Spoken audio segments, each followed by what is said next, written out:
Our story begins in a year that witnessed terrible earthquakes, and as a result of these earthquakes, strange tombs appear all over the world. But they're not just ordinary tombs. They're places filled with treasures and magical weapons, treasures that go back to ancient civilizations and legends, and grant supernatural power to whoever finds them. And of course, after people found out that these treasures grant supernatural powers, powerful countries started seizing those tombs. Secret organizations also started fighting each other to control them. At this time, we see our hero Seo, who finds relics that give him a power through which he can know the locations of tombs containing treasures and weapons. And after he thinks his life will change for the better, prestigious state officials start monopolizing the relics and put laws on using them, so he has no choice but to serve these people. Here, our hero starts working at a company whose manager is named June, who exploits Seo's exceptional abilities and forms a team including our hero and assigns them missions to steal from tombs. Seo starts stealing from places guarded by police, and because of him, Manager June becomes one of the biggest relic collectors. People start looking down on our hero because he works for a dictator, but he ignored their words and continued his work to be able to live in a world ruled by power and relics. The company manager feels that Seo and his team have developed a lot in their work and have become a threat to him, so he sets a trap for them and sends them on a difficult mission to get rid of them. Seo goes on the mission, and suddenly he faces a huge snake that attacks him,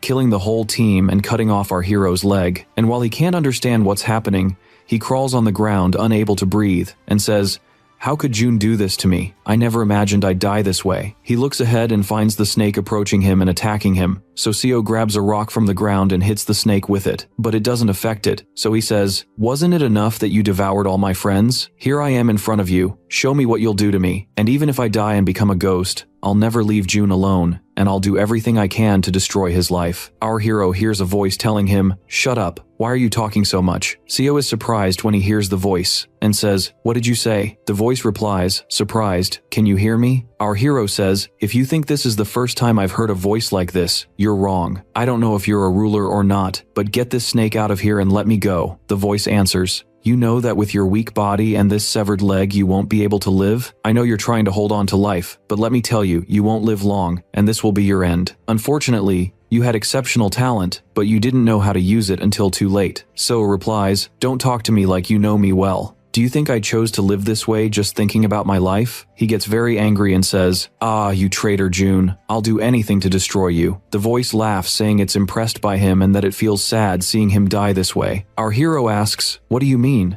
The voice answers, "I'll give you a chance to see if you'll be able to seize the king's throne or not." Suddenly, a crow appears. It's the owner of the voice. Our hero closes his eyes, and when he opens them, he finds his leg is intact again, and there's no wound on his body. He looks around and finds himself in the police station, and there's an officer asking him for his name and information. So he says to himself, "Is what I'm living real or imaginary?" The officer yells at him saying, "You're going to make me lose my mind, boy. Won't you speak up and tell me your name so I can finish my work and leave? Or will you keep me in front of you all night?" The cop next to him replies, "Looks like we're in the year 2025. No one's going home." Seo is surprised when he hears the date and looks at the calendar on the wall. Finding the date is the 1st of January, year 2025. He looks next to him and sees a boy and his mother, and feels like he's seen them before. He remembers that this boy was a high school student, and they got into a fight because the boy was drunk, and because of the fight, Seo went to the police station for questioning. He remembers the crow's words and says to himself, "Is it possible I went back 15 years? If we're really in the year 2025, this means the world is still safe, and the relics haven't appeared yet. If that's the case, then I can collect all the relics in the future because I still remember everything. I'll try to start early before anyone else. It'll be very fun." His thoughts are interrupted by the sound of the boy's mother screaming at him saying, "Can't you hear me? What's wrong with you sitting there absent-minded not answering the officer? Do you think we're joking? You hit my son and he's still a student. What if you'd caused him permanent injury? Would you take responsibility for him?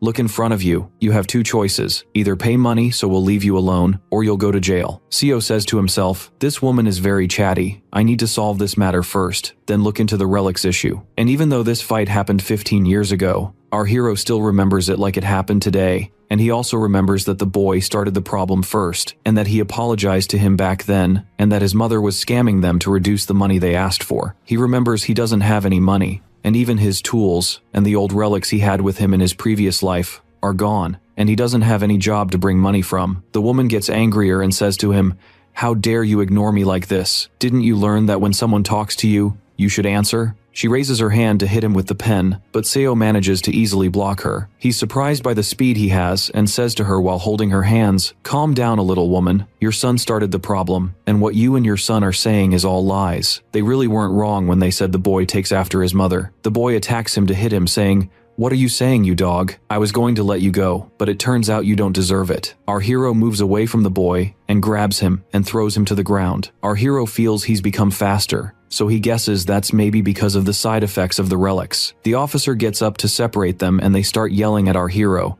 So our hero says, "Look, I don't have any money to give these people, so I can go to jail without a problem." The woman replies, "Have you gone crazy? Do you prefer to have a criminal record rather than pay us money?" Our hero looks at her thinking the record issue doesn't matter, because when the relics appear, the whole world will be in chaos. We see our hero in the cell thinking he needs to find a job as soon as possible so he has money. Suddenly words appear in front of him written in the air, so he hits his head and says, "Have I gone crazy? What are these things I'm imagining? The only thing that can do this is relics. Maybe the crow is the reason for what's happening to me. Are you watching me, crow? What did you do to me?" Here, a screen appears for him with writing saying that the basic tomb thief skills are 4, and that he has one of them, which is that he can see anything within 1 meter. He's surprised and says out loud, "Is this screen a game? Do you think my life is a game, Crow?" The screen appears again with writing, "New mission, reactivate the 4 basic skills. To become a complete tomb thief, you'll need to reveal the 4 skills hidden inside you." The officer hears his loud voice and says, "What's happening here? Calm down a little, please." Seo knows he's the only person who sees these screens, and indeed, he looks next to him and can notice a small insect with all its details, so he confirms that all the words on the screen are true. He remembers this skill was with him before because of the relics he had, so he looks back at the screen and says, "Have all the skills I had become like this? And if the skill I have now is one of the 4, there are still 3 others. If that happens, I won't need to search for any relics, and that's a good thing. But I wonder what this crow is planning. Relics don't help people like this on their own." 1. He hears Detective Kim's voice and sees him at the cell door. So Kim gets him out of jail and says, "I told you before that this boy is a criminal. I don't want you to worry about this case. I'll follow it myself." Our hero thanks him, and Kim was like his big brother. Our hero asks him if there are any reports about any strange phenomena or supernatural power. So Kim answers, "Have you been drinking something? What are you saying? But you know my wife has supernatural power. She knows where I hide money." Seo knows that no relic users have appeared yet. Kim pats him and continues, "Go home now and rest." Our hero says goodbye and goes home thinking this is the perfect time to work and use his skills to reach his goal. But the valuable relics that appeared now are all in Europe and America, and the problem is he doesn't have the money to be able to travel. On his way, he sees 4 men, and one says to another, "You're gonna stay like this with no job, boy? Don't you need to work on yourself a little, boy?" Our hero is shocked when he sees them and says to himself happily, "Now I know where I'll get money from." The man continues, "You really have no blood, Seo. Shouldn't you bow to your big brothers as soon as you see them?" Our hero remembers this man's name is Tai, and he works as a thief originally, but now he opened a gallery with his sister Ju, and the 2 of them do nothing but cause problems. And when our hero was in high school, he needed money, so he went to work for them temporarily. And when he decided to quit, they wouldn't let him and forced him to work for them until he turned 20. And of course, with no respect and constant threats about his salary. There's a blonde boy yelling at our hero saying, "Why don't you answer? Or do you want to get hit?" And before he can continue, our hero punches him and he falls to the ground.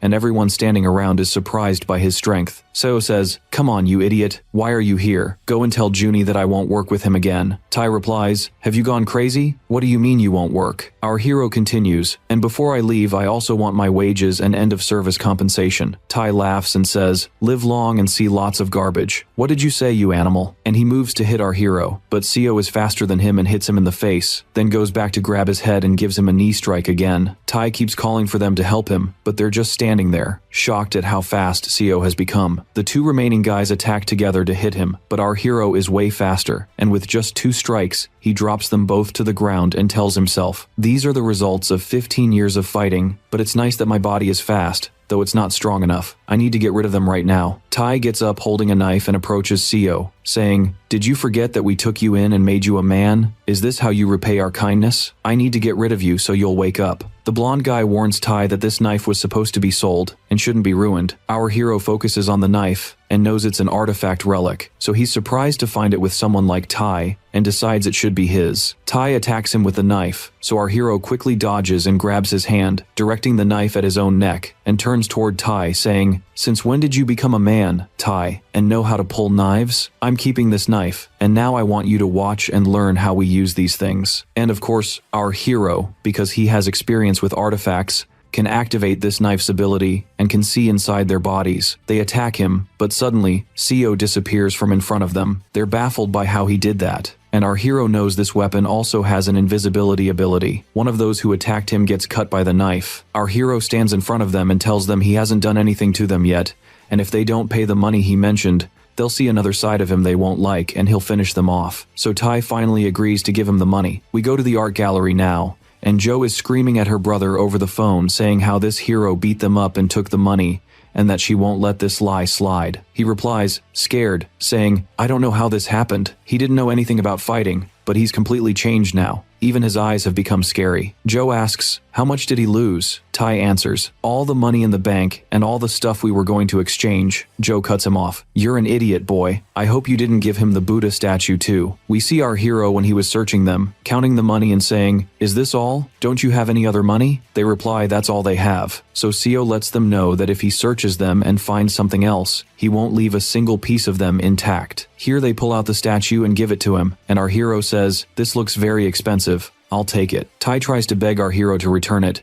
but our hero walks away and leaves him without even looking back. Of course, Jo, after hearing what happened with Tai, says, "You're going to go get that statue back, you idiot." Our hero leaves them and goes to sell the statue. The shop owner tells him this statue isn't worth 50,000 and that it's only used for decoration. Seo is surprised, and the shop owner continues, "Trust me, I assure you no one will buy this statue from you." Seo asks himself, strange, so why was that scumbag Tai acting like it was worth millions? He walks down the street with the statue in his hand, thinking maybe he's the one who sees it as valuable, but because he doesn't own artifacts, he doesn't know how to determine its value. Suddenly a screen appears in front of him saying there's something strange inside the statue. So Seo confirms his suspicion and says, "It's not possible that Tai would die over this statue so much if it's worthless. Alright, I'll see what's inside." He throws the statue in the air and breaks it with the dagger he has. The statue breaks and a bottle comes out of it. Our hero grabs it and knows what's in it is drugs, and that they put them on cigarettes and smoke them, and that it's definitely very expensive, and definitely Tai and his sister are dealing in it. And the drugs and antiques they have, there's a lot of this inside them. He calls his friend Kim on the phone to confirm with him that the reward for reporting drug trafficking is 100 million. We go back to the gallery where Jo is talking to someone on the phone, saying, "You're misunderstanding, sir. I guarantee you the delay isn't because the goods aren't ready. I'm just taking precautions because I suspect someone is watching us." The man yells at her, so she apologizes and promises him she'll call him soon. She hangs up and says, "Is this guy an idiot? Does he think I'm scamming him?" She looks behind her and finds her brother standing there in pain with two people, and asks him without knowing who's with him if he brought back the statue or not. Tai tells her they've been exposed, and before she can ask what he means,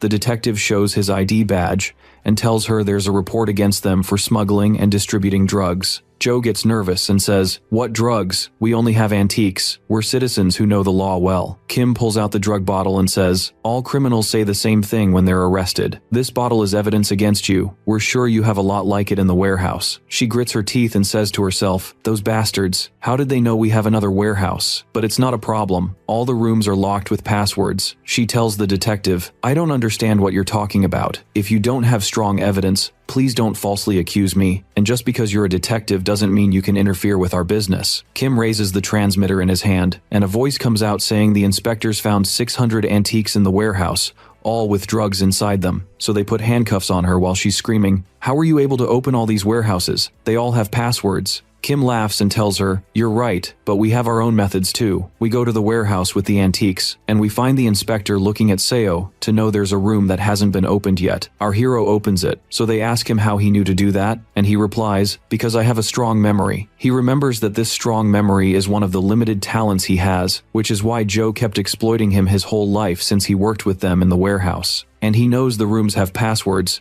so he started memorizing them all, and never expected he might need these passwords someday. The inspector enters the room and finds a large amount of drugs in it, so Seo is happy he'll get a lot of money and that he'll collect artifacts very soon. The inspector thanks Seo for the service he's providing to the government, and our hero tells them he's happy to help them, and asks if he can speak with Detective Kim. The inspectors call Kim, who's arresting Joe, and ask him to let her talk to him. He tells her, "You should have treated me nicely. At least you could have given me my money." She's surprised when she hears his voice and asks him if all this is because of him, so he replies mockingly, "Didn't you know you should change the password every 6 months? Anyway, enjoy the time you'll spend in prison." She screams and tells him, "What are you saying, you animal? I'll finish you. Is this my end?" Our hero leaves to go to his house, and on the way he's surprised by a message from Kim telling him he'll receive the 100 million soon, and advises him not to waste it on something trivial. Seo tells himself Kim is worried about him, but from today he won't worry about him again because now he has the money that will help him search for artifacts and take them before Director June. Our hero arrives at his house, and sees that all the houses in the area have gone underground,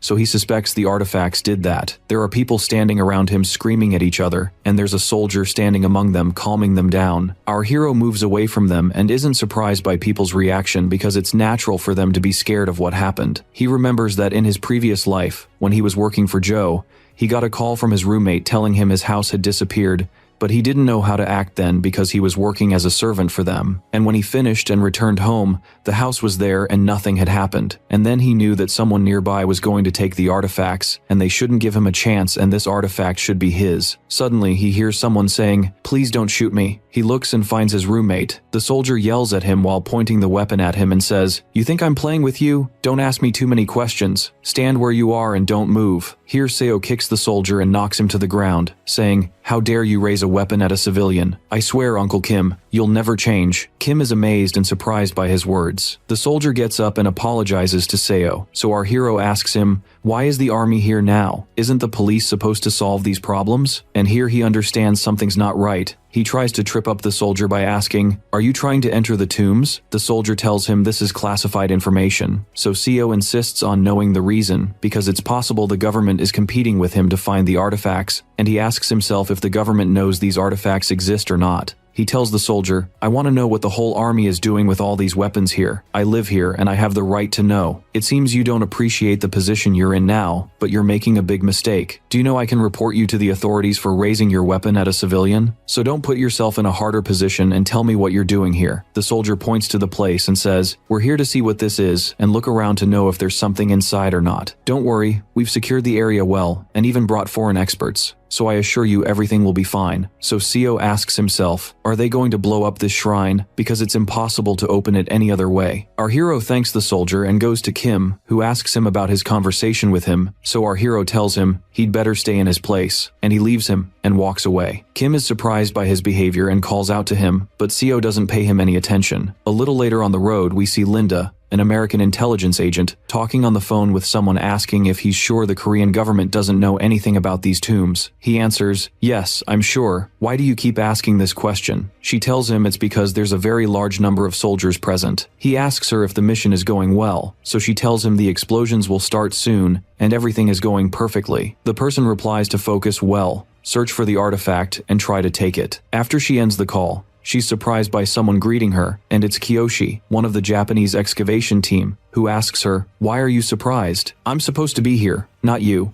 And that's natural because I'm Japanese and you're American and the distance between us is big, right? But you're very skilled at stealing." Linda replies, "We search for artifacts and take them to the international organization. Our mission is to maintain peace and do safety experiments on the artifacts." Kiyoshi says, "You've really told me things I didn't know. So we can take these artifacts if we prove we do safe experiments, right? We all know you won't allow this." Linda asks him how they'll believe them, so he answers that this talk is pointless and they're here for the same thing, and promises her this artifact will be his. She tells him, "As long as you're so confident in yourself, let's see what you'll do." At this time, our hero is hiding behind the wall listening to their conversation and thinks that even though these tombs appeared all over the world, and many people thought they were something cursed, many countries like America and Japan started to know their value and care about them, as they did secret research on artifacts and smuggled those in other countries. He looks at the two people and says to himself, "Ah, you dogs, I won't let you take the artifact from me, but why haven't they done anything yet? They shouldn't have time. They were supposed to say they'll blow up the shrine,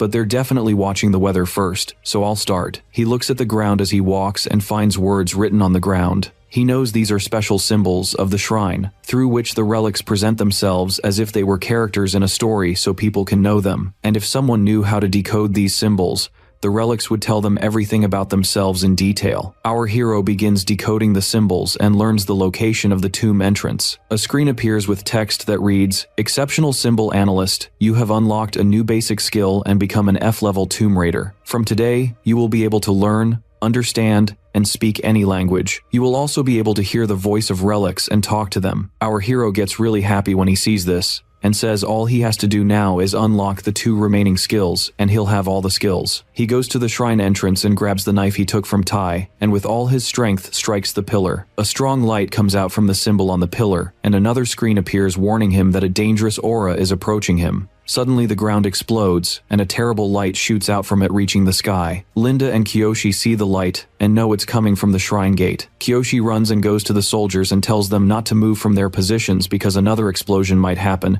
and not to let any creature come behind them. Linda runs after him and says, "You're a liar," he replies. "You know, if the soldiers interfere with our work, things will get really difficult." They reach the new hole in the ground, so Linda throws a stone in it and realizes it's deep.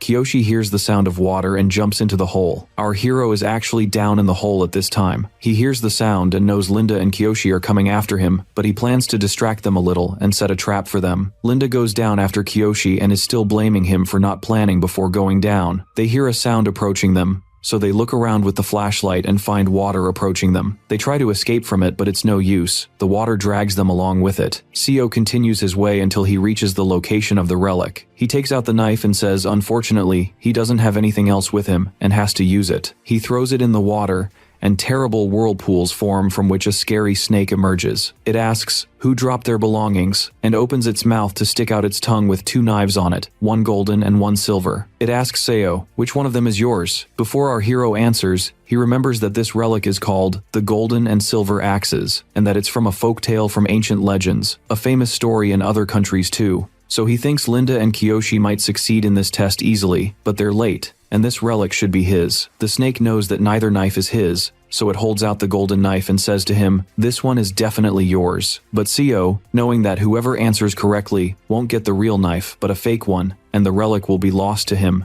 asks to see the knife first to know if it's his or not. The snake allows him to do so. Seo extends his hand on the snake's tongue to take the knife, then strikes the snake's mouth with it. The snake screams loudly and says, why are you doing this? You were close to succeeding in the test. Our hero replies, calm down a little. You know I never trust relics. Even if I succeeded in the test, how can I guarantee you'll reward me with something real and won't turn me into a crazy person? You never change. The snake is amazed by Seo's knowledge of these details. Our hero remembers that whoever possessed the golden and silver axes eventually turned into a serial killer, and that the number of victims because of this relic is very large. He replies to the snake, you were planning to give me a fake cursed relic, but luckily I was able to expose you. He attacks the snake and stabs the knife into it and tells him he must pay the price for his actions. The snake replies, if you think you'll get the relic this way, forget it. Seo remembers that if he can pass through the tombs with traps and succeed in the test, he'll receive the relic as a reward, and if he completes all the tests and succeeds in them, the relic will grant him many abilities, and a shared bond will form between him and it. But since relics were originally created to hate and harm humans, and after that bond is formed, humans will start suffering from diseases. Then relic users who have healing abilities will have authority and power. This is another reason director John exploited. Our hero forcefully stabs the knife into the snake and says to himself, I don't want that damn bond with relics. We'll see how much you can take, snake, because you'll be under my command. The snake tries to push our hero away, saying, let me go, you dog. Seo laughs and says, you're in pain, aren't you? We'll see how much you can take. Our hero remembers that he must have talent to be able to use relics, because if he doesn't have enough talent, the relic will impose its control over him. And that research has divided talents into 3 groups. The first is social talent, where the person can communicate healthily with relics. The second is dominance, where the person imposes his personality on the relic to make it obey him. And the third is compatibility, where there's great understanding between the person and the relic. Even though most people always prefer social talent because it's easy to use, its consequence isn't good, as relics begin spreading their toxic energy and cause diseases to their owners. Here our hero says to the snake, that's why I won't use social talent this time and I'll make you surrender to me, and if you refuse, I'll tear you to pieces. Do you think I won't do it? The snake replies that it thought humans wanted them. The snake actually dies, and Seo is surprised to get the golden axe. The screen appears with text saying he succeeded in unlocking a new title and skill, which is Tomb Excavator level F. Our hero is happy and realizes that all he needs now is to unlock one more skill to get all the skills. But the screen appears again to give him the title Relic Abuser, which means he has dominance talent, but his social talent is low. Seo is stunned and shouts, "You damn crow. After all I did and you consider me a relic abuser. It doesn't matter. Even if social talent is lacking, I won't use it anyway." Suddenly he hears a voice saying, "Finally found it." Linda and Kiyoshi appear, with Kiyoshi saying, "This is exactly what the prophet said." He grabs the bottle and throws it in the water. Linda asks him, "What are you doing?" Our hero is watching them and says to himself, "You're done, you idiots. Looks like they'll get in my way. Should I finish them off now or wait a little?" He looks behind him at the screen that appeared and points to the knife, telling him he's used more than half of it. He laughs and says, "Is this your way of teaching me, you crow?" We see Kiyoshi getting angry because the relic doesn't appear, and saying, "Linda, if there's a prophecy, that means there's another relic user." Linda replies, "In Japan?" Kiyoshi responds, "It doesn't matter now. There's someone else who knows about this relics and tombs thing. Someone else definitely took this relic before us." Linda agrees with him and looks at the ground and sees marks and traces of Seo's footsteps, so she's sure someone entered here. Seo is standing listening to them. He throws a stone on the ground and they hear the sound and get scared. He thinks about collapsing the tomb on them so they can't escape. Our hero gives a command with the golden axe for the tomb to collapse on them. The ground shakes under them, and we hear Linda telling Kiyoshi, "Run toward the gate. We have to get out of here as fast as we got in." At that moment, they don't know where to get out from. Seo leaves them and exits through another way. He remembers that when he returned to his apartment in his previous life, the dirt covering it had completely disappeared, and people were worried at first, but started returning to their homes again. We go to Kim, who is standing in the street lost in thought. He asks him, "What are you thinking about, Kim?" He tells him that the big hill that was covering the house has disappeared. Our hero replies, "Good, let's go inside the house because I'm dying of hunger." Kim is surprised by his reaction and asks him, "Are you sure the world is safe?" We now go to another place where we find Kiyoshi talking on the phone saying, "What are you saying? What do you mean there's a prophecy saying someone else from Korea will take the relic before us? Shouldn't you have told me? How did you not tell me this important information?" The person replies, "We found out too late. Do you know the relic user's characteristics?" Kiyoshi gets angry. "Don't tell me they didn't know how to read the kanji characters again. You said you have researchers working with this man. How couldn't they read them?" The person tells him that these researchers are children, and reassures him they'll do their best and this mistake won't happen again. He warns him that the person who took the relics isn't ordinary, and that the prophecy about him wasn't reassuring at all because this person will control the world. In our hero's house, we see him sitting in front of the computer, drinking and saying, "This language skill is very useful because it made him know how to search for all the information he wants in different languages, but unfortunately there's no useful information." He remembers that basically no relics have appeared yet, so he searches for Director John to know what he's planning, but he doesn't find any information about his company. Kim comes and stands next to him and looks at the computer and asks him if he can understand these languages. Our hero replies, "Yes, of course. Do you want me to tell you?" "Tell me, Kim. Haven't you heard any news about Director John's company?"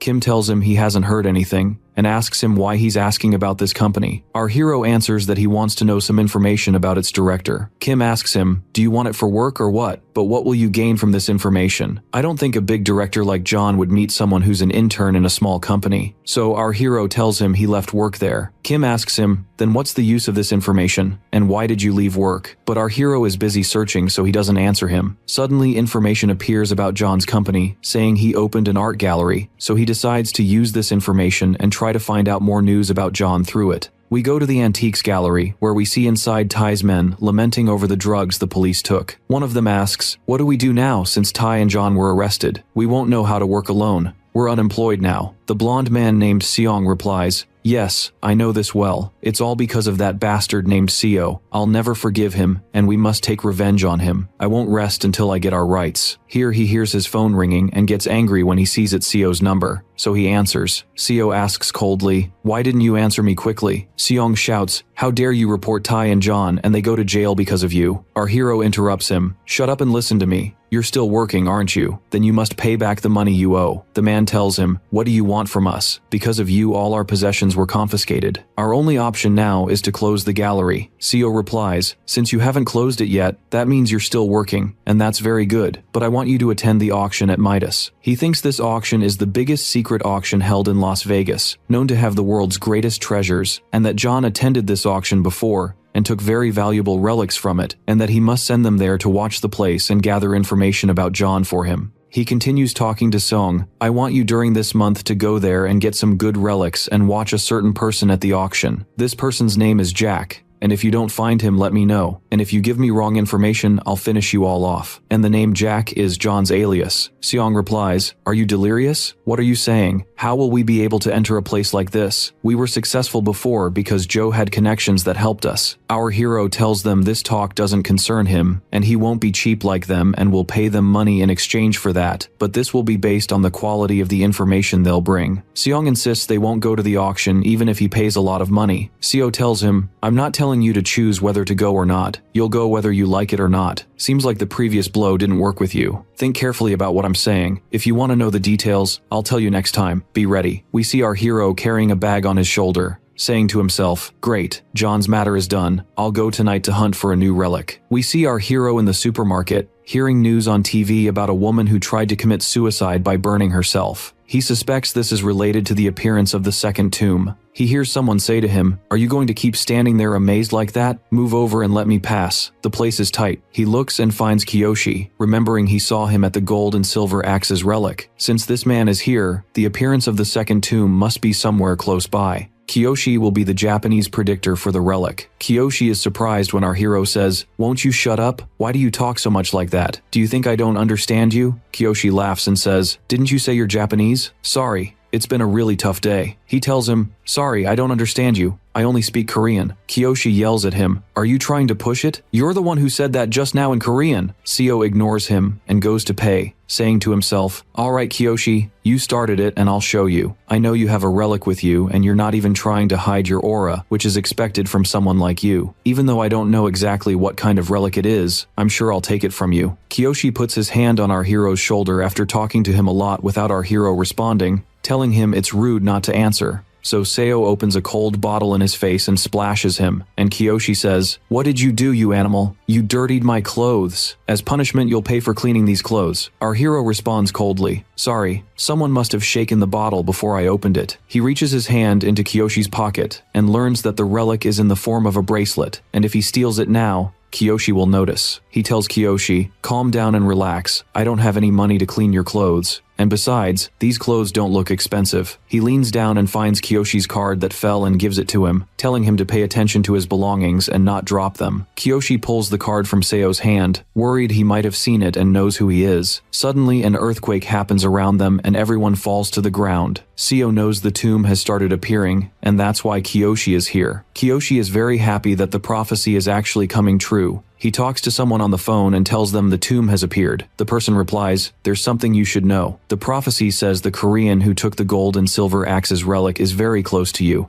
And there's something illogical in the prophecy. It warns you about the cold thing. Kiyoshi remembers Seo splashing him with the cold thing. He gets angry and says, it can't be that this filthy person is the one the prophecy is talking about. He walked away from here. I'll look for him myself. And if there's anything else about the prophecy, tell me immediately. He runs to search for Seo, who is walking and asking himself, why is the aura in this place bloody? This tomb is completely different from the previous one. This time isn't like the previous times. A voice interrupts him saying, wait, don't move. Don't move if you don't want to get shot. It's Kiyoshi's voice, standing with a gun raised at our hero, ordering him to open his bag. Seo stands and gives no reaction, so Kiyoshi gets angry at Seo, ignoring him. Suddenly, they feel something strange around them, and the screen appears to Seo warning him of a very large force coming toward him. Here, the ground cracks, and a strong light comes out, filling the place. They find weapons emerging from everywhere around them, and people are scared and confused by what's happening. Seo says to himself, ah, you damn relic. You attracted all these people to hurt them. The tomb is full of broken weapons. I've been here before in my previous life. This is the katana sword relic. a Japanese relic known as Muramasa. This was a person famous for making swords during the time when the Muromachi ruled, and they considered swords works of art. Because their relationship at that time wasn't good with the military ruler Tokugawa, they decided to kill his father, grandfather,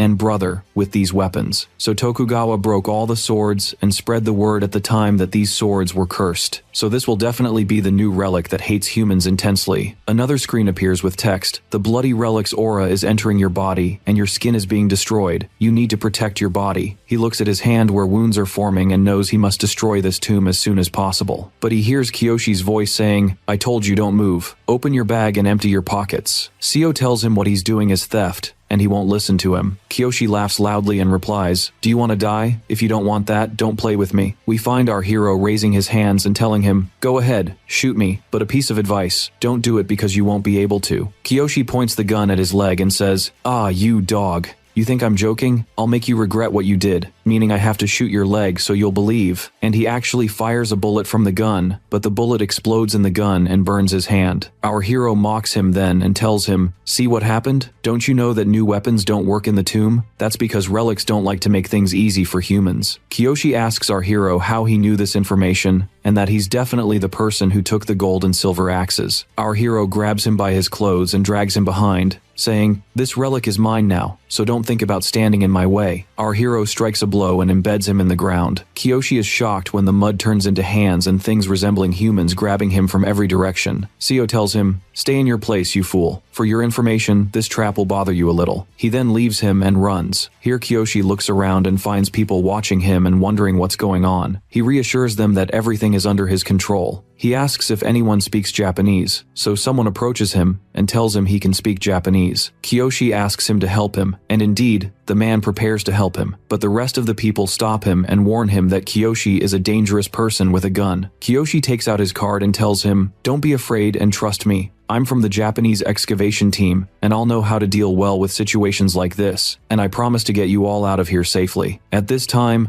our hero is walking with the relic he stole from Kiyoshi's pocket in his hand when he fell to the ground. This relic is a rope in the form of a bracelet and a box containing rice cake. He remembers this relic is from a folk tale where a tiger tries to kill the mother to take the rice cake from her, tries to kill her daughters, but they save themselves through a rope thrown to them from the sky, and that this relic's level isn't high, but it will definitely be useful to him. The screen appears with text, "Little pickpocket, you've unlocked a new number, and now you have a Tomb Raider skill. Clever fingers rank F. Fingers through which you can know how to use any tool the right way just by touching it, and you now have greater ability to repair and steal relics. With this, you now have the 4 basic skills with which you'll be able to raid tombs, and you have a reward after you get out of this tomb." Seo says, "There's a reward too? This crow seems to be playing with me. Whatever, you'll be rewarded anyway." He's surprised by a loud voice in the place calling for help. He stands at the edge of the ground and finds many people below him, including a student holding a knife and attacking a person sitting on the ground. Our hero knows this is a new trap. He hears the people around trying to calm this student down, but she doesn't listen to them. Seo understands that the knife has taken control of her, and anyone who touches the knife will have the same thing happen to them. The more people it controls, the harder it will be for the remaining people to escape from the place, and thus, all the people in the pit will die. And the more dead there are, the more the bridge will form. And this is the nature of the sacrifice trap. Our hero calls out loudly to the people below and asks if the one who led them into this pit is the Japanese man. One of them replies, "Yes." As soon as he sang a song, the strange traps around him disappeared a little, and we were rescuing him from the rest when we found ourselves in this pit, and he said we must all die to protect the secret. Our hero goes down to the edge, thinking that the user of the prophecy relic is the one who ordered Kiyoshi to do this. The people are warning about the ground full of weapons, but he pulls out his dagger and cuts them all. Our hero descends into the pit, and the student starts approaching him. He decides to use the relic. He throws the rope and orders it to bind the girl, and indeed, the rope wraps around her and ties her to the ground. After Seo takes the knife from her, he hears the relic's voice saying, "Who are you? You're now required to eliminate all the humans in front of you." Our hero is surprised by a relic giving him an order. At this time, the screen appears, and our hero sees what's written on it and says, "What? A C-rank relic? What is this arrogance? You're worthless. Where's the tomb leader here?" And he throws the knife in the air. In front of him is the student after she woke up from the relic's effect, asking him to untie her. He gives the rope a command, and the rope returns around his hand again. Seo asks the people to walk behind him and not doubt him because he's a person, not a monster. We now go to another place full of weapons. We see Kyoshi laughing and saying, "Very good. I managed to get rid of all these witnesses, and I also found the location of the Muramasa relic. All I have to do now is take the relic and eliminate the filthy Korean who took my relics." He starts searching for the relic among all the weapons but finds them all fake. After he thinks he found it, he hears people's voices screaming, "Come here, you dog. How dare you try to kill us?" Kyoshi is confused and says, "How did he get them out of there?" They grab him by his clothes and throw him on the ground and stomp on him with their feet. And of course, Seo comes toward him and says, "You're the reason?" Seo replies, "Yes, of course. Who else would do this? It's strange you don't know how to locate relics even though you came here before me. I was right when I called you a fool." He grabs the golden axe and gives it a command to locate the relic. An aura forms around the Muramasa sword, and our hero tells Kyoshi that the relic was close to him, but Kyoshi doesn't believe this broken sword can be the relic sword. Our hero tells him, "That's normal because the relic doesn't reveal its true form until it's activated." Our hero is holding the sword in his hand, and hears the relic's voice saying, "There's someone else trying to control me. My body is tired and broken from the conditions here. If you want to use my power, you must provide 10 sacrifices, and I want human sacrifice to return to my normal state. If what I say doesn't happen, I'll bury you in your place with the remaining people." Kyoshi and the people hear this conversation and get scared because 10 people will die. Seo looks at the sword and says, "All relic weapons behave this way. Do you think you're testing me with this?" The relic replies, saying his words are correct, and orders him to eliminate 10 humans. Seo refuses and activates the domination skill. Tremendous energy comes out of the sword and our hero says, "The one who will be tested is you, not me. If you don't surrender, I'll break you to pieces. Come on, surrender, Muramasa." The relic replies, "How dare a human like you do this to me?" The energy increases and a shockwave comes out of it, and the sword returns intact with a blue aura on it. And with this, our hero has finished the second tomb. Here our hero takes the rope and hangs it on the edge of the pit, and asks the people to climb on it to get them out safely. They thank him and start to exit. Kyoshi sneaks in and enters among them, but Seo grabs him and tells him, "Come here to me and don't try to hide among them. Are you planning to eliminate them after they get out of here or what?" Kyoshi tenses up and replies, "Believe me, I won't do this. Just let me get out of here. If you let me go, I'll mediate for you with the government and get you to work with us. You'll get 10 billion yen. Do you understand what all this means if you work with our team? Plus, we have the predictive artifact, the guide to the future, which if you use it will make your life easier. What do you say?" Seo responds, "You really amuse me. What I know is that no one uses the guide to the future artifact except the original owner, so how do you expect me to know how to use it?" Kyoshi answers him that there's a team operating this artifact and they'll definitely help him, so our hero allows him to use the rope, but on the condition that he comes out last. Seo climbs up the rope, with Kyoshi behind him, who's thrilled that he managed to trick our hero with the 10 billion conversation. He apologizes to him afterward and tells him that he respects him a lot because he's a respectable person and that his team will welcome him greatly. Seo asks him to tell him about the Japanese team that activates the artifact because if they're not trustworthy, he won't work with them. Kyoshi reassures him and tells him that the team belongs to John's companies. As soon as Seo hears this, he kicks Kyoshi with his leg, making him fall back into the pit, and says to him, "Thanks for that nice piece of information. Looks like you're ready to do anything to stay alive. Otherwise, you wouldn't have said something like that. Who would want to work with filthy people like you?" He climbs up and leaves Kyoshi below. Kyoshi yells at him, "You'll have a heart attack to leave me to die." Wait! Our hero gets out of the pit, goes to his place, and enters the bathroom to wash up. He hears the voice of an artifact threatening him that it will finish him off because of what he did. Seo gets angry and says, "Shut up.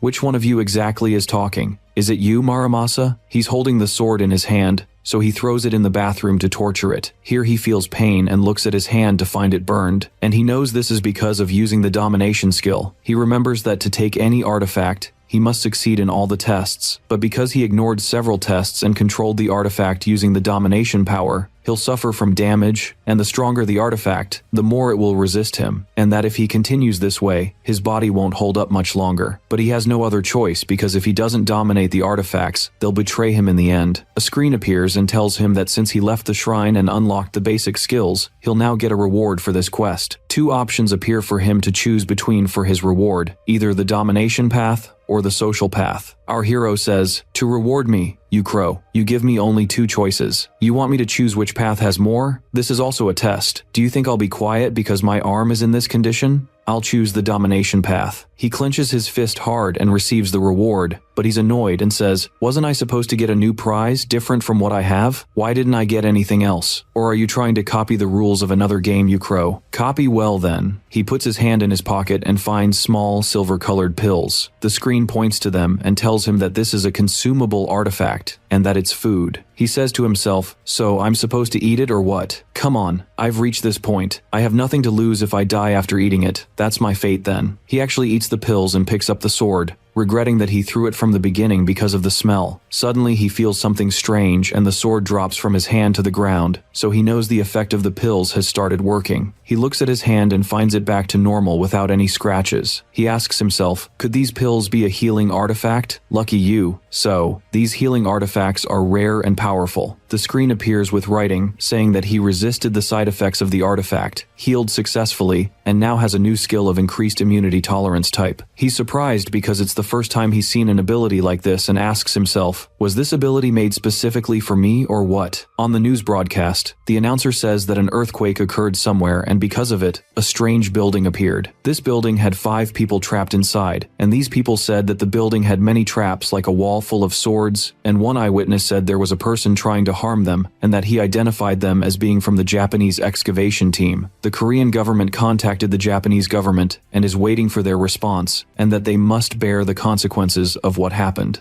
Before the news could continue, we see someone turning off the TV, and we see his men in the official board meeting of the Japanese excavation team, saying to someone in front of them, "You animal, what have you done? The media is talking about the artifacts now. You brought shame to Japan. Kyoshi also exposed us before he died. Even his death is a loss." The person apologizes, and he's the leader of the Japanese excavation team. His name is Mori, and he's still defending himself when the man yells at him, "Weren't you the one who claimed to be smart and said you'd handle the matter of the Korean boy who appeared in the prophecy?" Mori replies, "Yes, we did say that, but the whole thing is that unexpected things happened, but the situation is different now. We can use the predictive artifact to determine his location." The man says to him, "Didn't you say that the user of the predictive artifact must communicate with the person whose location he'll determine at least once to know how to reach him?" Mori replies, "We can do this now because Kyoshi's location is being determined through the artifact, and since he spoke with the Korean and was with him, we can determine his location. Also, the researchers who aren't users of the Guide to the Future artifact are trying to find a way to use it without being the original owners,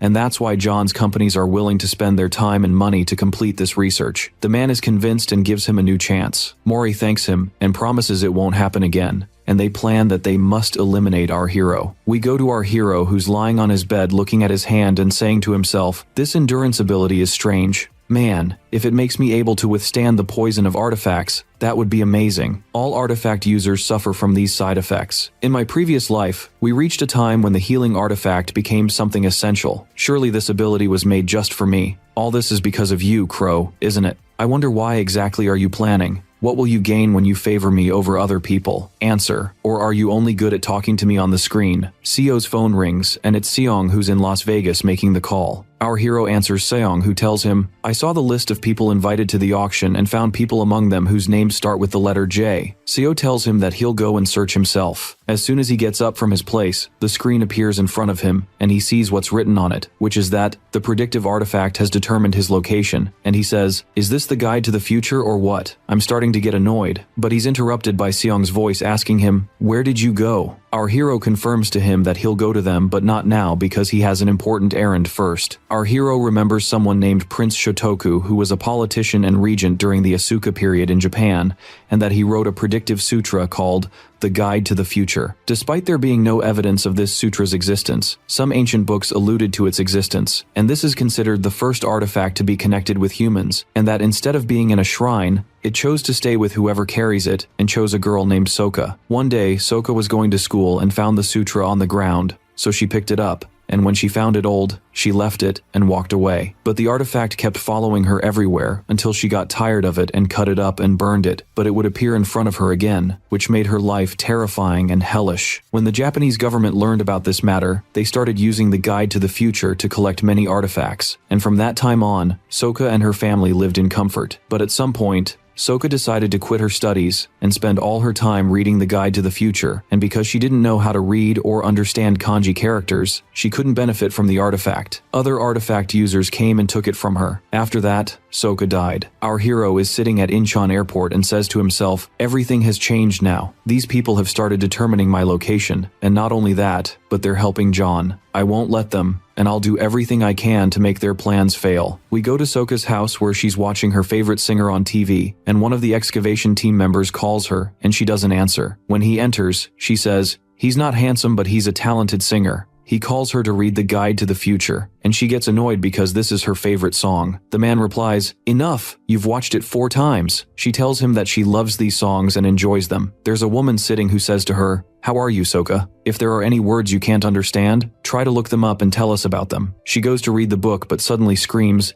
gets up from her place, trembles, and says, the words are very clear. They say I'm going to die, and it's all because of the Korean. Kyoshi died because of him. The woman calms her down and asks her if there are any other prophecies she knows that can predict the future. The man says, that's right. If this Korean is really going to come and kill you, then surely there are other prophecies talking about this matter. Soka is surprised and says to herself, if this is true, I won't let this Korean defeat me. At this time, our hero arrives at Haneda Airport, where Mori has gathered a team and says, listen everyone, we have an emergency. The Korean artifact user we're looking for has arrived here. One of them asks if they're going to detain him at the airport, and they answer through the guide to the future. The man says that what he knows is that the guide to the future won't be able to determine his location. Mori tells him that the guide to the future will only monitor his presence, and this will be a very good opportunity for them to eliminate him, and he orders them to start executing the plan. We see our hero sitting eating and saying, this sushi made by a skilled chef. I wonder when these bastards will attack me. He opens a notebook with writing saying that Soka will die, and continues, I was constantly threatening her life, so they won't leave me alone, and surely the guide to the future informed Soka about the curse I'm writing for her. Surely the curse caught the artifact's attention, and since they couldn't determine my location,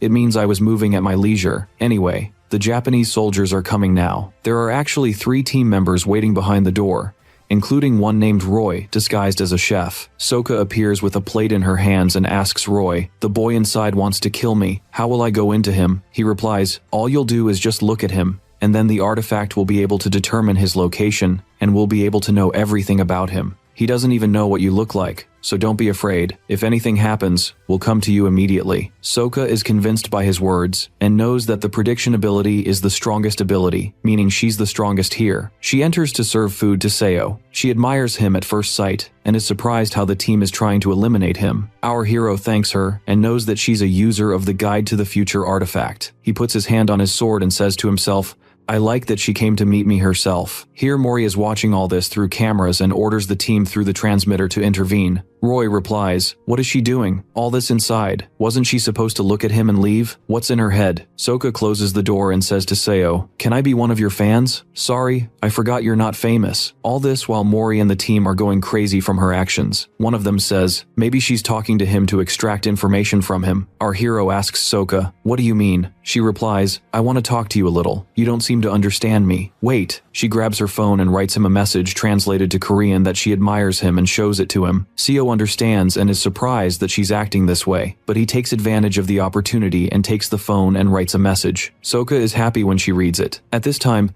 the soldiers are standing and don't hear any sound, but suddenly the table falls to the ground and breaks, and they find themselves tied with ropes. They see our hero standing with Soka behind him. Seo says, I was sure you'd pull these pathetic moves, so I prepared the rope artifact for you. He walks with Soka, who looks at them, and Seo tells her, don't worry, I tied them up so they won't bother us. What do you say we go out for a walk? Just you and me. We see the conversation that happened between our hero and Soka when he wrote to her in Japanese. Go out with me for a walk. She says to him, what? You speak Japanese too? Seo replies, just enough. Tell me, you didn't come here alone. You definitely came with the Japanese team, right? Those guys are really boring. I wouldn't be surprised if they're forcing you to do tasks you don't want to do. They don't like me, so I guess they won't let you go out with me. She knows his words are actually true, and he puts his hand on her hair and says, come on, let's go out together, and you better listen to me. She says to herself, turns out he's a nice, sweet, and kind person. Is it possible that this nice guy would try to kill me? And here we see them when they left the room, and Soka continues to herself, since I looked at him, I should be able to predict his future. I forgot the future diary, but that's not important right now. She's walking behind him, but is shocked when Seo's sword is at her neck, and he says, I don't want to hear a sound, and give me your phone. He takes her phone and throws it on the ground and breaks it with his foot, so she screams, What are you doing? Our hero replies, Use your head and calm down. I'm getting rid of it so they can't track our location. I don't want anyone bothering us. Do you think I don't know who you are? You're a user of the future diary, right? She cries and says to herself, What am I going to do now? Turns out this guy is evil. They go to the cafeteria, and as soon as the door closes, Seo ties Soka's hand with rope. She tells him, You've gone way too far, you liar. I can't believe you tricked me with this date. Seo laughs and says, What are you saying? Aren't we spending time together? Is this a date or not? She gets scared and asks him, What are you going to do with me? You're not going to kill me, are you? Seo answers her, I was thinking about killing you and I was going to cut your neck with Muramasa, but your stupidity got us to where we are. Take out the future diary and write down everything in it here. He puts a notebook in front of her, so she tells him she left it at home. He grabs her arm and rolls up her sleeve and points to a tattoo and says, Do you think I didn't notice this tattoo? It appeared after you used the future diary, right? Touch the tattoo and call the future diary and it'll come to you here. I can't believe you don't know these basic things. She actually does what he says and is surprised when she finds the future diary in her hands, and she actually starts writing in the notebook. Seo tells her that if she forgets a single line, he'll kill her, so she must write everything she can and not even think about taking a break. He sits flipping through and playing with the phone while Soka keeps writing. After a while, she stops writing and tells him, My hand hurts. What more do you want? Look, I'll give you the future diary, but let me go. He tells her he doesn't want the artifact. He wants her to write only. He continues to himself, If I wanted the future diary, I would have taken it a long time ago, but I didn't do that because it's an S-rank artifact and that's a high and legendary rank in the artifact list. If I try to control a high-rank artifact, the damage will be huge. When I tried to control Muramasa, which is a rank lower than the diary, my skin burned, and if I try to control the diary, there won't be a single intact piece of my body, and unfortunately, I don't have a healing artifact. He's looking at his phone, but he senses something. We see Mori and two from the team entering the cafeteria, and the owner tries to stop them. So Mori replies, Get out of my face, don't hold us up. We'll finish our work quickly. Search the place well and check the rooms and see if there are any other doors. Our hero looks through the room door and says, Finally they arrived. How much have you written? She tells him she's almost done with the first diary. He takes the notebook and tells her that's enough. So she asks him, So should I understand from this that you'll let me go? He replies, There's still one thing left, and he grabs the sword. So Soka gets scared and tries to convince him not to kill her. Seo tells her, Do you think you're important to me? There's something you don't understand. You think you're using the artifact, but unfortunately, the artifact is the one exploiting you. Maybe this is the only way for you to get rid of it. And he raises the sword and strikes it into the future diary. The artifact screams and says, What are you doing, you animal? Soka stands there shocked and loses consciousness and falls to the ground from what happened. The screen appears with text, Destroyer of evil artifacts. You've unlocked a new title. With this, the domination stat increased and the social stat decreased, and your ability to threaten artifacts and spy increased to rank A. And because you destroyed a high-rank artifact, you've become known as the Mighty Hunter. Suddenly, the team breaks down the door and Mori looks at the destroyed future diary and asks, What happened to the artifact? Seo replies coolly, Why are you surprised? I destroyed it. But here Mori gets angry and gives an order to the team to kill our hero. Our hero says to him mockingly, You think you're joking? If you're a man, do it. Here, all this belonged to Kiyoshi, but don't fool yourselves, I heard his greed is worth fighting for. He throws him a C-rank mochi rice in the air, which is a consumable artifact, and as soon as Mori takes it, we find our hero disappeared. The team starts fighting over the mochi when they smell its sweet scent, so Mori screams while firing a shot from his gun. You dogs, the mochi is mine, have some blood, I'm the boss. But it's no use, and they keep fighting over it. We now see our hero on the plane, and he says to himself, No artifact smuggled me better than this mochi. Not only does it turn enemies against each other, but it also allows the user to teleport instantly. Let me look at the future diary and see what it says. Since the John Company was supporting the future diary, most likely Soka met John, and there'll definitely be something in the prophecies about John. He finds it and reads the writing that within a month, he must head to the underworld full of greed. In this place, an omen of doom for the world's greatest disaster will appear. He's sure this talk is related to the Midas auction held underground, and this is the place where Seong and his men went to search for John. And since there are 3 people with the same name, definitely John is one of them, and that's what the prophecy usually says. But the words, omen of doom, and world's greatest disaster have a big secret behind them. The plane moves and our hero remembers that the word great disaster is a description of the artifact's effect on the world, because the whole world became aware of shrines and artifacts and started searching for them. But according to what's written, this disaster started earlier than its time. He reads a sentence that says, "The ruler who will understand your greed will ask for your help." Seo says to himself, this means there's an artifact from the ruler class that will appear at the auction. I wonder if John took this artifact from the auction and because of it he'll be very strong? If that's the case, I'll take it from him. We go to the excavation team council committee, and in a room we see a person standing in front of 4 people, and he tells them that Soko woke up but she's still tired, and that the future diary seems to be completely destroyed. One of them screams, so they got injured and lost too, and in the middle of all this, Mori and his team were shooting at each other? What happened doesn't make sense. Do you think we're joking? The officer apologizes, and the man keeps yelling. There's a woman standing there spying on them and talking to someone on the phone, and tells him that the artifact was destroyed, and that the team lost. So he replies, "Are you serious? All this because of one person? Who's this bastard?" She suggests to him that they kill him, but he refuses. She tells him, "So the money we spent on the Future Diary project went to waste?" He tells her, "You're right, but think of it this way. If this person was able to destroy the artifact, it means he's very strong. Isn't it better for us to have him on our team?" She replies to him, "But he destroyed the artifact without hesitation. Suppose he does the same to our boss's artifacts. What will we do then?" The man laughs then and tells her they'll give him a large amount, and that money does everything. And he tells her all she has to do is watch Seo. We now go to Las Vegas and see our hero sitting somewhere drinking juice and waiting for Seong and his men. Why are they late? And after they enter, he asks them the reason. Seong points to the bartender and says, "This tall guy is the one who refused to let us in." The man replies that no one is allowed in here except those who will attend the auction. Seong says, "Look, he's insistent on kicking us out anyway. What did we do to him to treat us like this?" The man tells him that if he doesn't listen and leave nicely, he'll throw him out by force. Seong screams, "You know what? Be polite and speak to me in Korean." Our hero says to Seong, "So you're disguising yourself in America and asking them to speak to you in Korean too?" Our hero tells the bartender they're with him, so the man apologizes to him. Seo laughs and says, "No problem.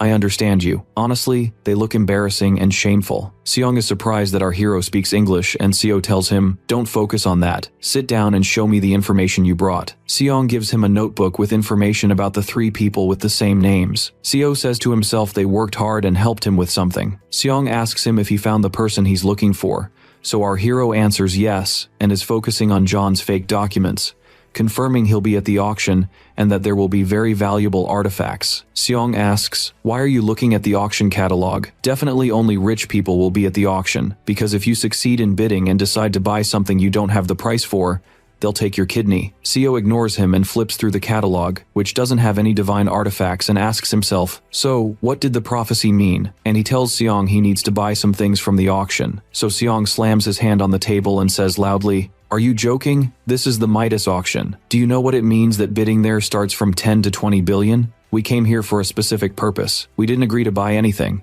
Seo replies, "Do you think I don't have money or what?" And our hero leaves them and walks, so they run after him asking where he's going. He replies to them, "Did you forget we're in the city of gambling or what? Everything is done with money." Seong says loudly, "You're going to get the money through gambling? No, you've officially gone crazy." We see our hero playing on a slot machine with Song and some people standing shocked at the huge amounts he's winning. Seong says, "It's unbelievable that the slot machine is paying out all this. How can he win millions on every machine he's played?" Our hero finishes playing and pulls a check from the machine and tells them they'll go to another place to collect the money. Our hero walks and Seong is holding the check and can't believe the amount written on it, so he's afraid the place owners will kill them. Suddenly, our hero finds someone stopping him and asking to search him, since no one has ever won this much money before. Seo agrees and tells him he won't find anything on him. The man notices a gold medallion in our hero's hand and asks him about it. Seo tells him it's just a souvenir. The man says, "It really does look like something ordinary." Our hero then says to himself, "It looks ordinary, but the truth is that this golden axe is disguised in a folded shape, and one of the relic user's skills is changing the relic's appearance. Since the golden axe can identify the locations of money and valuable things, I used it to show me the machine that will make me win more money than before, and I also found out which casino I could participate in more than once." The man apologizes to So and tells him his luck is great. Song is surprised that So wasn't caught for cheating and asks So about the secret of his success.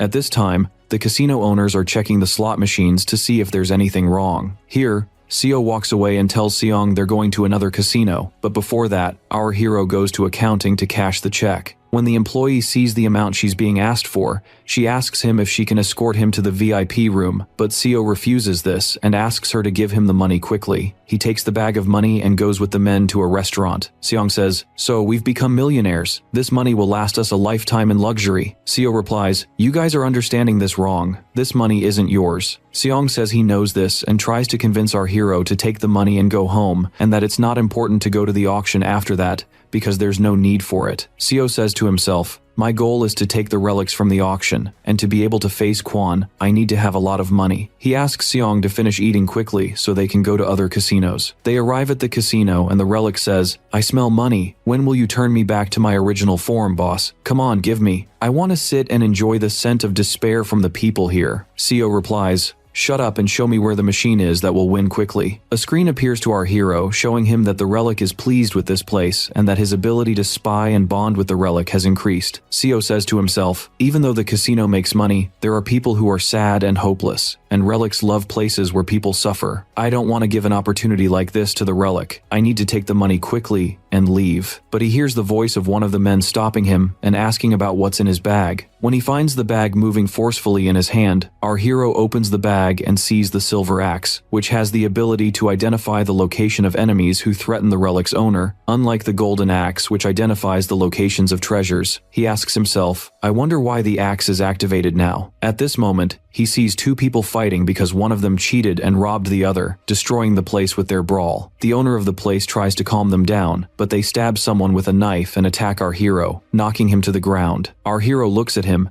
and from the shape of his clothes knows that this person is the one who deals cards at the casino. He's surprised and asks, "How can you attack a customer like this?" He continues to himself, "There shouldn't be any tombs here, so why is all this happening here?" The sound of clicking heels interrupts them, and a woman with blonde hair appears. The men are stunned by her beauty, but Seo cuts off the moment and asks them to gather their things because they're leaving. Seong asks, "Why are we leaving? Don't you want to collect more money?" Our hero says to himself, "What brought this girl here now? I understand why there was a problem. We need to get away from her." This is Irene, the young girl in the wealthy Hilton family. Ruler-class relics are the strongest of all relics, and the people who use them have a higher status than other users, so they take titles like Ruler of Fate, Wealth, Conquest, and others, and they had absolute power in the Age of Relics. Among these people, Irene used a terrifying relic with the title Ruler of Failure, and anyone who got close to her would have bad luck. Many people's businesses stopped and many people went bankrupt because of her, and she was also the cause of a global crisis. Because of all this,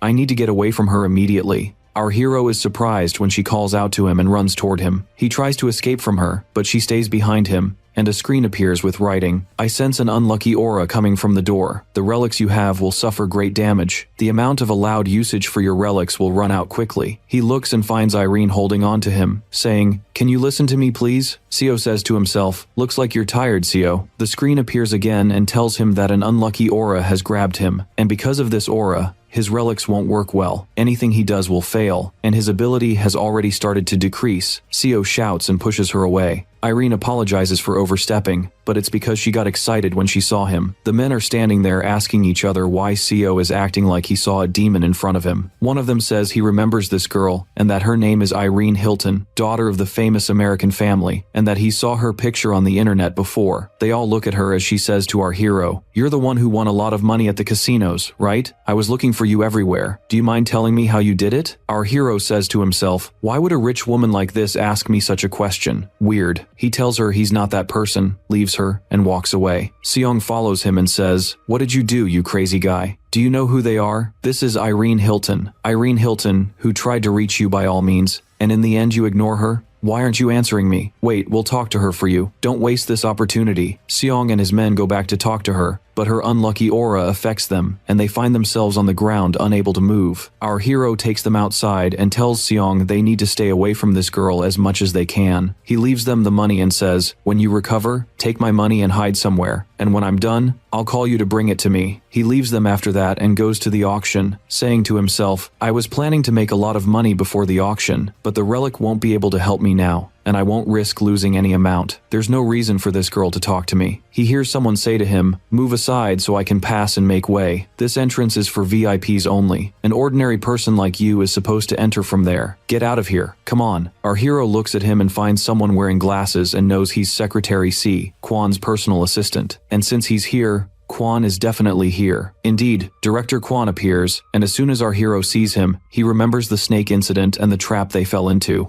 He says to himself, "Kwan doesn't know me now, but I'll take all the relics he tries to get at this auction, and I'm the one who will win this time." He looks around, and amid the noise of people fighting and upset because some are losing their money and others have their phones broken, we see Irene coming behind him, calling him loudly, "Wait a moment, won't you listen to me? There's nothing else I can do. I've lost hope," but Seo still ignores her and keeps walking. Suddenly, he finds himself stuck in the door. Irene goes to him and asks if he's okay or not. He shouts at her, "Do I look okay? Stop following me. This is all because of you." She tells him he's right and that this is her problem. Seo is surprised by her strange reaction, and Irene continues saying, "I don't know if you'll believe me or not. I think I make the luck of people around me bad, so I came to you to tell me how to have good luck like you. This is the only way that will make the people around me happy." Our hero says to himself, "This is the ruler of failure who destroyed many people and ruined more countries. Why is she acting like this with me? Could she be deceiving me?" Irene is holding our hero's hand and asks, "Won't you tell me what to do?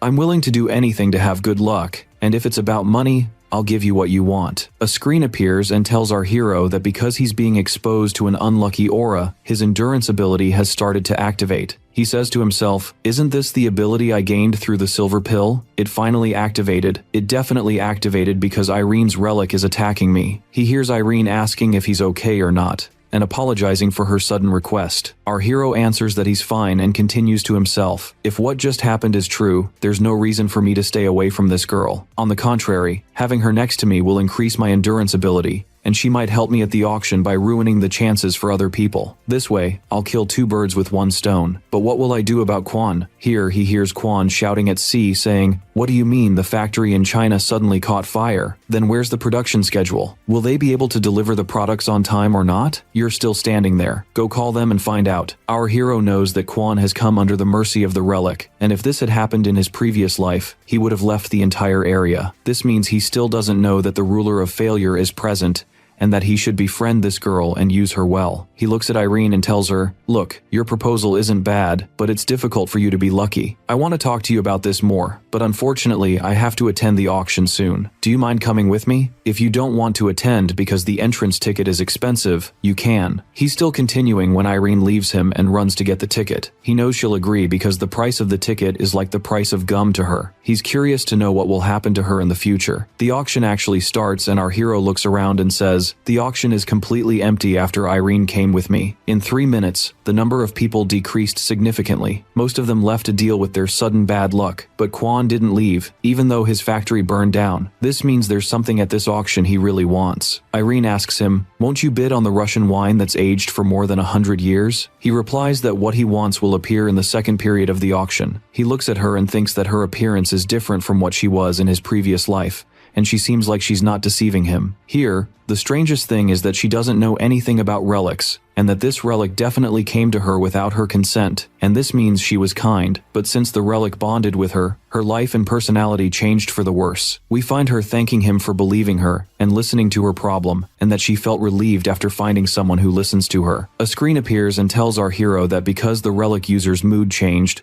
the power of the relic's aura increased significantly, and Irene is still telling Seo she's pleased. A tremor happens in the place, and a screen appears with writing that the aura has spread within a kilometer radius, and that our hero is now surrounded by bad luck, and his relics have started suffering damage. Seo hears the relic's voice saying, "I'm being destroyed. Try to do something, master." Our hero looks at Irene and says to himself, "I can't believe that the happier she is, the more her relic's power increases. What kind of weird relic is this? But my endurance skill is increasing quickly. But if this continues for a long time, all my relics will be destroyed." The screen appears again and tells him that the endurance skill has reached rank A, and that his resistance to evil auras, attacks, and dangerous diseases has increased greatly. He hears Irene telling him they haven't agreed yet on what they'll do. He replies, "Don't raise your expectations too high like this because I'll be annoyed if we don't agree. But if your luck becomes good, what guarantees to me that those around you will be happy?" she becomes sad and tells him he's really right. The screen tells our hero that the user's mood has decreased and that the relic's attack power has returned to normal. The auctioneer's voice can be heard saying, "There was a slight tremor in the building, but everything's fine now. The current bid is at $770,000. Will anyone make an offer?" People start making bids and arguing with each other. Seo knows they're not in their normal state because of the artifact's aura and that he can use this aura to get rid of the other people. For this to happen, Irene needs to be happy. So he asks her, "You told me you want to know how to make your luck beautiful, right? I'll tell you what to do." Irene gets very happy, and this is just a trick by Seo to improve her mood and make her happy and make her unlucky aura stronger. Because of this, people started bidding on everything they saw and spending all their money on it, on expensive things and unimportant things. This made Seo realize he would take all the artifacts he wanted from the second period after all this happened in the first period. He gave up some of them to John because the aura couldn't affect him due to John's high domination ability, but since Seo knows more about artifacts, the things he left for John weren't important. Our hero takes out a notebook and writes down the things he took, and discovers that the ruler class artifact mentioned in the prophecy hasn't appeared yet, even though the auction is almost over, and this is strange and doesn't make sense. Irene looks at him and says, "I feel like you're exploiting me. Will you agree to our deal or not?" So he tells her that to talk seriously they need to go to a quiet place and finish this matter. Suddenly the auctioneer says, "Let's reveal the last item we have, the mysterious almond seedling that caught the press's attention recently." Our hero says to himself, "This is the elixir of life plant, a ruler class artifact. Not only that, but it's also a healing artifact." And he hears the artifact's voice saying to him, "You ignorant humans, let me grow and don't expose me to fake sunlight. Put me under natural sunlight." We find our hero raising his hand to take it at any price, and he sees John also raising his hand, so he says, "Does this bastard know this artifact is important or what? In my previous life, Emperor Qin was a powerful person in the ruling dynasty, and rumors came out that the elixir of life appeared. Since then, Qin sent his servants to many places to search for this artifact. And after many years they found the almond seedling. Before I died, I remember this artifact was with John. At that time, my body was being destroyed because of the deadly artifact's auras, so I needed the fruits of this plant to live. Instead of taking money as payment for work, they would reward me with the fruit, and this is what made me do anything. John asked me. Simply put, this artifact made John control my life, but I'm the one who will take the artifact this time because if it falls into his hands again, my previous life will repeat." We see the auctioneer laughing and saying, "It seems this plant caught your attention. This is expected, by the way, because the fruits of this tree improve abilities, and its price starts at $200,000. Our hero and John start bidding on it, and are surprised when other people enter the bidding. John keeps raising the price up to $10 million, so Seo says to himself, "This bastard seems like he won't give up. I wonder if he knows this artifact is healing and ruler class or what. I don't know what he knows about the artifact. The only thing I know is I won't be able to stand against him as long as it's about money." He talks to Irene in a low voice and tells her,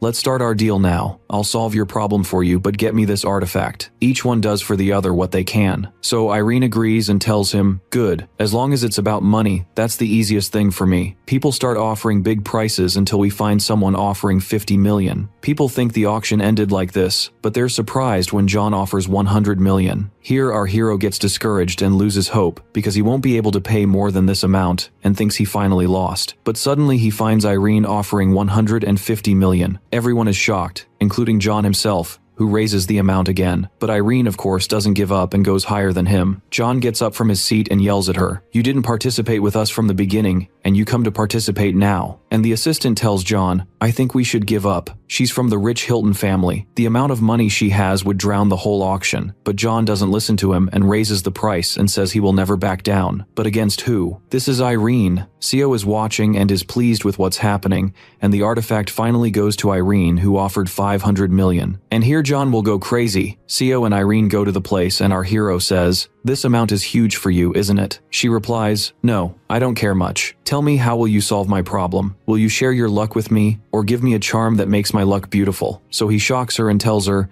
"Actually, there's nothing I can give you." Irene replies, "Yes? What's this? Were you deceiving me or what?" He answers, "Hear me out. I won't know how to solve your problem by giving you something. The whole thing is we need to take something out of you. There's a tool with you that you'll give me." And he continues to himself, "This is the only way to solve this problem, and if I do this, I'll know how to take the artifact from her and I'm the one who will benefit more." Seo continues talking to her, saying she has a strange tool with her that follows her everywhere, and all she has to do is give him this tool, and her problem will be solved. Irene is surprised and says she doesn't think something like this could be with her. Our hero asks her to empty all the tools she has now, and she'll definitely find this tool among them. She tells him she tried all this before, but nothing happened. So Seo asks her if a tattoo appeared on her body, and he knows she actually has tattoos because artifacts are divided into two big groups: consumable artifacts and possession artifacts. The tattoo that appears on users' bodies belongs to possession artifacts, like the tattoo on Suka's arm when she used the future guide. And this means the artifact has a connection with the user and is proof that she owns the artifact. Unlike consumable artifacts that anyone can use calmly, possession artifacts choose who will use them and are limitless. In Seo's previous life, all the powerful artifacts monopolized by countries were possession artifacts. He hears Irene's voice asking if he wants to see a picture of the tattoo. She gives him photos, and our hero is surprised when he sees them. He says to himself, "This artifact is a very rare parasitic type and lives inside the user's body against their will. Since this artifact is ruler class,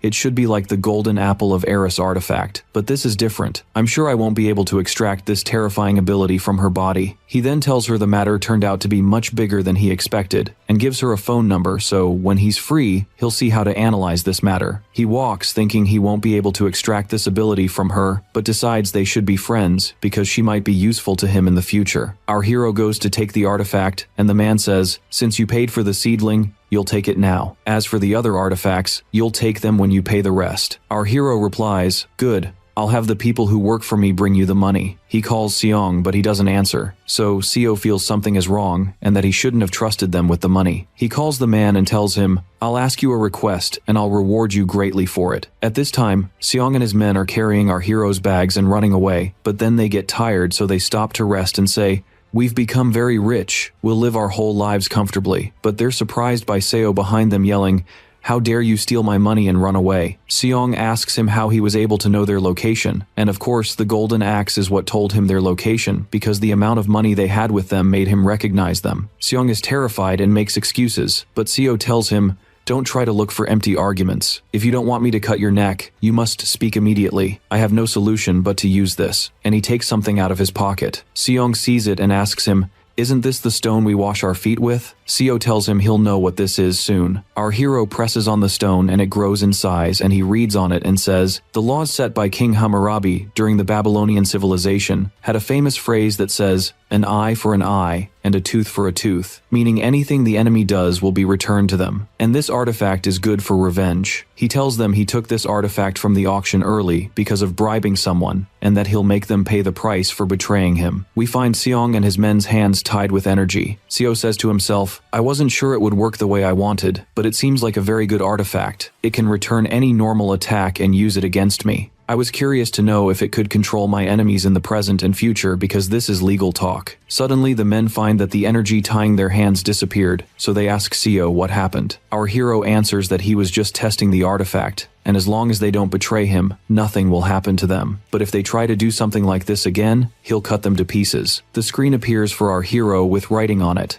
Because of Hammurabi's law, the artifact started monitoring the actions of the people you want. Our hero tells Seong, "Consider that you wrote a contract that you'll work as a servant for me." Seong replies, "And what's the sign of this?" And the men tell Seong that Seo seems to be talking seriously because the artifact he has appeared and disappeared quickly. Seong yells at our hero, "Are you summoning demons or what?" Seo replies, "Yes, I want you to know the world will turn upside down soon, but you'll be fine. Do you know why? Because you'll be servants for me, and this is a good opportunity for you, and I'll compensate you too. If you do your work well, I'll give you the money you want, and a little more than what you tried to steal from me." Seong agrees and wants to know the type of work he'll do. Seo tells him he'll let him know soon. The next day we see Seong and the men gathered at the hotel with the almond seedling artifact in front of them, and he tells the men, "You asked us to come at 9 o'clock. What's this?" Seo replies, "Surprised, why? This is part of the work you'll do. Do you see the seedling there? Taking care of it is on you." The seedling starts moving and says, "How dare you treat me like this, you low bag." The men get scared by what's happening, but Seo reassures them and asks them to plant it quickly. He tells them its price so they'll be careful with it. Seong starts carrying the seedling and planting it, and hears it saying, "Who is this filthy one? You're carrying me well. Yes, this is the way you're supposed to treat me. Seo thinks to himself, looks like they have high sociability. Yesterday I tried to deal with the seedling, but it kept screaming so loud I couldn't sleep. This elixir plant hates users with high dominance and likes users with high sociability. Seems like they'll be the perfect caretakers for this plant. I finally gave them the task, but the truth is, I just didn't want to deal with it myself. Looks like I made the right choice. The phone rings and he feels this number isn't unfamiliar, so he answers. It's John calling. Seo introduces himself and asks, "What do you want from me, sir?" He knows that if John called him personally, he must have started looking into him. John answers, "I'll get straight to the point. I learned you took the almond seedling artifact from Aaron, and I want to talk to you about this matter a bit." Seo tells him that as long as the matter is related to the seedling, there's nothing for them to talk about and that he's very busy, and Seo hangs up. John gets angry and his assistant is next to him asking what happened, so he replies, "That dog hung up on me." The assistant tries to lighten the mood and says, "He surely doesn't know who you are, but he seems like an arrogant kid." John replies that he's arrogant, but he has the almond seedling artifact, which has a strong aura, and that he should have done everything he could to take this artifact yesterday, and he blames the assistant for this. The assistant apologizes and thinks to himself, "How is it my fault? I did what needed to be done in that situation. I need to fix this problem. Actually, this will be the best opportunity for me to improve my image in front of him." So he says to John, "I'll take responsibility for everything that happened, and I'll do everything I can to bring you this artifact. Will you let me kill him and bring this artifact? He's just an ordinary person, so it'll be easy. If you allow me, can I use some artifacts from the company's storage?" We go back to Seo and the men with him, and we find Seong yelling at our hero. "Were you talking to Chairman John? How does that man know you and how do you hang up on him? Don't you follow the news? He's the most powerful person in the country." Seo takes out the golden axe and says to Seong, "How do you talk to your boss in such a bad way? Do you want me to split you in half now?" Seong gets very nervous and shuts up, and our hero tells them he's going out and asks them to send pictures of the seedling every day so he can check on it, and that if they try any stupid move, he won't let them off. He goes out thinking to himself that John will do anything to take the artifact, and will try to find out his location, and will try to set a trap for him, and this is of course to protect the artifact. He needs to know what he's planning, and since the silver axe is active now, it means John has started watching him, and that he's going out now to see who's watching him. He sees Assistant C, who works with John. There's an unclear aura around him, but Seo can see it and knows he has an artifact. C is yelling at someone on the phone saying, "How many times do you repeat this? How can I trust you now? Is it that hard for you to watch one person? If you keep this up, I won't give you any money." He's walking behind our hero until they reach the bar. Seo enters and C approaches our hero and talks to him, but Seo ignores him very coldly and thinks to himself, "Turns out this guy is stupid and didn't notice I set a trap for him." Sai gets angry and says loudly, "Can't you hear or what? Isn't it normal when someone talks to you to respond?" Our hero stops in his place and throws C to the ground and tells him, "Where did you learn these filthy manners? How dare you yell at someone you just met? If you want something, ask politely." C replies, "You're the one who started, you animal." And Seo starts feeling the aura of the artifact. C has more strongly, so he decides to take it from him. C gets up and asks our hero, "How dare you hit me?" Our hero is thinking that since John sent C alone, he definitely still underestimates his abilities, and that he'll take all the artifacts C has. So he responds to Sai and tells him, "You should learn some manners. It seems you want to talk to me about something important. Talk? I'm listening." C tells him that he won't let what happened pass peacefully, and that he came to talk to him about what happened yesterday at the auction. Seo annoys him more and tells him, "I don't remember seeing you at all." C gets angrier and says, "Don't play dumb. I know you saw me." Seo replies, Oh, I remember now. I saw you there. Aren't you the one who was pretending to be strong and lost in the end? You and the old man with you?" Sai gets more upset, and the screen appears informing our hero that Sai has started losing his temper and can no longer control the artifact he has. Our hero remembers that Sai can be easily provoked by anyone, even though he looks strong, but this is because he has an inferiority complex, and that he was heir to a big corporate foundation but got kicked out because of his stupid actions, and at that time John felt he was a successful person, so he started employing him, and this is the reason C still does anything for John, and that when our hero was working at John's company, C tried to fight with him in any way, but Seo back then could provoke him and make him lose his temper,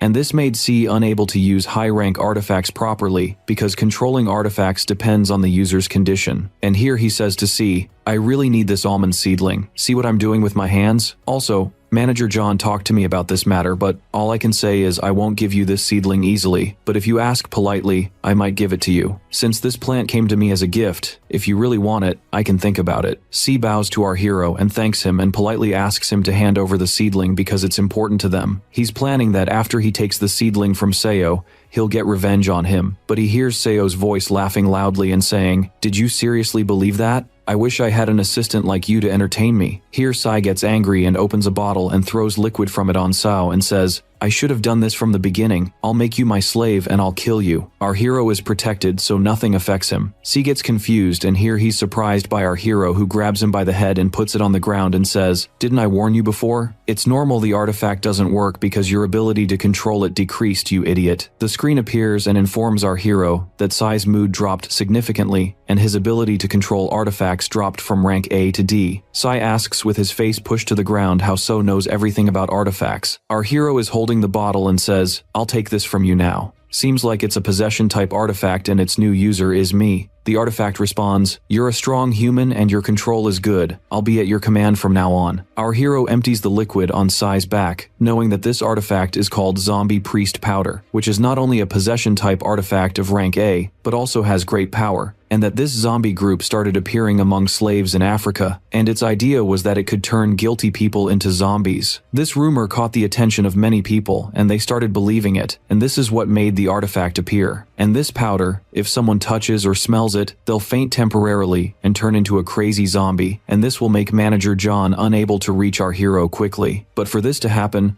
our hero must pack his bag and leave Las Vegas before time passes. At this time, we see John standing in front of the cell where C is and asking someone if this is his assistant or not. He reads in the news on his phone that Sai took drugs that made him hallucinate and take off his clothes in the middle of the street, and this is the reason he entered prison. One of John's men asks what they're supposed to do and that they shouldn't let this matter pass easily. John replies, "There's nothing in our hands to do now." This news didn't just spread in America but reached Korea too, and because of this scandal my name is in the mud. How does my reputation get tarnished like this? Go and bring the artifact this bastard was using. The men tell him that since Sai was arrested, he didn't have anything with him and that everything he had was either confiscated or stolen, and they start investigating the places Sai went to. So he tells John this talk is unnecessary because the person who brought C to this condition definitely took the artifact. They're surprised when they hear this, because they know Sai is very skilled at using artifacts, and no one can beat him. John tells them, definitely So is the one who stole the artifact. I'm sure there are powerful people behind him or he knows how to use artifacts himself. Send for the private lawyer to end this matter. In the end, he's just a naughty child. We can silence him with some candy. And here our hero has reached the airport, and we see Seong asking him about the new artifacts while holding the artifact in his hand. Seo asks him to keep the artifact safe and not lose anything because these things will benefit them later. And he thinks to himself, I was able to collect many artifacts from here. I should now return with them to Korea safely. The artifacts I took from Korea are the Egyptian funeral cup, the golden and silver axes, the escape rope, and the muramasa. As for the Midas auction, I took Hammurabi's code, Shakespeare's pen, Marie Antoinette's necklace, and the almond seedling, and finally, the zombie powder from C, along with the foxtail and Homer's glasses. This is more than enough to help me search for artifacts and makes me able to take many artifacts after that. Suddenly he finds someone coming toward him, asking if this is Seo or not, and tells him she's Jane, the private lawyer for John's company. He looks at her and knows she's John's second assistant and asks himself, what is John planning? They sit in the cafeteria and Jane tells him, we know Sai's things are with you, so don't try to deny or manipulate me. Actually, Chairman John is very impressed with your skill because you were able to beat him, and I'm here to offer you to work with John's excavation team, and she puts a contract in front of him. Our hero replies, I was asking myself what brought you here, but it seems you're here to offer me a slavery contract. Jane tells him, what are you saying? You won't find a better opportunity than this. We'll give you $100 million as a down payment. Not only that, but you'll have a secondary salary, and we won't interfere in your life, but you have to join the company. Seo interrupts her and asks her what will happen if he refuses her offer, and that this offer doesn't interest him because he knows what John is planning. Jane answers, forget all that. I'll give you advice from someone older than you. When you come to talk to someone, I wish you'd choose your words well. I'll pretend I didn't hear this because you're still a small child who hasn't thought about what John can do to you because of what you stole from him. This can erase you from the face of the earth. Don't think you're important. So laughs and says, yeah, that's how your true colors show. Are you threatening me or what? You're telling me with complete shamelessness that if I don't work with you, I'll die. Alright, listen to my advice. When you're trying to pick a fight with someone else, you should choose your enemy wisely. That is if you're worried about your life. What's going to disappear without a trace now? As he holds the zombie powder artifact. Jin tells him she knows he won't dare use this artifact, and that there are many people around him because he wouldn't want them to know anything about the artifacts. Seo replies, "You're very confident. Do you think I can't seriously do it?" And he opens the bottle and actually throws the powder on her. She screams so loudly that Song and his men standing outside hear her and run to see what happened. They find Jin fallen on the ground, saying, "Get this filth away from me. You're crazy. I can't believe you're using artifacts." Seo responds, "Do you know that I don't care if people know about this artifact thing or not, because I'm not like you guys." And he says to his men who are standing and filming, "What are you doing, guys? Yeah, that's it, film this. Honestly, aren't you enjoying seeing this shiny powder everywhere? Don't forget to post the pictures on social media. And you, Jin, since you're fine after touching the powder, I guess your nerve control is high. If you have artifacts, hurry up and use them, because the next attack won't be easy to resist." Here Jin gets angry and gets up from her spot and grabs a bottle, throwing water from it at Seo and saying as she throws it, "Take this and taste my water cannon." Seo replies, "Very good, but as you can see,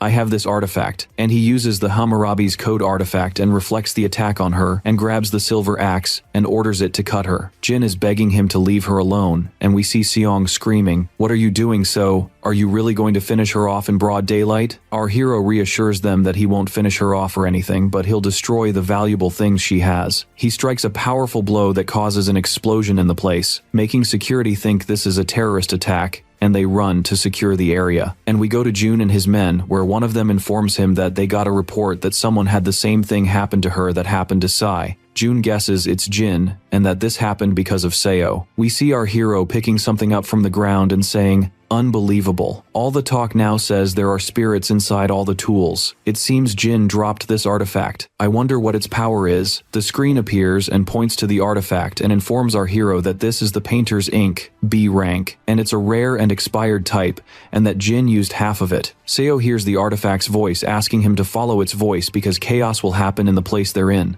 Seo says, "You again, you crow?" Seong replies, "What crow are you talking about? Why are you scaring me? You're talking to thin air." Our hero realizes that no one else hears the artifact, and the artifact continues ordering Seo to listen to it. Seo says, "Stop giving me orders, you filth. You turned my life into a game before, and now you're giving me orders? Do you think I'll believe what artifacts say?" The artifact tells him he'll regret this behavior. He's surprised by June's voice saying, "You've made quite a scene. You're Seo, right?" He looks at the men and tells them this is the first time he's seen them and introduces himself. Seong, who feels unable to move, welcomes him, and Seo looks at June, who has a terrifying artifact aura around him. He pulls out the dagger and runs and puts it to June's neck and tells him, "Don't try to control humans, especially if they're helping someone else. If you act this way, things won't be pleasant. It's better for you to stop what you're doing, right?" June answers him, "You have better skills than I expected, and it also seems you have an exceptional skill in controlling your artifacts. I don't think I'll be able to restrain myself. There was a prophecy I heard a while ago saying the world will know about the artifacts soon, and as you see, I don't want this to happen because there are still many things I want to do with artifacts. So if I eliminate people who know about this artifact thing, it'll delay the world from knowing about them. Isn't that enough reason to get rid of people like you?" A terrible aura forms around his hand, directing it towards Seo. Seo says, "Yeah, that's it. Show yourself and reveal your true nature." June is surprised that Seo is still standing in front of him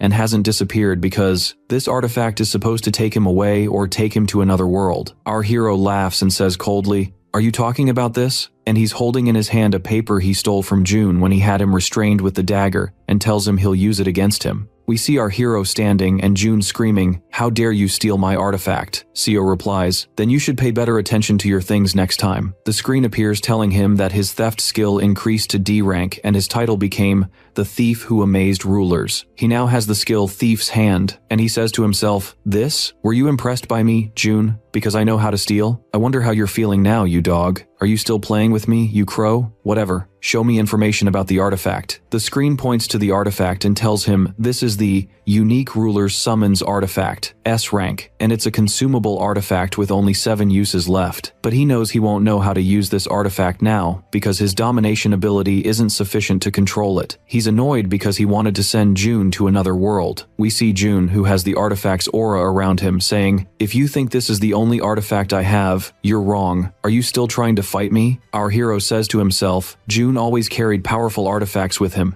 including the Conqueror's artifact. This artifact has the ability to control people's minds and make them carry out his requests without thinking. This is a parasitic type artifact like Irene's artifact. I don't know the other details because June hides it, but all I know is it's in his body. I can try cutting off his hand and leg to know more information, but even that I won't know how to do because he has a shield type artifact, meaning in short, his body is protected by powerful weapons. Not only that, but the Conqueror's artifact is linked to people's consciousness, meaning if June activates it now, the whole place will turn upside down. We see June and our hero standing with chaos and broken chairs around them. June laughs and says, "Are you scared or what? I haven't fully activated the artifact yet." Seo replies, "What's this mess you've made? I thought you didn't want people knowing about this artifact thing." June replies, "I'll have to remove people cleaning up the mess and that's it. Honestly, I see you'll be a very big problem for me if I leave you alive. The time has come for you to listen to me." Energy comes out of his hand, and suddenly they hear the artifact's voice telling them they're stupid, and they must stop these actions immediately, and that this place is very dangerous, because there are wild dogs sleeping here, and if June doesn't deactivate his abilities, they'll wake up. June screams when he sees the crow, what kind of energy is around it, and says, "You're an artifact. Your aura is spreading great power. It seems you're of a high rank." Our hero tries to remember information about jackal dogs, and that they might be related to the Anubis artifact from Egyptian mythology, or this place itself could be the artifact's shrine. June looks at Seo and a terrible aura forms around him, energy coming out toward our hero, and he says that after he finishes him off, he'll take this artifact for himself. Here, Seong enters and tells them there's an earthquake. June gets angry, and the screen appears with writing, "Deadly Egyptian auras are trying to enter your body, and because of them, your artifacts will be damaged. And these are powerful artifacts, and their quantity is so large that they'll end the world." Our hero looks from the window and says, "What I'm seeing is a disaster. This was the beginning of a savage era full of artifacts. The airport was destroyed because ancient Egyptian structures came out of the ground, and this was because of Anubis's shrine, and it didn't just come to the airport, but the whole world turned into a big shrine. Las Vegas, Tokyo,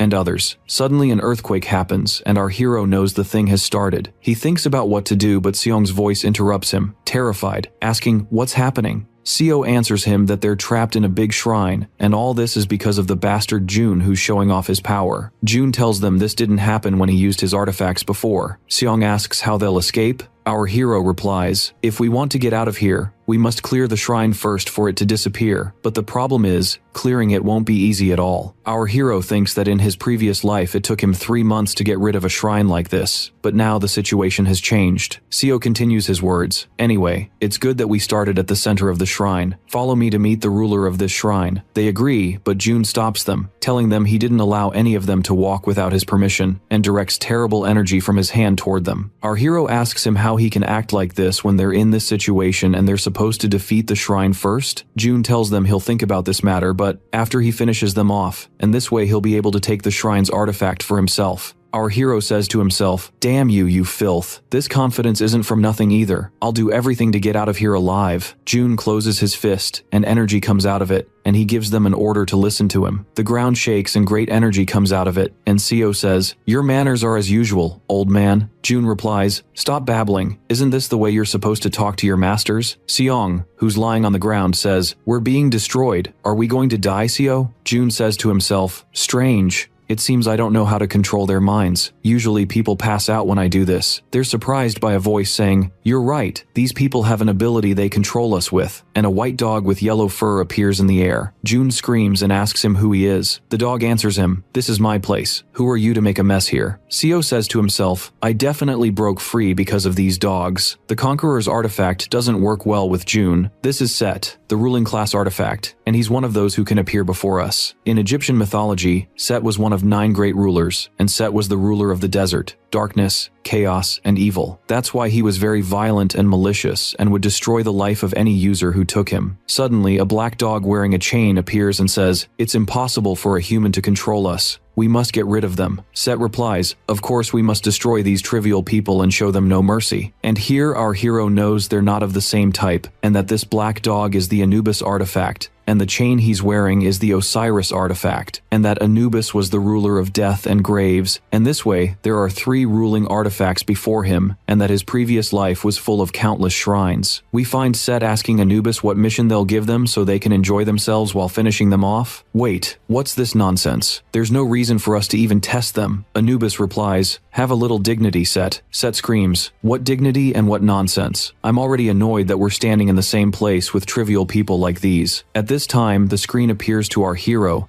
and tells him his immunity started increasing because of the presence of malicious artifact aura in the place. Our hero finds Set approaching him with energy around him and his eyes glowing, saying he'll start now, and that the best thing to do with them is to hurt them with his power. Our hero remembers when Set attacked them, the other artifacts participated with him, and within seconds, malicious auras formed around them. We see the artifacts strongly affecting Seong and his men to the point of making them bleed. So was expecting this because without his immunity skill, the body would be destroyed quickly, and even June didn't escape the aura, and his body started being affected. Our hero tells Seong, you guys should get out of here and protect yourselves. Since you're trivial people to the artifacts, you'll know how to get out of here. Seong replies, I don't know whether to be happy or sad about what you're saying. The men carry one of them and leave, while John screams from the ground, where are you going, you dogs? And why weren't you affected either? So explains that this is just a difference in their abilities, nothing more, and this angers John even more. Here Set asks Anubis why this boy is still fine. Look at your work carefully. Anubis responds, did we go easy on them or what? Just wait, I feel like this boy's scent isn't unfamiliar. At this moment, our hero activates Hammurabi's artifact, and the pillar appears with energy coming out of it. Anubis and Set ask our hero what he's planning, saying that this artifact's rank is much lower than theirs, and that he'll regret underestimating them. Our hero commands Hammurabi's artifact to return their deeds to them. The place fills with energy that Seo directs toward them from his hand. Set screams, not understanding what's happening, and Seo explains that this is what happens when they focus on the artifact's rank and neglect their abilities. Anubis says to Set, it seems he's using something other than our aura. Let's use your skills and attack him. But Set refuses because if he uses his skills, his lifespan will decrease. He's sure he smells the crow in the area. Osiris responds, Crow? That traitor who was helping humans? Impossible. We imprisoned him. Set and Osiris start fighting with each other, while Seo watches and thinks to himself, I was curious to know why they haven't stuck together until now. When they're in the same place, they have to fight, and this matches the legends that say Set was so jealous of his brother Osiris that he killed him, which makes them act like this. Anyway, this is good for me. I should attack them while they're distracted like this. Anubis tries to calm them down, telling them that Seo is planning something, and they need to be rational and focus on the mission. Otherwise, he'll have to solve the problem himself. Seo hears him and says, looks like you're the only sane one among them, so I'll take you out first. But Seo is surprised by a powerful energy heading toward him. He finds himself flying in the air, and Anubis tells him,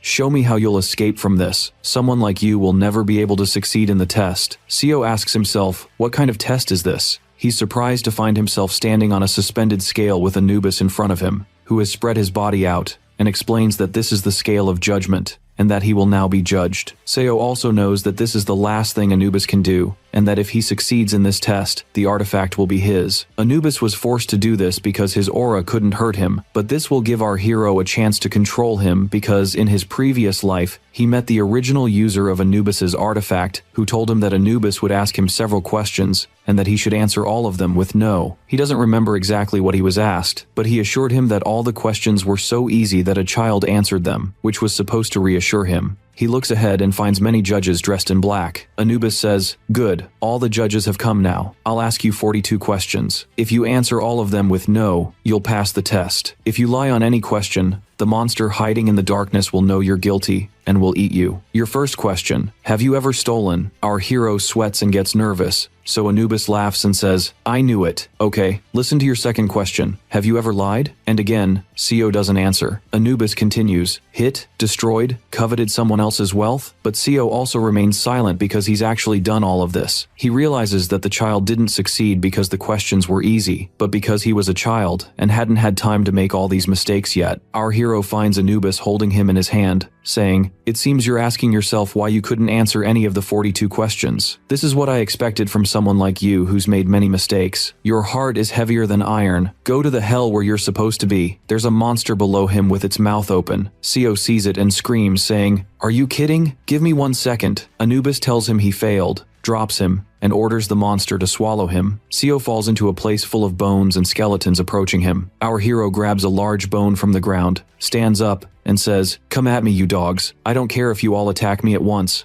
I'll take you all out. He starts hitting them with the bone in his hand. One of their heads flies off and he hits another in the stomach, but there are too many of them. Our hero finds one approaching him, grabbing the bone and biting it with its teeth. More monsters gather around him, so he says to himself, is this my end? Will I die again? Or what? But he suddenly hears the crow's voice saying, looks like you need help again. You're really stupid, by the way. A powerful explosion sound comes out. Seo falls to the ground, and the crow appears, spreading tremendous energy in the place. His eye is glowing, and our hero knows he hasn't done this in a long time. Seo asks him what he means by a long time, and aren't they supposed to be in the past? The crow laughs and tells him, it doesn't matter what time we're in, I'm still the same person. Nothing will change in this place. I'll help you get out of here, and I'll really enjoy watching you use Egyptian power to defeat Egyptian artifacts. The skeletons are moving towards Seo again. We find our hero asking the crow why he's helping him, but the crow ignores him. Energy circles form around him, creating a powerful shockwave in the place. At this time, we see Set and Osiris standing, looking at a large energy sphere. Set says, this thing took too long. Finally, we're done. Osiris responds, no, I feel something's wrong. The virtues of judgment? What did Anubis do? Set replies, do you really believe that a mere human could do this? John is still on the ground, unable to move. Suddenly, the sphere explodes. Set screams, saying it's the power of the sun ruler Ra. The crow and Seo appear before him, surrounded by an aura, and that's when Set realizes all this is because of the crow. Anubis appears, not looking fine at all. Set screams, it's clear as day. The crow did this. I was sure he was imprisoned far from here. How did he appear again? I still remember you sided with humans to destroy our brothers and take their power, you filth. Here Seo asks the crow if what he heard is true. We hear Osiris's voice saying,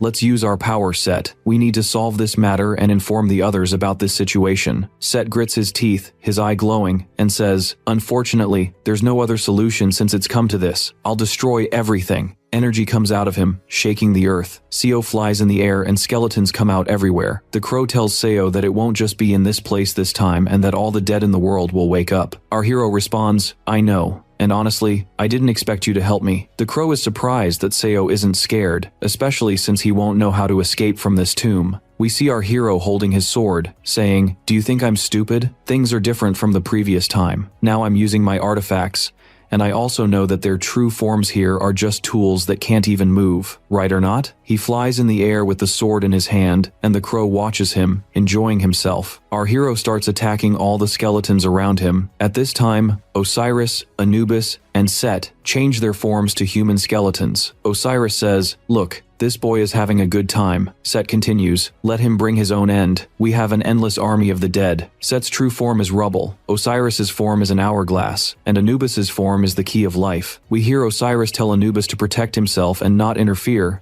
and asks Set to try with all his energy. Set responds, it's a good idea, and I'll finish Seo off this time. They scream a very powerful scream in the place, and after that, all the existing skeletons are covered with energy, growing in size until only their eyes are visible. One of them hits the ground and attacks our hero. Seo tries to defend himself and throws his knife at it, but doesn't know how to get it back and tries to get away from it. Even though our hero is protected by energy, the situation is very difficult for him. He has another knife with him. As soon as he takes it out, he hears it say, what is this energy? I feel like I'm home. This is a knife possessed by the spirit of an Egyptian embalmer. Seo asks her if she reacted to the place because she's also Egyptian. She tells him that Anubis is near her and that she's very strong. Our hero tells her, do you know how to locate him? Come on, let's go say hello to him. Take me to him. At this time, we find Set laughing and saying, since they got bigger in size, it's become easier like this. I have a big place to hide. Suddenly, Anubis asks them if they use their power. Osiris tells him they had no other choice. Set says, I don't know why the crow appeared again. It's not his time. What's happening? We need to warn the others. We're surprised by Seo flying in the air and cutting Osiris's body in half,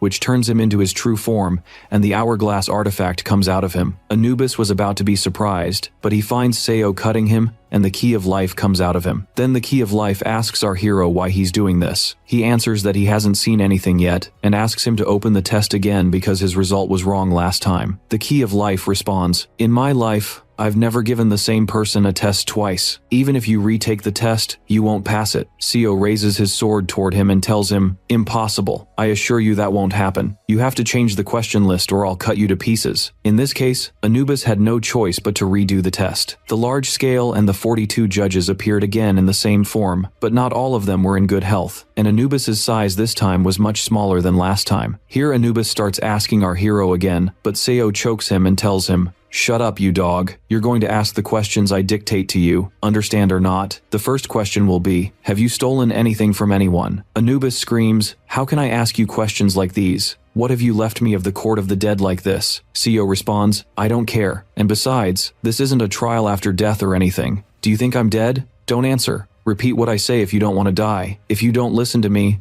I'll cut you to pieces. Anubis goes on his knee and asks our hero why people are supposed to want to take us. If you destroy me, won't you be sad? Seo tells him he'll take him, but if he doesn't cooperate, he'll destroy him. That will be his fate. Anubis listens and starts with the question our hero wants. Seo acts like he's not hearing and asks him to raise his voice. Anubis repeats, have you stolen before, you damned one? Here Seo slaps him and orders him to speak politely without insults. Anubis asks, have you stolen before, my lord? Seo answers that he has stolen and is still thinking about the second question. We find Anubis asking him if he's going to do this for all the questions. And so our hero was able to change all the questions in his favor and answer them with yes, to the point that Anubis was crying when the test ended. The screen appears and tells our hero that he succeeded in the mission and that Anubis surrendered to him. We see Seo being lifted off the ground with energy around him as he takes the artifact. As soon as he grabs it, a screen appears to inform him that his skills have increased and that he has earned the title Cunning Tomb Raider. Here our hero decides to end this matter, so he commands the artifact to close the tomb. The place starts to collapse, and Jun is standing there looking at Seo, talking to himself. Did he really take the artifact? This guy is scary talented. If this is just a hobby for him, I can easily get rid of him. But if I can't do that, then I need to make him work for me. At this time, the screen appears with text saying that the tomb, which had covered a large part of the land, has disappeared from the world. Our hero is happy that he'll finally breathe clean air, but he hears Jun's voice calling out to him, saying, I didn't know you were this talented. I was a bit rude to you before. I'm sorry. I'm going to offer you to work with me now. Our hero replies, saying he thought Jun was going to kill him. So Jun explains that they didn't really know anything about each other yet, and that artifacts will change the world, and that people like Seo will have greater potential in the new world. He promises to support him, improve his abilities and skills, and also convinces him to work for him. Here Seo pulls out his sword and points it at Jun, saying, what do you have? Weren't you just saying you wanted me to work with you? Doesn't this also show your cheap intentions? Of course you'll invest your money in me and make me work for you like a dog to see the return on your investment, and then in the end you'll throw me away like garbage. All you want is to exploit me, and in the end you tell me you want to work with me. You really crack me up. Jun laughs and says, I'm just talking to you. You're the one being sensitive. Right now I have more things than you, so it might seem like you're working for me. What's wrong with me getting a return on my investment? On the contrary, you'll help me and I'll help you. That's how everyone works. Think about it, because you'll go through a lot of dangers collecting artifacts, and it might be hard for you to face this alone. Also, if you get injured, I'll treat you. Before he can finish his sentence, we find Seo stabbing him in the neck, saying to himself, you'll treat me? I don't want to hear this stupid talk of yours. I still remember the day I took the Russian plant artifact. That day you treated me like a servant and used me as bait to treat me. Suddenly energy appears around Jun, so our hero realizes that the blood that came out of him is going back in, and his body that was cut is healing itself. This is because of the power of the immunity artifact Jun has, called Achilles' body dipped in the river Styx. This Achilles was a soldier who appeared in ancient Greek mythology. His mother was the ruler of the ocean, and his father was an ordinary king. Because his mother wanted her son to live forever, she decided to dip his body in the river Styx, and she did this while holding his heel. Although his body was strong and solid, the heel was his weak point, and was also the cause of his death. Since the one with him has Achilles' artifact, he definitely has a weak point, but unfortunately, Seo doesn't know what this weak point is. Our hero looks at Jun, who is full of energy. He finds that his neck has returned intact and healed, even though he cut it. Here Jun asks Seo, do you realize now that you're beneath me? I know you're talented, but not to the point where you can beat me. I won't fight you and I'll try to be your partner. So Seo laughs and commands the Muramasa sword to gather its power and says to Jun, have you ever heard of something called rebellion, old man? That's what I'm going to do now. You're right. The best solution is to stay with you, but I don't want that. Consider it that I can't stand looking at your face. Also, This Muramasa is the best weapon. The higher the rank of its enemy, the stronger it becomes. We'll see if you'll die if I hit you with Muramasa's full power or not. Jun gets scared and screams, asking Seo if he's crazy and why he's taking it this far. So, our hero strikes him with a powerful sword blow, after which Jun screams and blood sprays out everywhere. Our hero struck him with the help of the dominance skill he applied to Muramasa, but because Jun was stronger than this artifact, it caused destruction to the artifact. But Seo doesn't give up and continues attacking Jun with the broken weapon. Jun flies in the air with energy around him, which means Jun's artifact is starting to feel threatened. His dominance artifact starts to activate, and this is dangerous for our hero. Seo tries to use Hammurabi's artifact to reverse Jun's effect. The artifact affects itself even though Jun is destroyed again. At this time, we see the place destroyed with tremendous energy, and we find Jun sitting on the ground unable to move, with Seo standing in front of him holding the broken Muramasa sword, saying to himself, certainly Achilles' artifact and the dominance artifact were affected. Jun won't be able to act at all now. Unfortunately, my Muramasa sword is very destroyed, and Hammurabi's artifact is also affected. After all I've done, I still don't know how to finish him off. This is really frustrating. Here, our hero hears the voice of Seong and the men coming to him, so our hero is happy they're still alive. Seong looks at Jun and says, "What happened? And what is this corpse too?" Seo replies, "I wish it was a corpse, but unfortunately he's still alive." Seong asks him if he's going to finish him off or not. Seo answers, "I'll throw him in the hospital. I'm hungry. Let's go eat something." Our hero is doing this because he doesn't have a way to finish off Jun. In the midst of all this destruction, we go to the hotel, and the reporter on TV says, "The damage report caused by the Great Disaster. There are accounts from people who witnessed the monsters, that there were corpses emerging from the ground,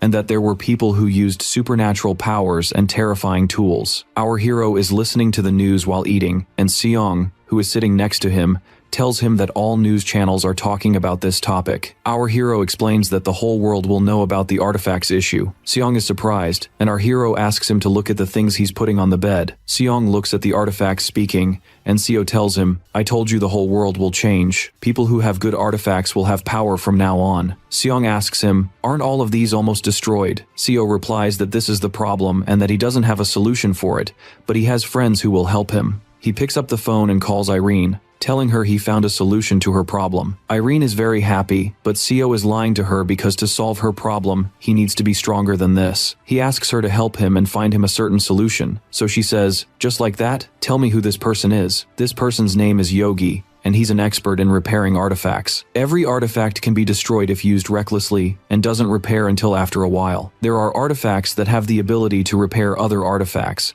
and the one who knows how to use these artifacts is called an artifact restorer. There's no one better than Yogi in this matter, because he monopolized the market. She knows he's the king of forgery, and this is what made manager Jun exploit him and put him on Seo's team. Seo decides to hire him, and this way he won't worry about repairing artifacts. At this time we see our hero, and the men standing in the street. Seong asks, "Who is this person you're doing all this work to find?" Our hero tells them it's Yogi. Seong is surprised because Seo is the best one at the artifacts thing. Seo replies that he's right, but the task of repairing artifacts is very difficult, and most of these artifacts are related to art, and he needs high artifact affinity to do this. If he tries to repair them, he'll give himself a headache. So the easier thing is to find a specialized person who can do this. It's a slave trader's perspective. Seo's eye suddenly gleams. They hear the sound of a plane above them with someone saying, "I'm sorry, I'm late. I'll come down quickly." Irene appears and says to them, "I wasn't far from you, but the streets were crowded, so I tried to get here with the fastest thing I have. I'm really sorry." Seo realizes she has a private plane and takes her to the cafe to talk. Irene starts asking about the person our hero wants to search for. Our hero answers that he's a Korean guy named Yogi. He asks her if she knows him or not. She replies that she hasn't heard of him before. "You might not know him because he uses a fake card. Do you know anyone who collects paintings?" She replies, "Yes, my brother does that. He even meets people in the same field." Seo is very pleased. "That's great. If you're interested in the same field, you can meet him. This is what he looks like. Please ask your brother if he knows anyone who looks like this." He shows her his picture on the phone. Irene grabs the phone and is shocked when she sees the picture, asking if Seo is sure he's looking for this person. He replies, "Yes, why are you asking? Do you know him?" Our hero is shocked when he hears her say she knows him, that he scammed her brother last month, that she saw him when visiting her father, and she still remembers him because he looked handsome. He made her brother buy a fake painting from him, and then her brother was surprised to find the same painting with 20 other people. So Seo says to himself, "Well,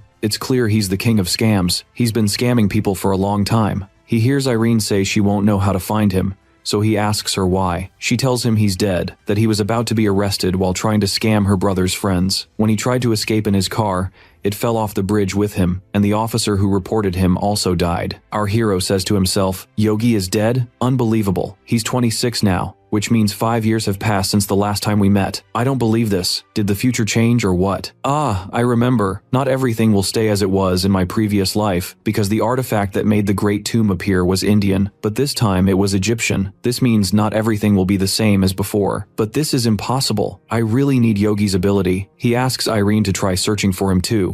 Irene is surprised and says, What do you mean? Are you saying he might still be alive? Seo replies that Yogi is a strong person and they should have hope. We go to the hospital where Jun is lying on the bed, bandaged with not a single piece of him intact. Next to him is his assistant listening to the news on TV, saying that the phenomena happening in the world are related to the appearance of tombs and that the government has decided to conduct research on artifacts. He screams and says, When will these bastards stop talking nonsense? He's startled by the sound of someone laughing, opening the door and saying, What's happening here? Looks like you're not doing well, Jun. Jun's assistant is kicked out, and this man's name is Edward. Edward sits down and tells Jun that his actions haven't been right these past 2 days. How could he request a tomb this big? Jun swears he didn't know there was a tomb at the airport at all. Edward tells him this talk won't make a difference now, and that this won't change the fact that the tomb activated after Jun used the artifact. He needs to be more sensible because the partners are very upset. Jun screams at him, So everyone knows about this? The man replies coldly that he's the one who gave them this information, that he doesn't just deal in weapons, but also in information. To make them trust him, he must give them accurate information. John asks, Do I understand from this that my trust in you doesn't matter to you? Edward replies, If you did something wrong, you're supposed to try to fix it, but look at yourself. You're still tired. I know you have the artifact of immortality. John explains that this artifact doesn't work, and that everything happening to him is because of that bastard Seo. Edward replies, Seo seems important, otherwise he wouldn't have been able to destroy the artifact of immortality like this, but also this problem concerns you. You need to fix the artifact. John asks if there's a way for him to fix it. Edward tells him he'll introduce him to someone who fixes artifacts and that he can mediate for him, and he needs to gather all the artifacts that need repairing. They say goodbye, and he leaves, asking his assistant to gather information about Seo. At this time, we see Yogi sitting at a desk, and he gets a call from Edward, so Yogi answers it. Then Edward asks him, You answered fast. Seems like you want money. Yogi laughs and says, You've got me memorized. By the way, I got arrested when I was trying to scam someone, so I forged a death certificate and my car got wrecked, and I had to pay some money under the table, and now I don't know how to get out. I'm gonna go crazy. Edward replies to him that he's forged so many things but didn't get his own death certificate. Yogi tells him, That's generous of you. Do you have work for me? Edward tells him that he wants him to fix an artifact. Yogi complains because fixing artifacts is tiring, so Edward yells at him, You think money comes easy? This time it's a big client. This is Director John.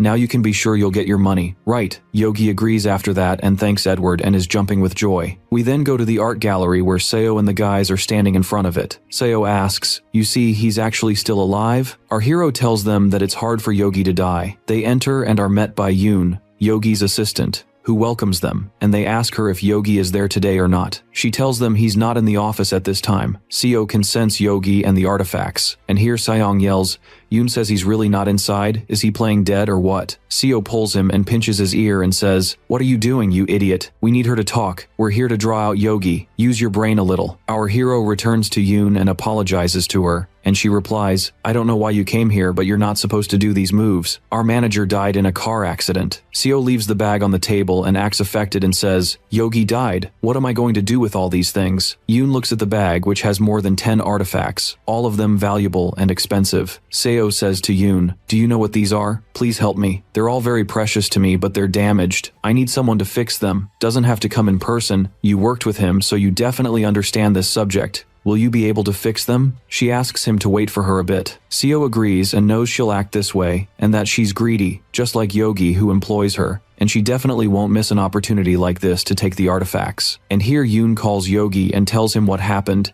and this will keep him busy for a long time. She tells him that Seo brought more than 10 artifacts, and they include some high-level Egyptian artifacts, and that Seo looks easy to fool. He replies to her, "Okay, I'll think about it and I'll get extra money too. Take the artifacts and go to the repair room and I'll come soon and I'll come to swap them for fake prices." Yoon returns and apologizes to Seo for making him wait, tells him that since he's in such a hurry like this, she'll fix them. Our hero thanks her, and she asks him to take the artifacts to the repair room to examine them with the machines and see if she'll be able to fix them or not. Seo agrees, and Yoon puts in front of him a contract with the terms and price written in it. And here we find Seong whispering to Seo, how will he leave the artifacts here, and what will he do if they run away with them? He replies, the right bait catches a good fish. Seong warns him that he won't know how to act now as long as all his artifacts have been taken. Seo says, you know what, you have a point. Consider this matter a challenge. We'll see if our plans will succeed or not. Yogi goes to Yoon and is amazed when he sees the artifacts and says, good thing you called me, these are some high-level artifacts. Yoon asks him if he's sure they won't get arrested, and he answers her, don't worry, you just watch the situation and I'll make fake copies of them in the blink of an eye. Yoon agrees and Yogi holds a paper and says that life will stay very easy as long as he has this artifact. The artifact is a forged secret signature that amazed the world, and it's a rare type called Aspire. And this is the artifact that Yogi uses, and through it he can make forged copies of artifacts and steal the originals. And as soon as he touches the artifacts with it, they're copied into fake artifacts identical in shape and characteristics. An aura forms around them, and after 12 hours no one can tell the difference between them and the original. But because Seo is living for the second time, he knows all this stuff. At this time we see Seo and the guys sitting in the gallery, and Seong reads the contract and says, what's this? Is fixing artifacts this expensive? The price to fix one scratch reaches 10 million. Our hero explains that this doesn't matter to him because he won't pay anything anyway. And here Yoon comes out to them, and Seo asks her about the artifacts. So she tells him that the artifacts are very damaged, and that she won't be able to fix them, and then gives him the bag. Seo throws the bag on the ground, and Seong is shocked by Seo's reaction as he yells, what is this nonsense you're saying? This lady swapped my artifacts with fake artifacts. We see Yoon terrified, saying, how? I don't benefit anything. I'm sorry. The original artifacts are inside this room. I didn't do anything. For my sake, let me live. Yogi is hearing all this from behind the door and is puzzled how Seo noticed.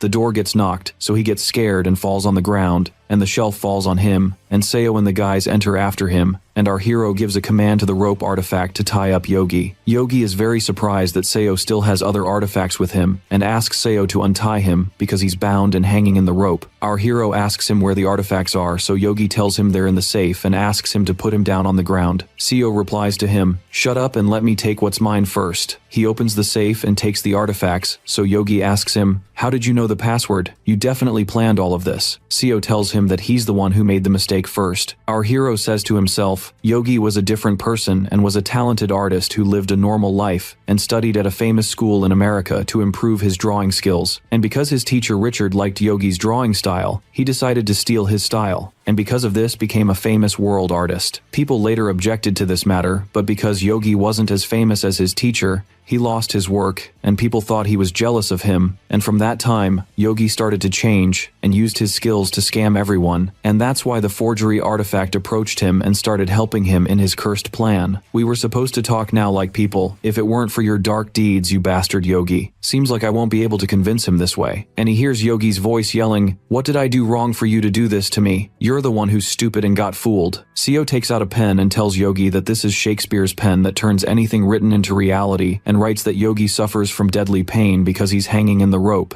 And indeed the rope starts moving and torturing Yogi, who apologizes to Seo and tells him that he won't take the repair fee from him and will do anything he wants as long as the most important thing is to let him live. Here our hero is happy that his plan worked and tells Yogi that he won't give him money and that to let him live he must make an agreement with him. He takes out a contract, but Yogi refuses to sign it because it will make him a servant to Seo. Our hero tells him, if the word servant bothers you so much, we can delete it from the contract. And that's it. Yogi replies, would it make a difference? You don't want me to work for anyone else and not give my opinion on anything you do. What would this be other than a slavery contract? And what does it mean that Hammurabi's artifact will take revenge on me if I don't comply with the contract? Seo looks at the guys and says, stay. Ask these friends of yours and read the whole contract. Not all its conditions are bad. Look how much I'll give you. I'll give you $6 million and a tip for every artifact you fix, man, and I'll feed you and clothe you and house you and treat you for the duration of the contract, meaning I'll take care of you from here on out. Honestly, do you find a better contract than this? Yogi yells and says how does he know if So is lying to him or not, and leaves and runs. Seong asks if he should go after him or not. Seo replies, yes, but don't be hard on him. Take it easy. He says to himself, even though I tied him with the rope,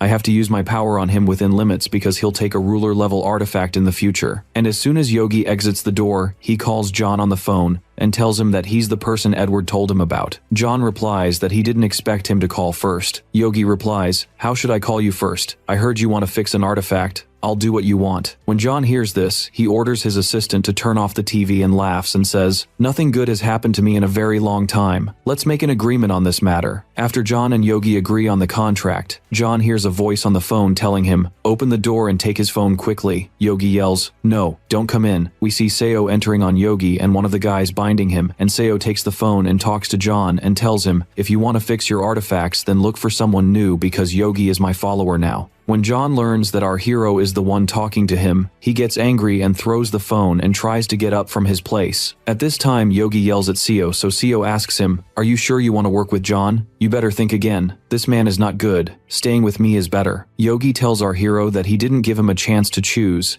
and that he's sure of his decision, and that he's forcing him this way. And when Seo sees Yogi very angry, he thinks to do something different, so he sits on the chair and says, come, let's talk in a friendly way. My name is Seo from Seoul, and all I want from you is to add you to my team since you're my friend.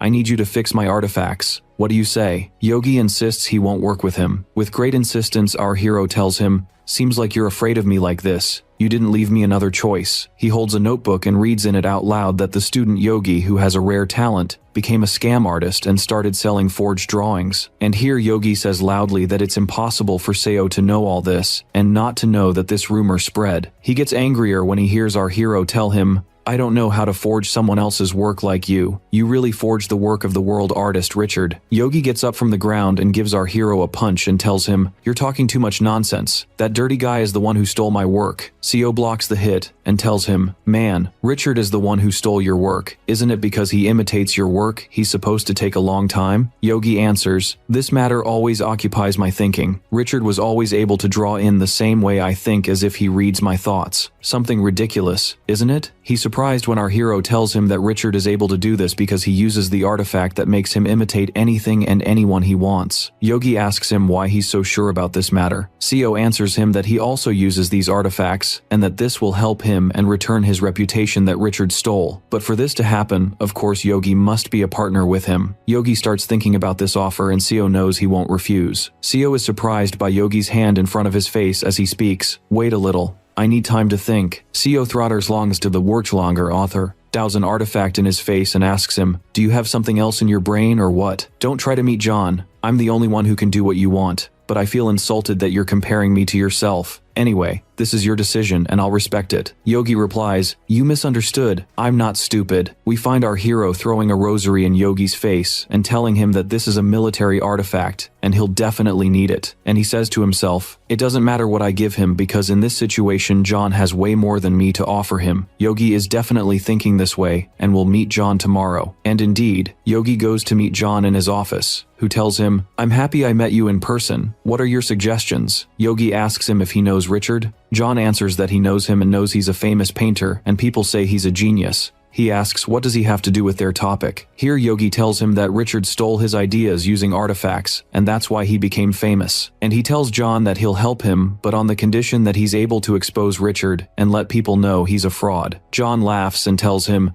this is very funny. Did you choose the wrong person or what? I just heard a very strange story about Richard. Now you're good. Yogi is surprised by John's reaction, and this is exactly the reason that made our hero let Yogi go to John, because he knows that John won't respect him and will choose to work with Richard, and there will be an unusual partnership between Richard and John, because they will be the main members of Pandora, which will form soon. At this time, John calls Richard, who screams at Yogi, why are you playing with fire? Don't you see you're asking for death? Do you think he'll grant your wish? wish? Here John tries to calm Richard down and tells him he'll handle this matter and says to Yogi, as you can see, our relationship is excellent. Yogi leaves him and walks while saying to himself that if he had known this, he wouldn't have come to anyone, but John calls him and asks if So is the one who sent him. Yogi is surprised by John's assistant grabbing him by the neck and telling him that John won't let him walk away until he fixes the artifacts. Yogi tells him in a loud voice while falling on the ground, "What are you doing? You're kidnapping me like this." He puts his hand in his pocket and takes out the artifact that Seo gave him and points it at John's men, but is surprised that it doesn't work. At this time, Seo enters and kicks the men with his legs, intending to do this to make Yogi trust him and be convinced by his offer. Our hero stands in front of the men who are now on the ground and says to Yogi,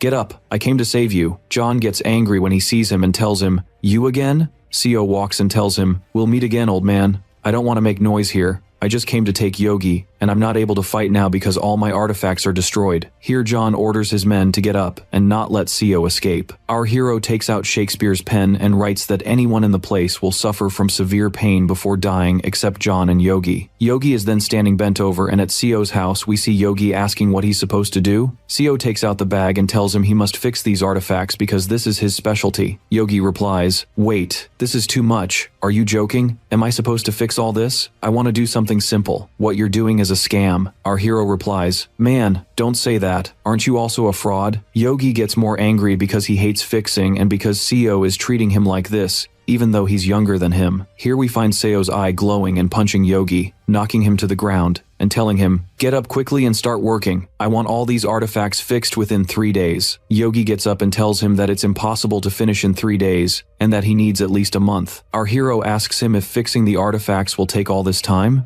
He answers, "Of course. You don't know how difficult the matter is. The shape of these artifacts is destroyed, and the artifact is hard to restore." He's then holding Anubis's artifact, and our hero tells him, "You lie too much. Don't you know how to do this in a week? Get real a little." And also Yogi insists that he won't be able to. Our hero grabs the golden axe and tells him, "Come, let me show you. Will you be able to do them quickly or not?" Yogi asks him, "What will you show me? The artifact doesn't know how to fix itself. Do you want to try?" He gives him the repair tool, so Seo takes it and says, "I'll show you the way. This artifact is B rank from Korea. How long is it supposed to stay strong?" Yogi interrupts him, "Stop the nonsense. If you fail, I'll fix only one artifact every month." Seo asks him, what will happen if he succeeds? Yogi replies that he won't take money from him. Here our hero says, "Keep remembering that you're the one who chose to challenge me." Yogi is surprised and holds his head when he sees So holding the artifact and tremendous energy coming out of it and returning the golden axe that was destroyed to its sound state. He screams, "What is this speed? How do you do this? How did you succeed? Impossible.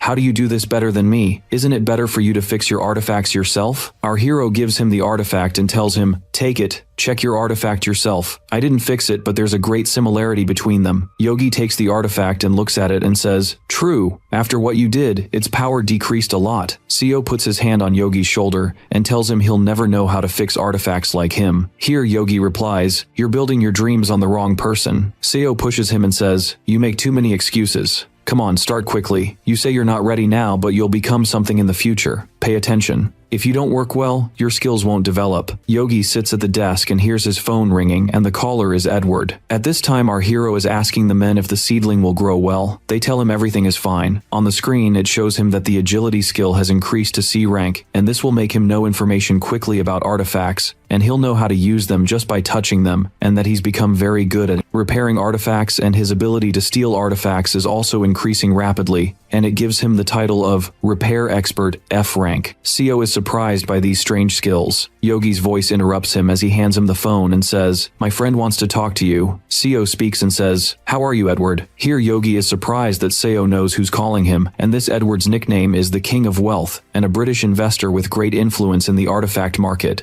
He's also a mediator between artifact users and knows very important information that can destroy people because of it. Here Edward replies, "You know me. You have a strong talent as you know how to play John. What do you think about cooperating? I'll offer you a wonderful offer." Seo tells him he's not interested in this matter, so Edward tells him he'll regret it. Seo asks, "Okay, what will my work be and what will I get from it?" Edward replies, It seems you listen. Alright, I'll explain to you. A tomb appeared at the Chinese government office, and if the government finds out, they'll take it and seize this artifact. So if you want to join me, I'll pay you $1 billion just to bring me this artifact. And if you succeed, you'll become very important to me. Seo replies that this is a simple thing. Edward warns him not to think about fooling him because he's not a small child, and he knows everything about him, and also knows that he lies, and asks him who ordered him to do this. Edward gets tense and says, "You mean who is cooperating with me?" This request is not ordinary because it's from General Clara. At this time, our hero remembers that this Clara is an artifact researcher and a general in America, and her nickname is the Queen of War. He decides to himself that he won't work with her. Edward asks him, "I want you to collect all the Maplewood artifacts, and these artifacts appeared in the tomb that's there, and I have a map of their location in the tomb, and I want one artifact from them." Our hero agrees to the mission, and indeed Seo boards the plane with Yogi, who will go crazy. He asks, "What does it mean to go on a work trip this fast? How do you board the plane right after the call ends?" Our hero answers coldly, "Someone asked me like this. Shut up and don't give me a headache." Aaron comes and asks him if he's comfortable in the seat. Seo tells her he's comfortable and this plane is hers. Seo looks at Yogi and says, "Greet her. This is the person who brought us the plane." Yogi greets her and tells her he's happy to meet her and says, "Hey Seo, you fraud. This is Aaron Hilton. I've heard this name before. If you want to say anything, say it now because she'll stay with us always." Yogi understands Seo's meaning, so he bows before Aaron and begs her to forgive him because he scammed her brother and asks her not to expose him. Aaron agrees and whispers to Seo, "This boy seems useless." Seo asks her not to say this in front of Yogi, so Aaron asks Yogi, "Why do you need a whole month to fix the artifacts?" Yogi gets annoyed by her and our hero says to Aaron in a low voice, "It seems to me that if he doesn't stall, he'll finish quickly." Here Aaron tells Yogi that Seo is her most important partner, and not to lose him to her brother, he must help Seo with everything he can. Yogi agrees and Seo says, "Good, there's nothing difficult anyway, he'll help me solve your problem. Start using artifacts with me. The tattoo on your body is what makes your luck bad, and unfortunately, we won't be able to remove it. The best thing is for you to learn to use it correctly, so you can control it. I'm still looking for a good solution, and this is all I can do now. I'm a controller and he's compatible, and you, as a beginner, must know the difference between these two things. It will be very difficult for me to control your artifact, so we'll try to reduce its negative effect a little." Aaron is listening while surprised. They arrive in China, and Yogi sees on the phone that the stock price has dropped. Seo tells him this happened a while ago and that 2/3 of China consists of tombs, and that the entrance to the tomb is around Taipei Island, and because the bridge connecting them was destroyed by artifacts, they'll have to go there by boat. He asks if this artifact is related to the boat. Yogi is surprised that his repair artifact disappeared, so Seo asks him, "Where did you put it?" At this time, the screen appears to our hero telling him that the thief's artifact is focusing on him, so Seo says to himself, 3 or more artifacts were stolen from me. Strange, but I still have many artifacts that are very useful. He takes out the rope artifact and tells it to handcuff the thief. We find Yogi asking So if he'll be able to find the thief. Seo answers him, "The thief won't know how to approach unless he used instant teleportation. I saw that the rope didn't come back to me. We'll see what happens." Suddenly they hear a voice from the women's bathroom asking for help. Yogi tries to prevent our hero from entering, but he insists on entering and sees someone handcuffed and hanging in the rope, which Seo knows is the female thief. Seo says, "How are you, girl? What's the news?" Yogi asks him if he knows her. Seo replies, "This is a user of Medusa's artifact and a member of the American team." Yogi puts his hand on his eye and says, "She really uses Medusa? If we see her face, we'll turn into stones." Our hero reassures him, "Man, don't worry." And they hear the girl's voice screaming, "You're stupid, and you have no heart to tie me up like this." Seo orders the rope to tie her hair and says, "What you're doing is useless, girl. Medusa was a witch with beautiful hair before she was cursed, and to know how to use artifacts you need to be a grown woman, but you're still young. If you want me to let you go, you have to listen to me." He's holding a weapon in front of her and orders the rope to untie, so she falls to the ground. Seo tells her he's sure she's not alone, so she screams, "You're right, I have a lot of people with me." Our hero asks her how many. She tells him they're all students like her, but Seo keeps knowing they're 21. He talks to Yugi. "Looks like they're all here. What do you want to do?" America, which assigned Edward this mission. "Do you think what he said is true?" Seo replies, "It doesn't matter who gets the artifacts. Looks like they want them as badly as we do, and the Chinese artifact team won't know how to make any decision about this. If Clara was obsessed with this artifact, it means it's important and will be useful to us." At this time, red energy forms around Seo. Yugi asks what he'll do about Edward's request. Seo tells him he'll give them a fake copy of the artifacts. We see Yugi refuse and say, "You want to scam the Americans? I won't be part of this. Do what you want yourself. Here Seo hits him in the face and says, the first 5 pages of the contract say you'll do anything I ask you to and you won't even argue with me about it. Yugi cries and says he forgot and asks our hero to forgive him. Seo looks at the girl and thanks her for the information she gave him and tells her he won't let her walk away without conditions. He grabs Hammurabi's artifact, but Yugi tells him he hasn't fixed it. Seo gets really annoyed because he won't know how to use it and has no other choice but to threaten the girl that he won't leave her alone if she tells anyone about their conversation or even says she used artifacts. He orders Yugi to take the artifacts she has. On their way to the tomb, we see Seo say he doesn't have time to waste. Yugi replies, we're actually at the tomb now, but you don't have any working artifacts. Won't this be dangerous? Seo yells at him, didn't I tell you to finish this quickly? I don't know if the American artifact team is here or not. Yugi asks him how they'll enter the tomb without anything. He tells Seo this is a good opportunity to take all the artifacts they encounter, and that he's sure they'll succeed. At this time, Yugi is about to go crazy from Seo's words. Now we go to another place and hear someone scream, what are you saying? What do you mean? You lost all my artifacts. What did you do, you idiot? We see Linda say, Thomas, shut up please and let her calm down. Don't treat her so rudely, she's just a kid. Thomas, who's from American intelligence, admits he made a big mistake when he brought this girl into the team. The thief named Lucy is standing in front of them and says, I said it was just an accident, sir. Thomas yells at her, you mean you lose all the team's artifacts and tell me it's an accident? Lucy tells him it's not her fault and that the artifacts were stolen. Thomas is surprised, and here she remembers Seo threatening her that if she tells anyone what happened, he'll kill her, and she knows she's now in big trouble. She hears Thomas ask her, do you know who stole the artifacts? She says to herself, is what this stupid girl is saying true? Lucy, don't lie to me. To figure out how to solve this problem, we need to help each other, right? Lucy starts telling what happened, and suddenly sparks form around her, and she falls to the ground, her whole body electrocuted, and she keeps screaming. At this time, our hero and Yugi are sitting on the boat, going to Taipei Island. Yugi says, I'm stupid for coming here without artifacts. Seo asks him to try searching for artifacts in the bag. Maybe he'll find something. Yugi searches, but no luck. They hear the artifact's voice in the place saying there's a large group of ships with humans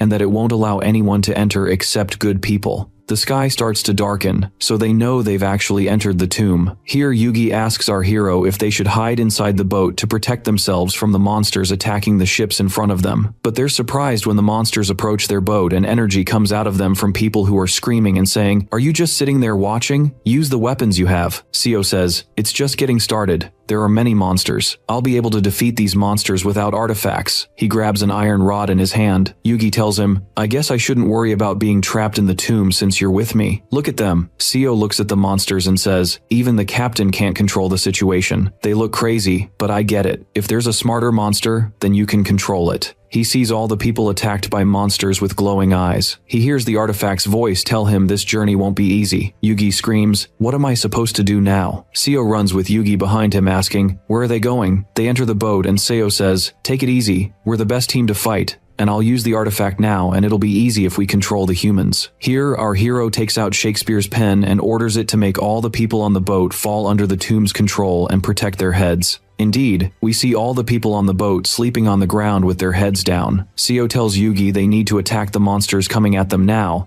but he hears the artifact laugh and say, is this punishment or what? Humans, you who the Raven chose. There are rumors spreading about you among the artifacts. Yugi asks our hero, artifacts are supposed to talk to each other. Why do they care about you? Seo replies that it's because he's very famous and they're interested in him. Suddenly the world fills with energy, and the artifact says, shut up you idiot. Why would we care about you? You have no more time. All artifacts are trying to kill you. Yugi laughs and tells our hero he'd be happy if the artifact came to them itself. Seo says to the artifact, I know you might come to me, but you talk way too much. I'm waiting for you to reach me. Or what? There are some questions I want to ask you before I kill you. The raven you're talking about, what exactly is its origin? At this time, our hero remembers that the Egyptian ruler artifacts in the previous tomb knew the raven, and that its form is famous among artifacts. The artifact says it's not obligated to answer these questions, and that Seo should figure it out himself. Our hero replies, so you're being arrogant with me, or maybe you forget a lot. I thought artifacts had strong memories. but you disappointed me. The artifact tells him it remembers everything, and how dare Seo insult it like this. Here Seo provokes it and asks it to prove this. At this time, the waves hit the boat very hard, and the artifact starts explaining to Seo that the raven was respected before it disappeared for a long time, and that it had the power of predation it brought from the animals it used to eat. Despite being strong,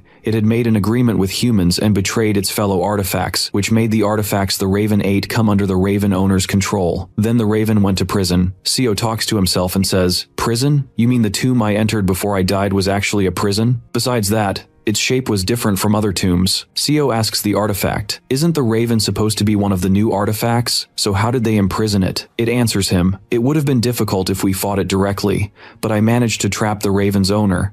Then we imprisoned the raven and killed its human companion. What do you think of our scary plan?" Seo tells him it's not a bad plan, and that he got valuable information from him, but he's curious to know more about the raven. Our hero asks the artifact if there's a way to meet the raven, because after hearing the story from him, he feels this raven is good. Here we hear the artifact scream, "What are you saying? You mean you'll stand on its side and make all artifacts your enemies?" Seo answers that's exactly what he wishes, and that he never planned to befriend artifacts. The artifact replies, "You're useless. I'll kill you now." Suddenly we find the number of monsters increases a lot and their size gets bigger, taking the form of vicious fish. As soon as Seo sees them, he says, "Time for round 2. They start attacking the endless monsters with Seo holding his weapon and grabbing a broom, saying, "These are coming again. I didn't think their appearance would surround us." Here our hero says while hitting the monster, "Looks like we'll take a week to finish this." Yugi looks at Seo's broken weapon and tells him, "I'm sorry I haven't fixed it yet. Didn't I tell you not to use this artifact?" Seo runs and tells Yugi they need to escape because they have no more artifacts. Yugi immediately goes after him, his only concern being to save himself. They enter the closet, and Yugi asks, "Do you think we'll get out of here safely? We're risking our lives here." Our hero replies, "This tomb is bigger than any other tomb and it's not easy to get out because it's in the middle of the sea. This monster is very angry, and the big monsters can't see, unlike small monsters. We need to try to get out of here. I don't know how many monsters we can kill without artifacts. Look, there's a boat behind us. We can figure out how to get out. We got out lucky." Yugi asks him if he knows how to drive it. At this time, Lucy sees them on the boat in front of them, points at them and says, "There's the thief." Linda and Thomas are with her. Thomas asks her if these are the people who stole the artifacts. Then Seo tells Yugi that these are the tomb raiders from America, and that surely those behind Lucy are here. Thomas yells and asks Seo, "Will you come to me or should I come to you?" Seo gives the rope to Yugi and tells him he'll fight Thomas and asks him to look for a boat. He looks at Thomas, who says, "How dare you steal our artifacts? I'm the one who'll take them back." Thomas takes off his jacket and grabs an iron rod. Seo asks him, "What will you take back when you brought me a very good artifact? I want you to give it to me." Thomas replies,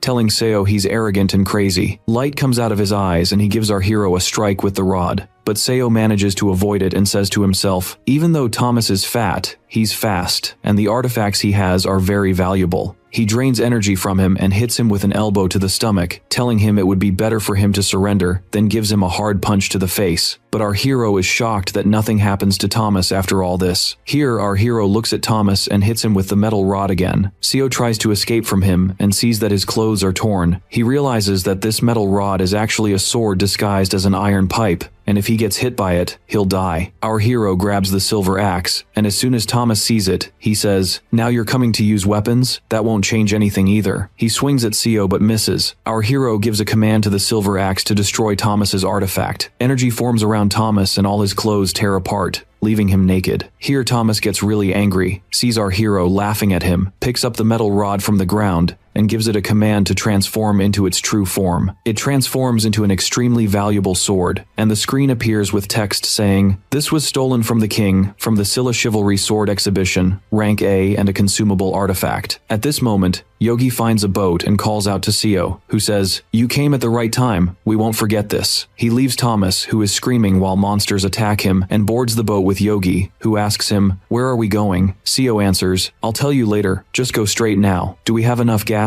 Yogi tells him they have enough, but at least how far will they be going? Here they're shocked when bricks are thrown at them, and they see Thomas and Linda in their boat following them. We find Seo using the rope artifact, which binds Linda's hand. Then our hero gives it a command and throws her into the sea, so Linda falls into the water. Lucy and Thomas look at her, and Seo says to Thomas, "You have to save her now because there's a group of monsters looking for her." Here Thomas asks the captain to turn the boat around, but the captain tells him that if they turn around, they won't find Seo again. Here Thomas insists that he won't leave Linda and that he'll get revenge on them another time. After that, our hero and Yogi continue their way until they reach an island where they see a very large tree with the artifact hidden in it. Our hero grabs the sword and approaches it, hearing the artifact say, "You're very good to be able to reach me, but you must pray until I'm satisfied with you. Only then will you find me." Seo asks what will happen to him if he doesn't do this. He releases sword energy toward the tree, and the artifact says, "What do you want, and what are you trying to do?" Seo answers that he'll cut it down to test his new sword and see if it's sharp or not. He starts cutting the tree, which falls to the ground, and a map comes out of it. The screen appears to Seo, telling him that this is a sacred Western navigation line, a rank A consumable artifact, and it has many uses available. Our hero takes it and says he'll try to control it. Yogi is standing there confused, but at this moment Seo remembers that there was a fleet called the Western Treasure Ships that collected treasures from the West by order of Emperor Ming. It traveled in the South China Sea with more than 60 ships, going to India and Africa and returning to the Emperor full of treasures. Our hero looks at Yogi and tells him, "I think this artifact will be useful. Fix this artifact for me quickly." Yogi asks him to give him time, and they board the boat.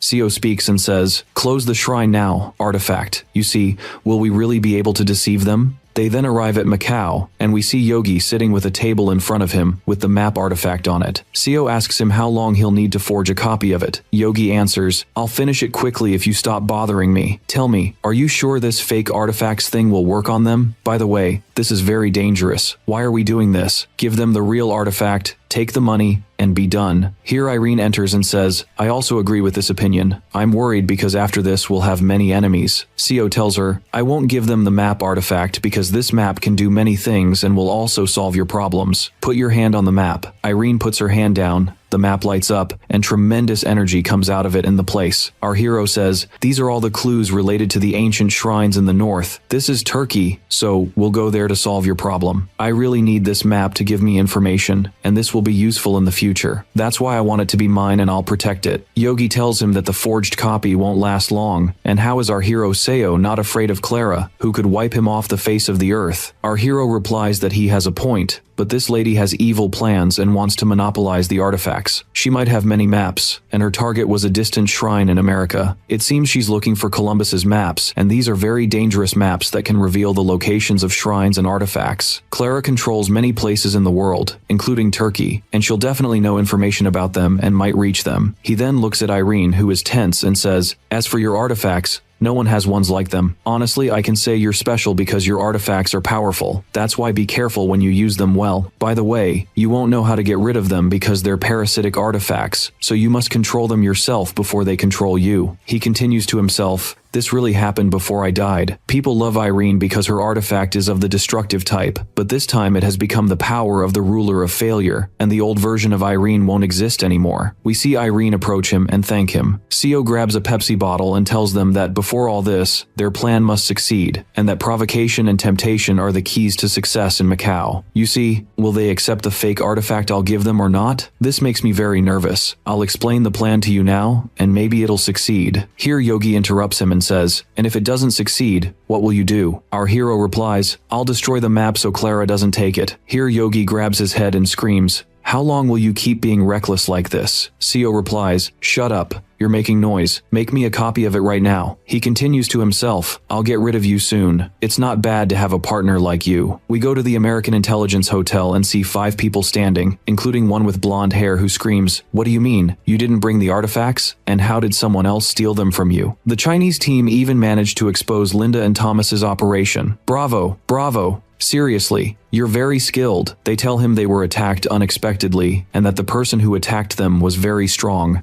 and the center didn't warn them about anything like this. The man says loudly, "So you're going to hang your mission failure on the center? You're stupid and mess things up." The man hears someone tell him that General Clara wants to speak with him, so he goes to a room with people in it. Clara appears on the screen and says, "Why are you so scared? Raise your head. What would I be angry at you for? I have the artifacts." He replies, "Is it possible? How did this happen?" She tells him she was able to get the artifacts because she assigned someone else to the task, The mission succeeded, and with this, the whole world will be in the hands of American intelligence. She asked Edward to help them and will make an agreement with him soon. She asks him to find the person who defeated Linda and Thomas in the shrine and teach him a lesson. The man agrees. At this time, we go to a hotel and find Seo standing and saying to himself, I gave the fake copy and got a response right after we finished it and gave it to Clara, and nothing happened after we agreed. It seems Clara didn't notice it was fake. We also had time to fix all the mission artifacts, and I was able to train Irene on using the artifacts too. It was very hard to teach her because she doesn't know the rules, but the girl learns from them, and here we went and ate a fancy meal at the best restaurants. But unfortunately, I might be deprived of all this. If Edward finds out the artifact is fake, I should enjoy my time. Suddenly he hears a voice calling him. We see Edward raising a gun at him and saying, "What do you think I am? I got fired because of you." Our hero replies coolly, "I'm glad I saw you, Edward. Isn't this also the first time we're meeting? I gave you the artifact you asked for." Edward tells him, "You're deceiving me." Hero understands that the matter has been discovered. He calms Edward down and tells him he has no intention of deceiving him because he's his future partner, and asks him to tell him what happened. Edward recounts that the artifact Seo gave him disappeared, that Clara didn't get a chance to use it, and she threatened to eliminate him. Seo asks him, "Isn't it possible that the artifact was destroyed because Clara didn't use it correctly?" Our hero knows that fake artifacts don't have the same original properties as the artifact. Edward continues, saying there's also a problem. When the artifact disappeared, all the people around it disappeared, and one of them was the Deputy Minister of England. Edward was in a secret meeting with Clara at the time, and since then, his whole life has been in her hands. At this time, Yogi is standing confused and looks at Seo and asks him, "What are we supposed to do now?" We see Yogi standing and asking our hero in a low voice, "What are you laughing at, boss? We're in trouble. He's telling you the Deputy Minister of England disappeared." Seo replies, "Don't you see it's a good opportunity? Even though there's serious danger, this is the best time to scam them. We'll have fun." Yogi is confused as he listens to him. Seo tells Edward not to worry and asks him to call Clara for him because he wants to talk to her. Edward says, "Let's not bother her now." Seo knows Edward is stubborn, so he tells him he's not asking his opinion and that he has a way to solve Clara's problem. Edward asks him how he'll do this. Our hero answers, "I'll explain everything to Clara. Just listen to me. It's better for you because if you wait a little, Clara will call you back, right?" Edward knows our hero is right. He calls Clara, who is very angry, and gives the phone to Seo. Seo starts with greetings, and Clara answers, "I'm happy to hear your voice. I didn't expect you to call me. I heard you took the artifacts from my team. Why did you steal them? It's natural for me to ask you about them, isn't it?" Seo asks her what she means by that and tells her he did it for her, and that after he took the artifacts, he delivered them to Edward directly. Clara says, "You put me in a big mess. Tell me the truth. What did you do with the artifacts? Why are you silent?" Seo replies, "I called you to help you this time. I learned what happened to the deputy minister, and this is a big problem. Don't you notice that all this happened when you worked with me? That's why I won't be able to continue with you or Edward. In your opinion, how would working with someone like me be? Someone who's good at using artifacts? Well, your luck will be bad if you lose me, right? I'll help you this time too, but I'll ask for something in return." Clara and those around her are surprised by his way of speaking. Then she asks him about his demand and whether he'll really be able to find the deputy minister. Seo realizes his plan succeeded and tells her he learned from Edward that she has many artifact maps. Clara replies, "So this person has leaked our secret information." Edward starts crying when he hears this, and Seo asks Clara to forgive him, as he doesn't see what he did as a problem, and asks her if she'll allow him to use the artifact maps, because he's used all the artifacts and couldn't find the deputy with them, and he hasn't tried the artifact maps yet. He'll let the artifact determine the location, because he knows each artifact has a specific use. At that time, Edward and Yogi don't believe what they heard and ask in a low voice, "Is this real? Is Seo crazy?" And they mock Clara. Here Clara asks Seo if what he's saying is true, and our hero answers that American intelligence will achieve a great accomplishment using the artifacts if this works, and asks her opinion. Clara agrees to let him use them on the condition that she chooses the meeting place, that Seo doesn't bring his artifacts with him, and then she'll follow up on the matter with her team. Seo agrees. After the call ends, our hero gives the phone to Edward, who is shocked by Seo's ability to gain Clara's trust. Seo says, "This is the least I can do. I'm going to meet Clara. You'd better wait here." Yuji asks him, "What about me?" Our hero replies that he'll take him along and asks him to hurry up with fixing the artifacts. At that moment, a message appears on the screen indicating a change in the user's level, because he got the Unable to Cheat and Tomb Thief badges, and Seo managed to obtain many artifacts without entering the tombs, and the affinity rating gradually decreases, and artifact control improves, and he can grant artifacts the form of an evil beauty. Seo feels annoyed and realizes that the crow is still watching him, and wonders to himself what the evil beauty form will look like. He asks Yuji and Edward to go complete their work. Then our hero heads to the hotel Clara chose, which wasn't far from his residence. Although he agreed with Clara not to bring his artifacts, he couldn't go without a weapon, so he took a disguised artifact with him to help execute his plan. And to change the artifact's appearance, he used the domination skill his plan had to succeed because he'd prepared everything. He enters the hotel with Yuji, and Yuji says he can't believe they went to such a fancy place. Seo replies, "Naturally, son. Clara isn't like an ordinary person." Yuji is surprised by a girl asking if he needs help and why he looks nervous. So our hero answers, "Thanks, Jimmy. We're fine." Jimmy is surprised that our hero knows her name, so he explains that he saw her name on the work badge attached to her clothes. At that moment, two men in formal suits enter, and when Seo sees them, he says, "Looks like we have guests today." The two men approach and ask if he's Seo, so he tells them yes, and asks if they're from Clara, and requests they take him to her, so they order him to walk behind them until they reach Clara, who spins in her chair and says happily, "Nice to meet you, Seo. I don't sense any artifact energy from you. Seems like you respected my conditions." Yuji whispers to our hero, "Is this really the general? She looks young." Seo replies in a low voice, "Shut up and don't cause any problems." Seo asks Clara about the artifacts, and she responds, "Why are you in such a hurry?" and puts the maps on the table. When our hero sees them, he discovers that one belongs to a pirate artifact of B rank, the second is a copy of the world map of the philosopher Mandros of C rank, and the third is an A rank map. He decides to himself that he'll destroy them all. He hears Clara tell him that he can try them now, and if he fails, she'll shoot him immediately. So Seo replies, "Don't worry. Can I borrow a pen?" Clara gives him the pen and warns him not to do anything wrong, and tells him these artifacts don't transform into weapons. Our hero replies, "Please don't disturb me." He was writing with the pen on the map, and suddenly someone shouts, "What are you trying to do to Clara's artifact?" Our hero answers that he has to do this for the artifact to work properly. Clara tells the man, "Let him finish and do what he wants." At that moment, Seo finds himself surrounded by guns from every direction, so he smiles and looks at Clara and asks her to trust him. Then Clara asks him if he's writing something specific, so our hero tells her there's special artifact writing, and it's one of the means of communicating with these artifacts, and he asks her if she understands artifact language. Clara replies, "How did you learn this?" Our hero answers, "It came to me by chance," and doesn't show her that he studied artifact science before, and he doesn't remember anything he learned, but the crow helps him in this matter, and he tells her he's finished, and the artifact will start working now. We see him put his hand on the map and order it to work, and he says to himself, "Everything I did was an act. I pretended I was writing in an artifact language related to artifacts, even though I actually know the deputy's location, precisely because of the map artifact technique in front of me." The map appears glowing in front of him, and he hears Clara say,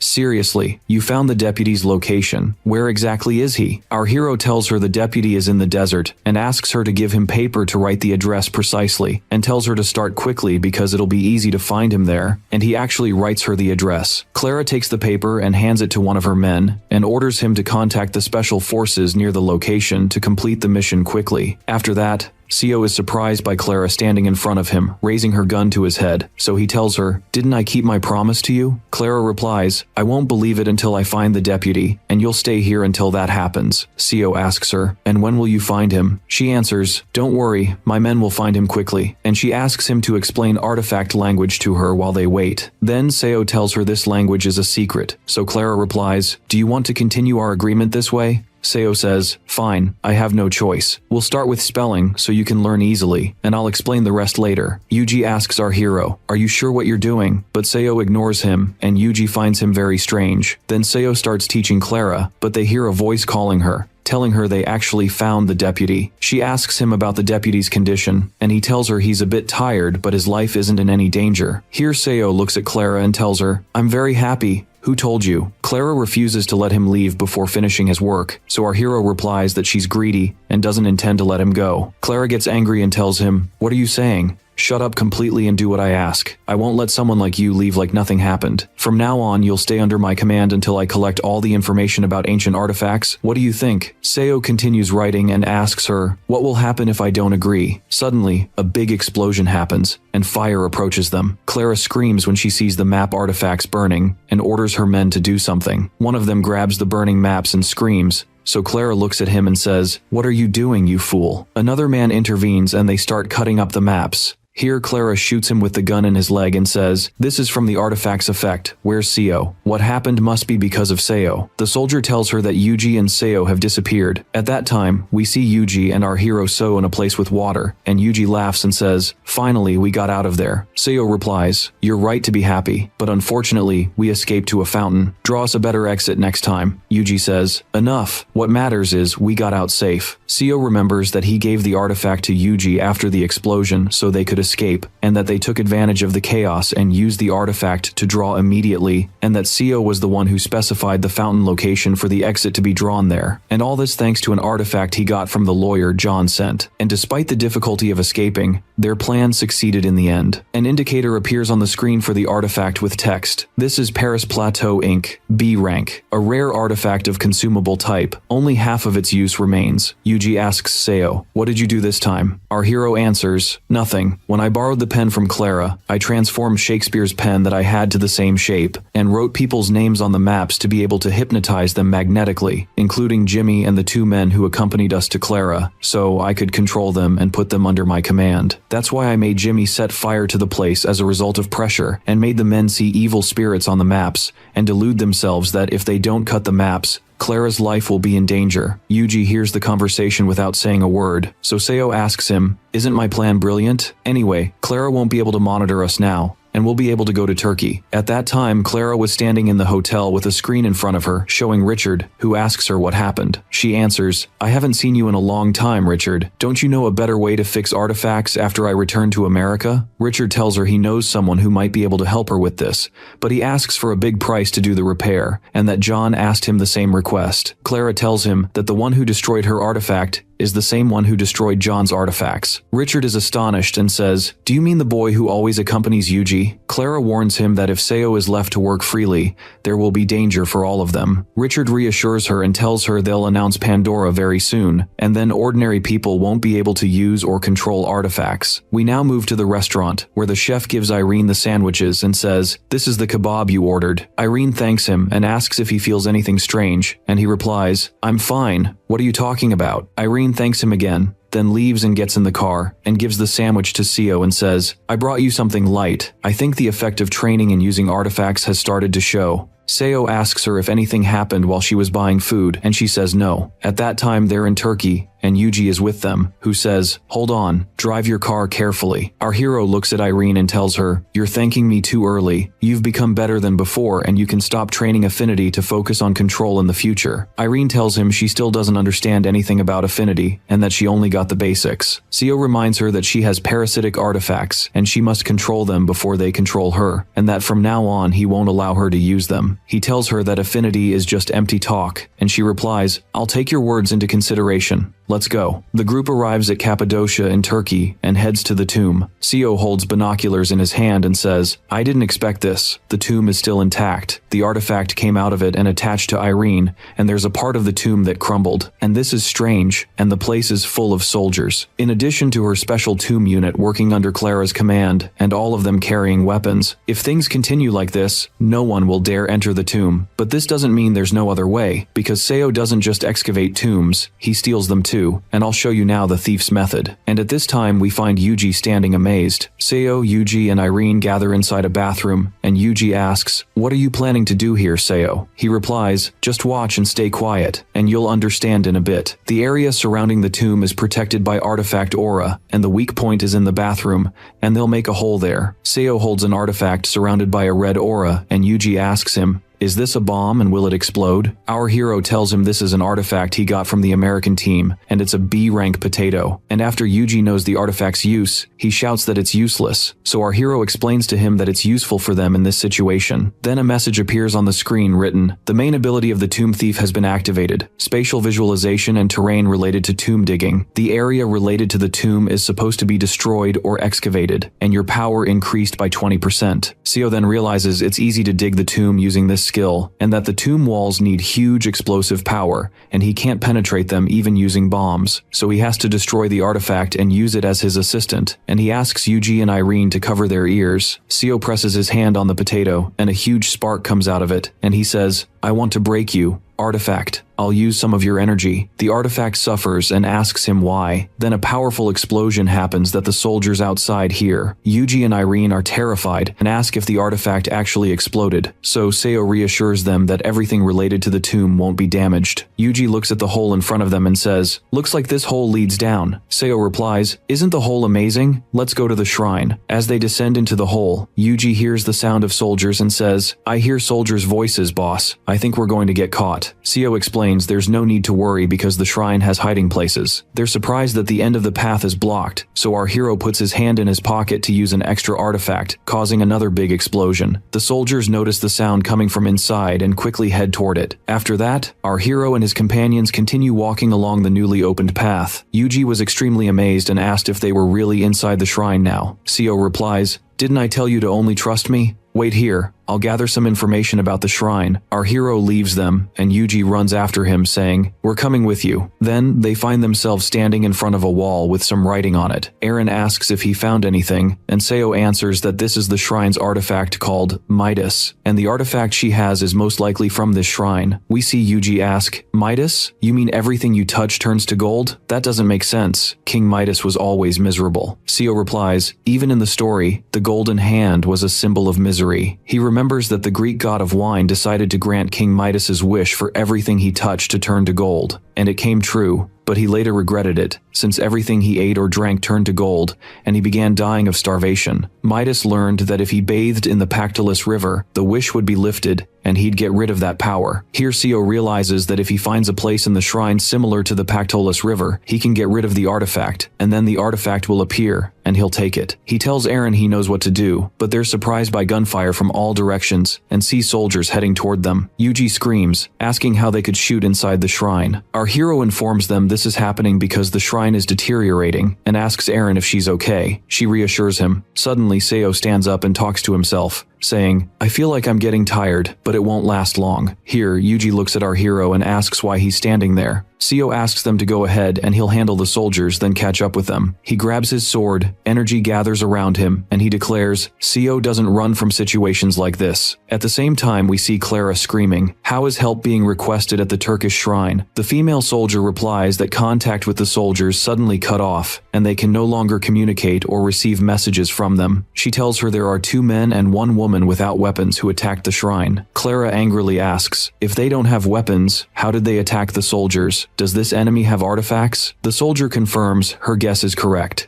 Clara realizes it was Seo and Yuji who did this, becomes very angry and grits her teeth. We return to the shrine now and see our hero surrounded by energy saying, "Come on, you bastards." While Eren and Yuji watch him, Yuji says, "Well done, boss. Your artifacts are amazing. Anyway, you couldn't have faced guns with just a sword." At that moment, the soldiers reach our hero and shoot at him. Seo escapes from them and plans to use the artifact's aura to attract their attention first, then run away carrying the sword to increase his speed, which will make the soldiers chase him to the trap room prepared for them in advance. While he's running, he hears one of the soldiers shout, "You better surrender now. There's a dead end ahead and you can't get any closer. Put your weapon on the ground and your hands behind your head." Here our hero uses the Midas artifact and the soldier turns to gold. He attacks the second soldier with his sword, takes his weapon, then stands and looks at the 3 soldiers he finished off lying on the ground, saying, "Nothing new." Yuji and Eren are happy when they see him return to them and he says, "Let's move. I found the Pactolus River." They asked about the soldiers, and our hero tells them he got rid of them. They reach the Pactolus River and are amazed by its beauty. Yuji asks how there's a sea this big here. Seo explains this is exactly what was written on the shrine's walls, and asks Eren to try bathing in the water, because Midas got rid of his golden power this way, and maybe she can also get rid of the artifact bothering her. He puts his hand in the water to reassure her, and tells her he'll wait for her here. Eren agrees and goes down into the water. Seo watches her and Yuji asks him what he's doing. Seo replies, "Be ready if something happens." Yuji asks, "Didn't you say there's no trap?"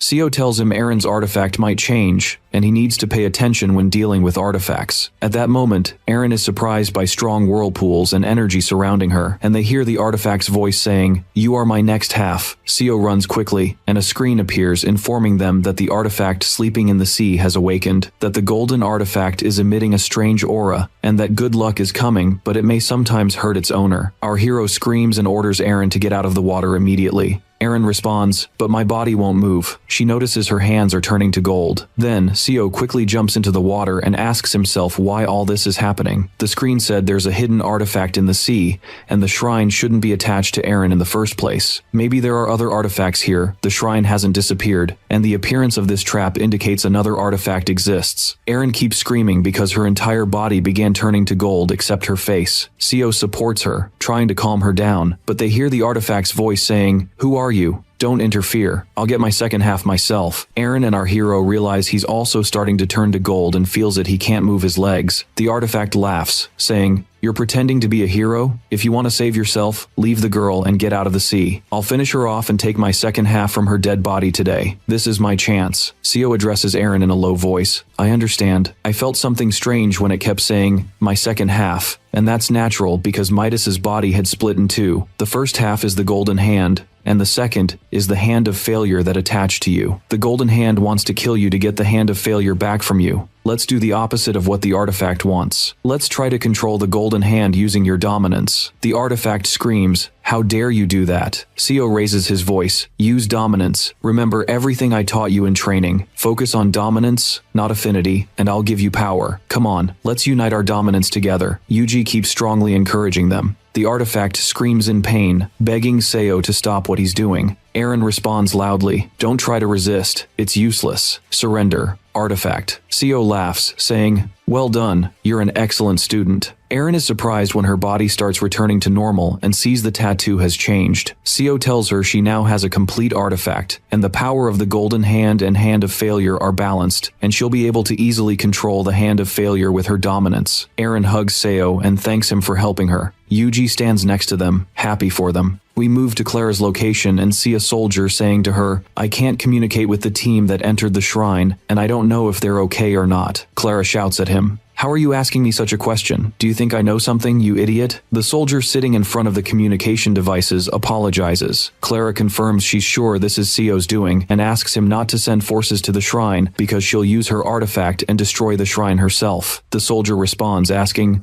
"Are you sure? This method will destroy the entire path, and the Turkish government might refuse that." We return to our hero to hear Yuji say, "I want to breathe fresh air quickly." Eren tells them they're done and will leave. Seo replies, "We're not late, so why are you complaining?" Suddenly, the ground shakes under their feet, and a screen appears saying, "The rulers of Wrath have attacked. The shrine is being destroyed. All exits have been destroyed by artifacts, and the curse of artifacts has started spreading in the shrine." Yuji screams when he sees the shrine collapsing. Seo explains this is all because of Clara. Here, Yuji asks, "Didn't all her artifacts get destroyed?" Our hero answers that only the map artifacts were destroyed, but the rest are essential tools that support her powerful artifacts. Seo remembers that the reason Clara is called the King of War is because she possesses terrifying artifacts and is one of the ancient Egyptian rulers of destruction who punish humans. That's why Clara was able to destroy her target despite the distance, and also why she wants to collect map artifacts so she can attack any place she wants regardless of distance. We see the shrine filling with dust and smoke. Yuji coughs and says, "Am I dying or what?" Seo sits next to a pillar and tells him, "Don't talk like that." Yuji looks at the pillar and asks if this is an artifact. Seo tells him it's Hammurabi's artifact and they shouldn't use it this way. Yuji says, "What's important is that it saved us from falling stones." Eren comments, "This way we'll be trapped inside." Yuji throws himself on the ground crying and says, "So we're gonna die here." Seo replies, "Don't cry. That won't happen. Don't you remember we entered here by blowing up artifacts? We'll use the same method to get out." Yuji looks at him and screams, "But you destroyed many artifacts. So what will you do if you run out of artifacts? Will you use your basic artifacts?" Our hero answers, "If I have to, I'll use them. What's important is that we get out alive. After that, we can collect new artifacts." Seo says, "There's something I want to try before all that." A screen appears informing our hero that he's obtained a new skill called Shrine Restoration Level F. Seo realizes the shrine will be destroyed after he takes control of an artifact inside it, and he doesn't know how he'll take it or use it, but he's certain that if he's trapped in a similar shrine, this new skill will help him. The screen tells him, "You can restore the shrine if its rank is higher, and if the skill level reaches C or higher, you'll be able to incorporate the shrine into a circular space with a 2-meter diameter." We find our hero placing his hand, which is emitting energy, on the ground and saying,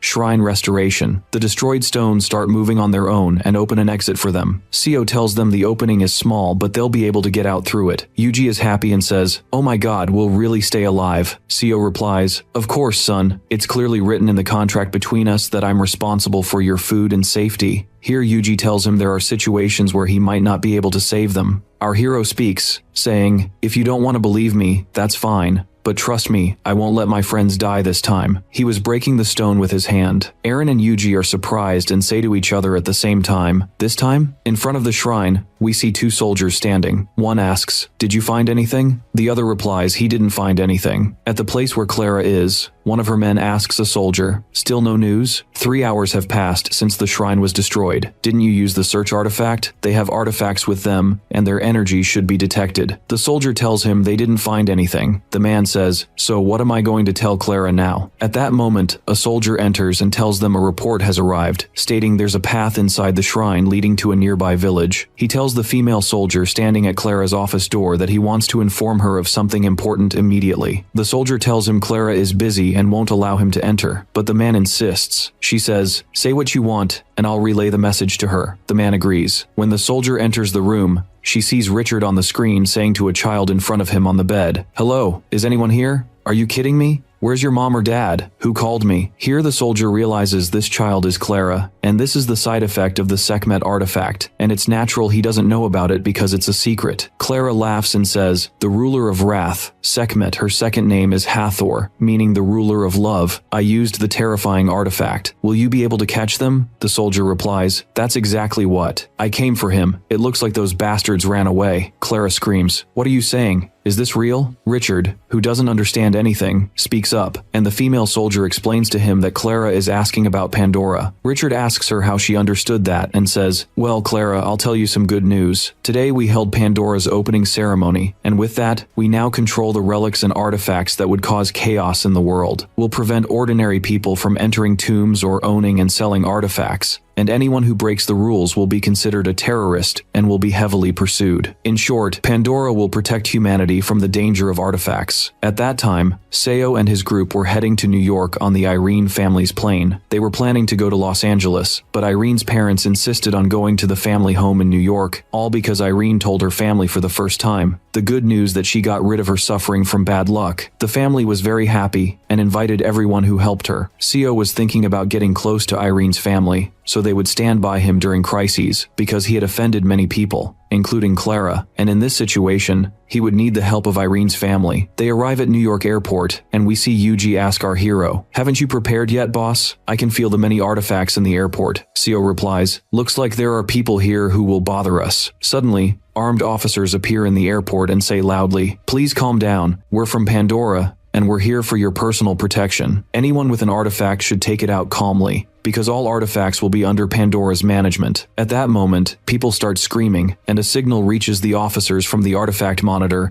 telling them that the tall man by the clock has an artifact and asking them to arrest him. The officer runs after the man who screams, "Don't be idiots. This is my own artifact, you thieves." The officers order people again to hand over their artifacts calmly. A blonde-haired officer stands watching what's happening and says, "Good for you to see your work on your first mission. You see the man who refused to hand over the artifact? Make him an example for the rest of the people." The officer standing next to him replies, "Yes, sir, Colonel." Another one comes and tells the colonel they found a very powerful artifact related to increasing wealth. So the colonel says to them, "What did you say? An artifact that increases wealth? That's what we'll set our eyes on. Move immediately." Seo, Irene, and Yuji walk, and our hero asks Yuji not to be nervous. Yuji replies, "How can I not be nervous? Didn't you say our enemies are in the airport?" Seo tells them they're actually in the airport, but he's not afraid because he has a powerful weapon, which is Irene's Midas artifact, and he suggests she try it. Irene is shocked and tells him she's never tried it before. Seo reassures her that it's not difficult, and that she'll do the same thing she used to do when she wanted to control any other artifact, and that he'll help her if she faces a problem. Suddenly they find all the guns pointed at them from every direction, and they hear a voice saying, "Nobody move. We're members of the international organization that manages tombs. I know you have an artifact." We watch our hero talking to himself. Pandora, these are a group of people whose main job is monopolizing monopolizing artifacts, and instead of protecting people from them, they make the whole world chaotic and unfair. But Pandora was formed 3 years after the artifacts appeared. I wonder if the future has changed again. The colonel continues. You seem very nervous. There's nothing to be afraid of. If you hand over the artifacts to me, I'll let you go. Seo replies, go play somewhere else. By what authority are you asking me to hand over the artifacts? Don't be ridiculous. If you don't want to die, get away from me. The colonel is surprised and laughs,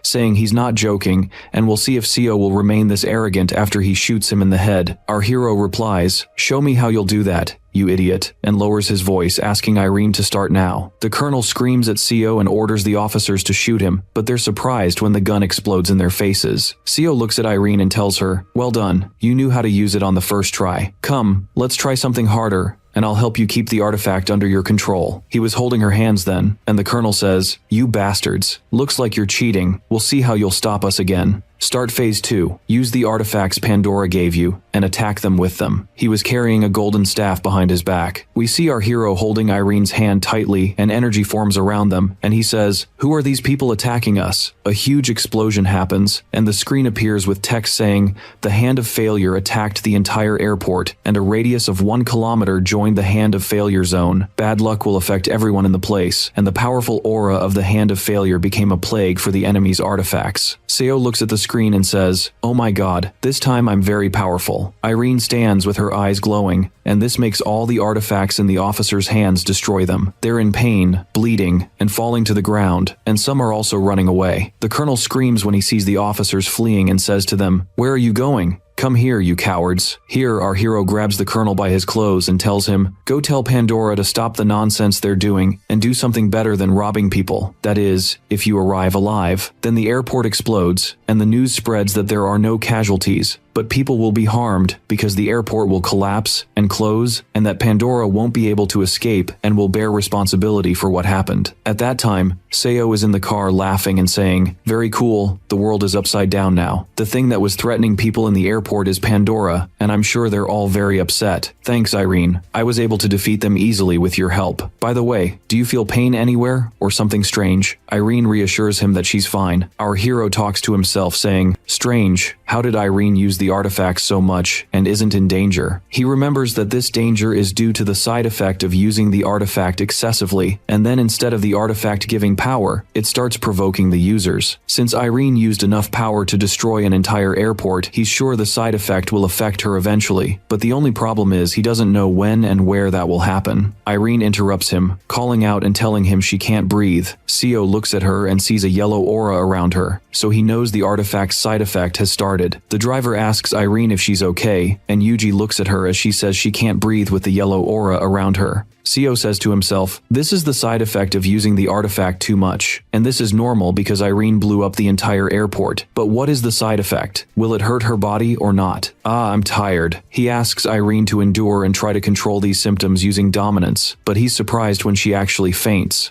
Our hero wakes her up immediately, and Yuji asks him what's happening. Suddenly, Irene wakes up and gets close to Seo. He asks her, what happened to you? Why are your eyes so scary? Are you okay? But he finds she doesn't answer him and hugs him. Yuji and Seo are surprised by the strange smell they're smelling. Yuji asks him if he's okay, and Seo answers, I'm not planning to do anything now. She's asleep and breathing. The screen appears with text saying, the person who uses the Midas artifact will be greedy and will keep chasing their inner desires because of the artifact's side effect. You'll do anything to achieve the desires you want. This time it appeared in your body scent. Irene wakes up and is embarrassed when she finds our hero in front of her. She hides her face and tells him, I'm sorry, Seo, what happened to me? He replies, it doesn't matter. The artifact is what made you act like this. These are side effects of using intrusive artifacts. She asks him if this will happen every time she uses the artifact, and he answers, tell me, do you like the smell of sweat? Irene is surprised, and Seo continues, consider that I didn't ask. It's really a strange question, but I'm not sweating right now. After a while, they arrive at the Hilton family. Yuji says to Seo while afraid, will it be too much for me to stay in the car all this time? Seo asks him what he means, and Yuji answers, "What will I do if I meet George? If he catches me this time, he'll finish me off." Irene reassures him not to worry because George isn't at home. Yuji continues, "If what you're saying is true, then I'll come with you, but I'm still not reassured." Then Seo hears himself say to him, "Don't be rude and come with me. We'll cooperate with the Hilton family. How long will you keep hiding? Go apologize to him and be done with it. All people make mistakes." Yuji tells him he's afraid of dying before he can apologize. They get out of the car and Irene asks them to go with her to show them in, and tells them it's been a long time since she came to the house. She was staying in hotels so her bad luck wouldn't affect her family, and she thought she would never be able to return home again, and she thanks our hero. Seo replies, "I didn't do anything, and you also helped me when I needed you." At that moment, Irene is surprised when she sees a blue car parked and says, "That's her brother's car."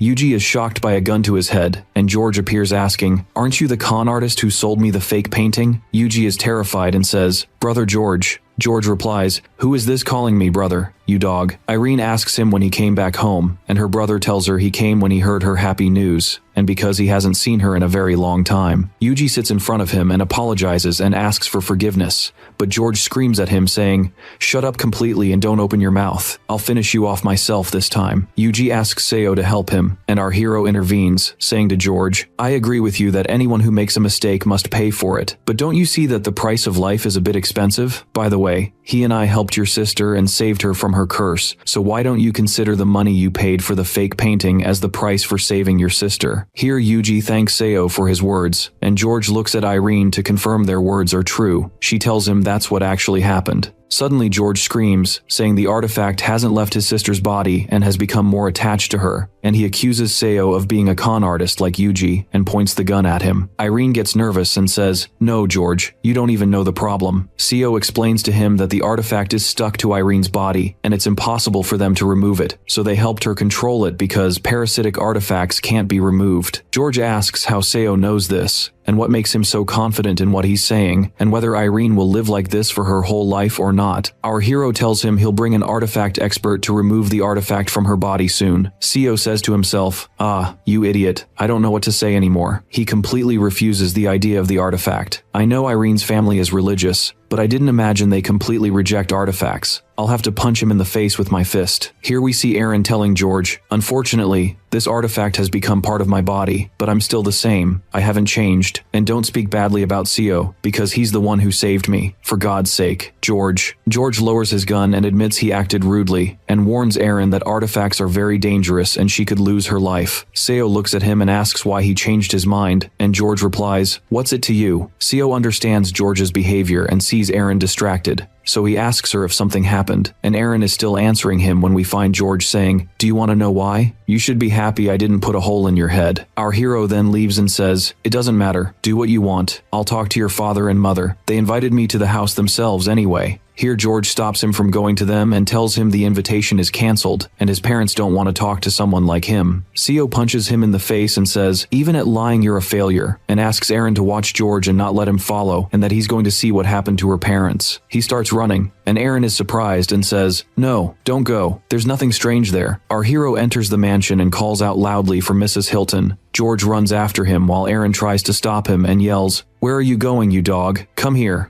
And when Seo climbs the stairs, he smells a foul odor and finds the atmosphere gloomy and remembers he went to this place in his previous life. He enters the room and is shocked to see an old woman in bed, with her body rotting. Here Eren screams, "What happened to you, Mom?" George puts his hand on our hero's shoulder and says, "Did you like this? My father and mother's condition doesn't allow them to meet you now." Seo asks him if his father is in the same condition too, and George tells him that's exactly the case and he's in the next room. Eren is shocked after that, so our hero asks George when this happened, and George tells him he doesn't know the details, but when he got a phone call telling him about their condition, he came immediately, and that he thought this disease wouldn't come back to them again. And all this is because of artifacts, which is why he tries to stay away from them. Yugi speaks, "What is this disease, and what did they do for it to come to them?" George replies, "I don't know. I brought a doctor to examine them. Here Seo intervenes in the conversation. No need to bring a doctor. This disease is called artifact syndrome. George asks him how he knew that, and So knew this disease. This is very good, because he experienced it, and is sure it's difficult, and tells them it affects people who have a long relationship with artifacts, and for a person to survive it, they must have high compatibility with artifacts, and that people who get this disease show all mental illnesses, like hallucinations and self-harm, and the physical symptoms are harder, like internal bleeding or organ failure, and that there's no cure for it, and it kills the person afterward. George stands there not comprehending what's being said to him. Seo remembers this disease killed a third of humanity and will affect everyone with artifacts, and that medical artifacts used to reduce symptoms, and at one time he had to work for little pay just to buy painkillers because of the severe pain he had and no one felt for him. We see George kneeling and asking if they'll stay living like this forever, and Seo answers him, "No, because I have a medical artifact." George yells, "Will you use artifacts on them or what?" Our hero asks him coldly, "Do you have another way to treat them? I know you don't like artifacts, but you have no other solution. Will you let them die or what?" Here Eren asks her brother to listen to Seo's words and trust him, and George agrees after that. Seo says not right now. George gets angry and almost hits Seo because he thinks he's exploiting them, but Yugi grabs him and calms him down, and our hero tells George, who throws Yugi to the ground, "I have a medical artifact, but I won't be able to use it until a week at most. By the way, I feel there's something strange. This is the last stage of artifact syndrome. This disease isn't supposed to develop quickly." Eren continues, "Yes, when they called to invite us, their voices weren't tired. How would they invite us when they're in this condition?" Seo is convinced by her words because artifacts haven't appeared for long, and this disease needs a long time to develop,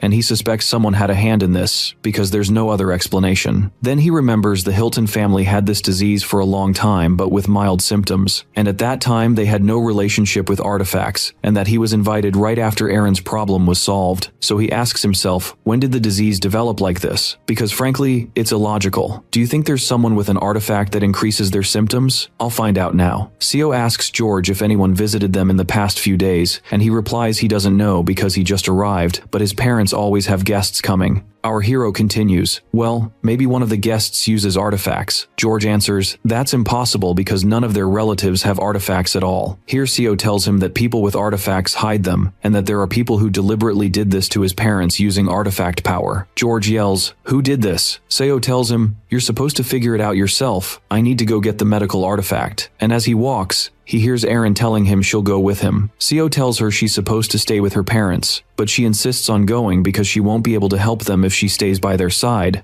but she'll help him get the artifact. Here George says what you're saying is very dangerous. Eren replies to him, "And what will I do if I wait here? Maybe I can help you like I helped you at the airport." So Seo agrees and reassures George he'll take care of his sister. After that, we see Seo in the car saying, "Finally, I'll rest a little." Yugi says he feels like he's been working 10 years straight from exhaustion. Eren hears them and apologizes to them, and our hero tells her he's joking and her parents will be just fine. Here, Yugi, who's driving the car, asks what they're supposed to do, and Seo answers they need to meet an old friend of his named Shufu, who is the key to awakening Fire Loku, and a medical artifact named after a Chinese Taoist priest, and this person was hired by Emperor Qin so he could get the pill of immortality, and after that he went to where the ruler was, to learn from him the secrets of eternal life, and took with him girls and children and gold and silver and many soldiers when he left, but those who went didn't return, and Qin was able to discover a new land there and became king over it. And in another story it says he discovered Fire Loku, but anyway, it won't make a difference, because the two artifacts are linked together, and their prophecies are similar. We watch Yugi ask, "What are we doing at the train station, boss?" Our hero tells them he came to meet someone, and Yugi says, "What are these meetings that happen at train stations? This is very strange." He finds a homeless man sleeping on the ground covered up, so Seo wakes him up and yanks off his cover forcefully, and Yugi asks him, "What are you doing, boss? Why are you attacking homeless people?" Then the man coughs and wakes up and asks Seo what he wants, and Yugi is shocked when he learns it's Edward,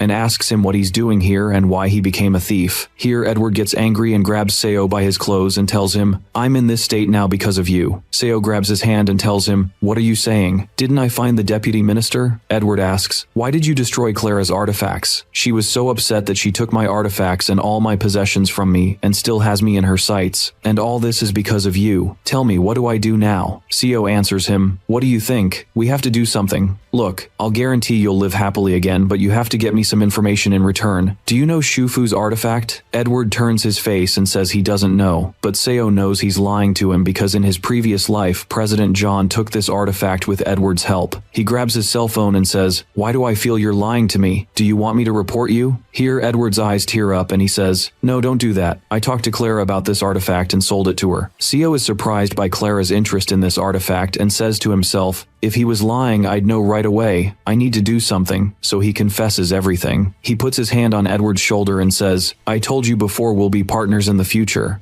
So if you help me, I'll make you the richest man in America." Here Edward asks him if he's being serious, and Seo assures him he can really do that. Edward agrees, and then our hero knows his plan worked, and tells him he can take Shufu's artifacts that can turn into a powerful medical artifact, and that's what he's missing from the rest of the components. Edward replies, "I don't know anything about these medical artifacts." Our hero tells them that medical artifacts can produce many endless medicines, and if Edward sees his work is good, he'll get a lot of money, and then asks him what he thinks. Seo isn't lying because he'll actually establish a pharmaceutical company and will sell medicines at a low price to people who have artifact syndrome and will make other new medicines, and this will make artifact users not deceive people, and at the same time he'll make money. We now go to another place and see a man saying, "Pleased to meet you, sir." Erin introduces Seo to these 4 men as her personal guards and that her brother insisted on sending them. Here Yugi whispers to Seo and tells him, "It's good to have them around us like this." Our hero answers him in a low voice too, "We'll try to rely on ourselves. I have no problem, as long as you don't interfere with my work." He tells the guard, "At your service, sir. Miss Erin talked about me a lot, and I also heard you're an expert in this field, so we'll do everything we can and help you." Seo replies to him, "Excellent. Looks like you understand. Let's go." They board a plane to go to Ghana because Edward told him the artifact is there, and Clara is planning something, and he also told him he suspects the shrine has something strange, because Clara didn't move her special forces, but she'll take strong men with her, and the subject seems very difficult. They arrive at the borders of the closest place to Ghana, and Yugi and Seo are standing behind the fence. Our hero sees 2 men and a woman through binoculars, and tells them they're Clara's followers, and this girl uses artifacts. Yugi asks what they'll do, and Seo replies to him, "Of course I'll go play with them a little, then steal all their artifacts, and you, Erin, stay here." Erin asks him if he's going alone, and he replies to her, "Yes, and you can help me from outside when I give you a signal and you use your artifact's power then, and this is training for you." Erin agrees, and Seo and Yugi enter the club where they see people playing cards, and the girl who follows Clara tells someone, "What's this stupidity? Don't blame me because you lost, go blame your luck." Here, our hero puts his hand on the man's shoulder and says to her, "Do you think you'll win every time? You go now, I want to play with these people a little." The girl replies, "What's this? A new face. Looks like I'm meeting you for the first time. By the way, I bet a lot of money. Do you dare play against me?" Seo tells her this prison will make them enjoy themselves, and he sits playing with her and looks at the cups and cigarette ashtrays on the table, and knows there's an artifact hidden among them,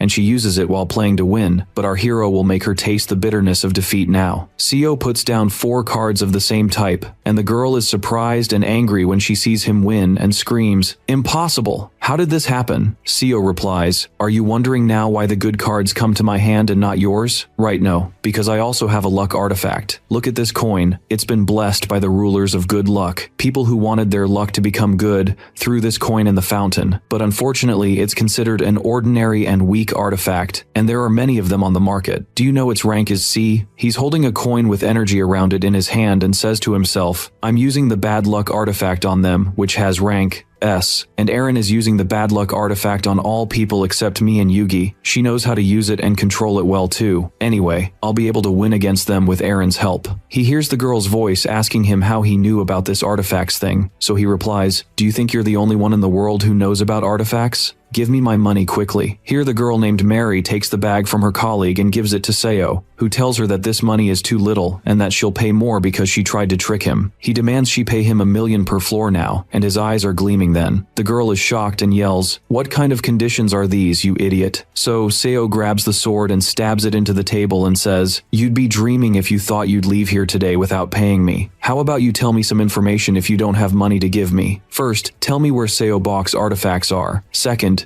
you'll tell me what Clara is doing here." Mary asks him if this was his plan from the start, and suddenly energy forms around her, and she puts her hands on her stomach. Her colleague asks if she's okay, and she tells him her stomach hurts. Here Seo is shocked, and tells Yogi he hasn't done anything yet, but he understands this is because of Irene, who at that time is standing outside, and the guard asks her if she's okay, so she answers, "I don't think I'm okay. I'm starting to lose control of my power, and Seo told me not to use artifacts too much. What do I do now?" At that time Mary acts tough and tells Seo she'll tell him everything but to leave her alone. Our hero laughs and says, "Alright, why didn't you make it easy on me and talk from the beginning?" The same thing that happened to her happens to Mary's colleagues, and she starts telling So that if he heads north he'll find a forest with a shrine in it, and that Clara is planting something there now. He asks her what she's planting, so Mary replies, "That's all I know, and I'd be stupid to enter that shrine, so I waited here." He asks her again what Clara is doing in the shrine, and she assures him she doesn't know anything, and that she told him everything she knows, and asks him to stop what's happening to her. Our hero surprises her and says, "I won't be able to do anything for you, but I can make you forget this pain." He's holding the artifact bottle he took from Seo, and Yogi gets tense when he sees it. After that, they leave the place, and Yogi says, "Those people are in prison now." So, Seo tells him he's forced to use this artifact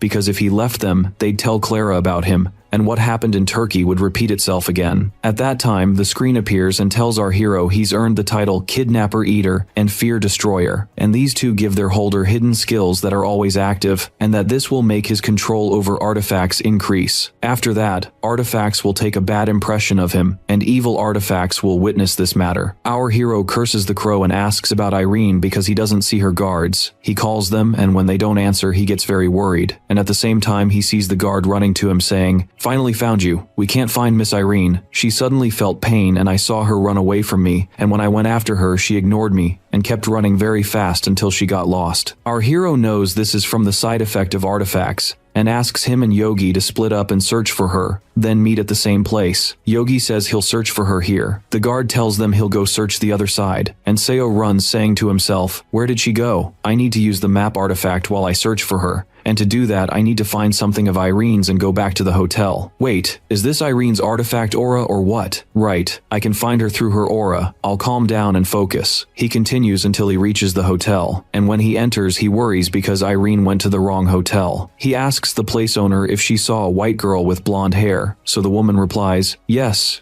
Do you know her? I'm happy you came. When the girl came here, she drank way too much alcohol and was disturbed, so I was afraid she'd bother the other customers and took her to this room to rest." Our hero takes the key and enters the room and sees Irene sleeping drunk, with many bottles of alcohol next to her. He asks himself, is the side effect this time that she's addicted to alcohol? She drank way too much, but even if the effect disappears, she won't be able to go out tomorrow because she'll be too drunk. The best thing is to leave her sleeping here, and that's it. "Good night, Irene. Why are you hugging my bag like that? Move a little so I can take it." He reaches his hand to take the bag, so Irene wakes up and says, "What's this? Is that really you, So?" He asks her if she slept well and tells her she shouldn't have drunk all this alcohol. Suddenly Irene pulls him and asks him to drink with her, and here our hero knows the effect hasn't ended, and that she now has terrible strength. She keeps acting in ways that surprise Seo, and in the end, she goes to sleep. Then the screen appears with writing on it. "The target of the side effect this time is your lips." Seo yells, "Weren't you supposed to tell me these things before, you damn crow?" We go to another place and hear the soldier say, "Welcome back, General. I'm glad you came from America safely." So she asks him about the investigation news and if they found anything important. The soldier tells her that Seo and his companions moved from Turkey to New York, and now they're in Ghana, and that they're using the Hilton family's private plane. Clara replies, "Hilton, there was an old report saying that one of those who participated in the Turkey shrine raid was a girl from the Hilton family, and since this family only has one girl, it must have been Irene. Any new news from Ghana?" The soldier tells her the news isn't good because several of their soldiers went crazy and the police arrested them after they made trouble in the streets, and it seems they were exposed to a mind control artifact. Clara grits her teeth and knows this is because of Seo. The soldier asks her if there are artifacts in Ghana, so Clara answers, "Yes, but none are suitable for use in combat. They definitely wouldn't do all this just for the artifacts. All the evidence proves they went there to take the artifact." The soldier asks if Clara will attack them with her family again, so she tells him she won't do that because it would be a loss for them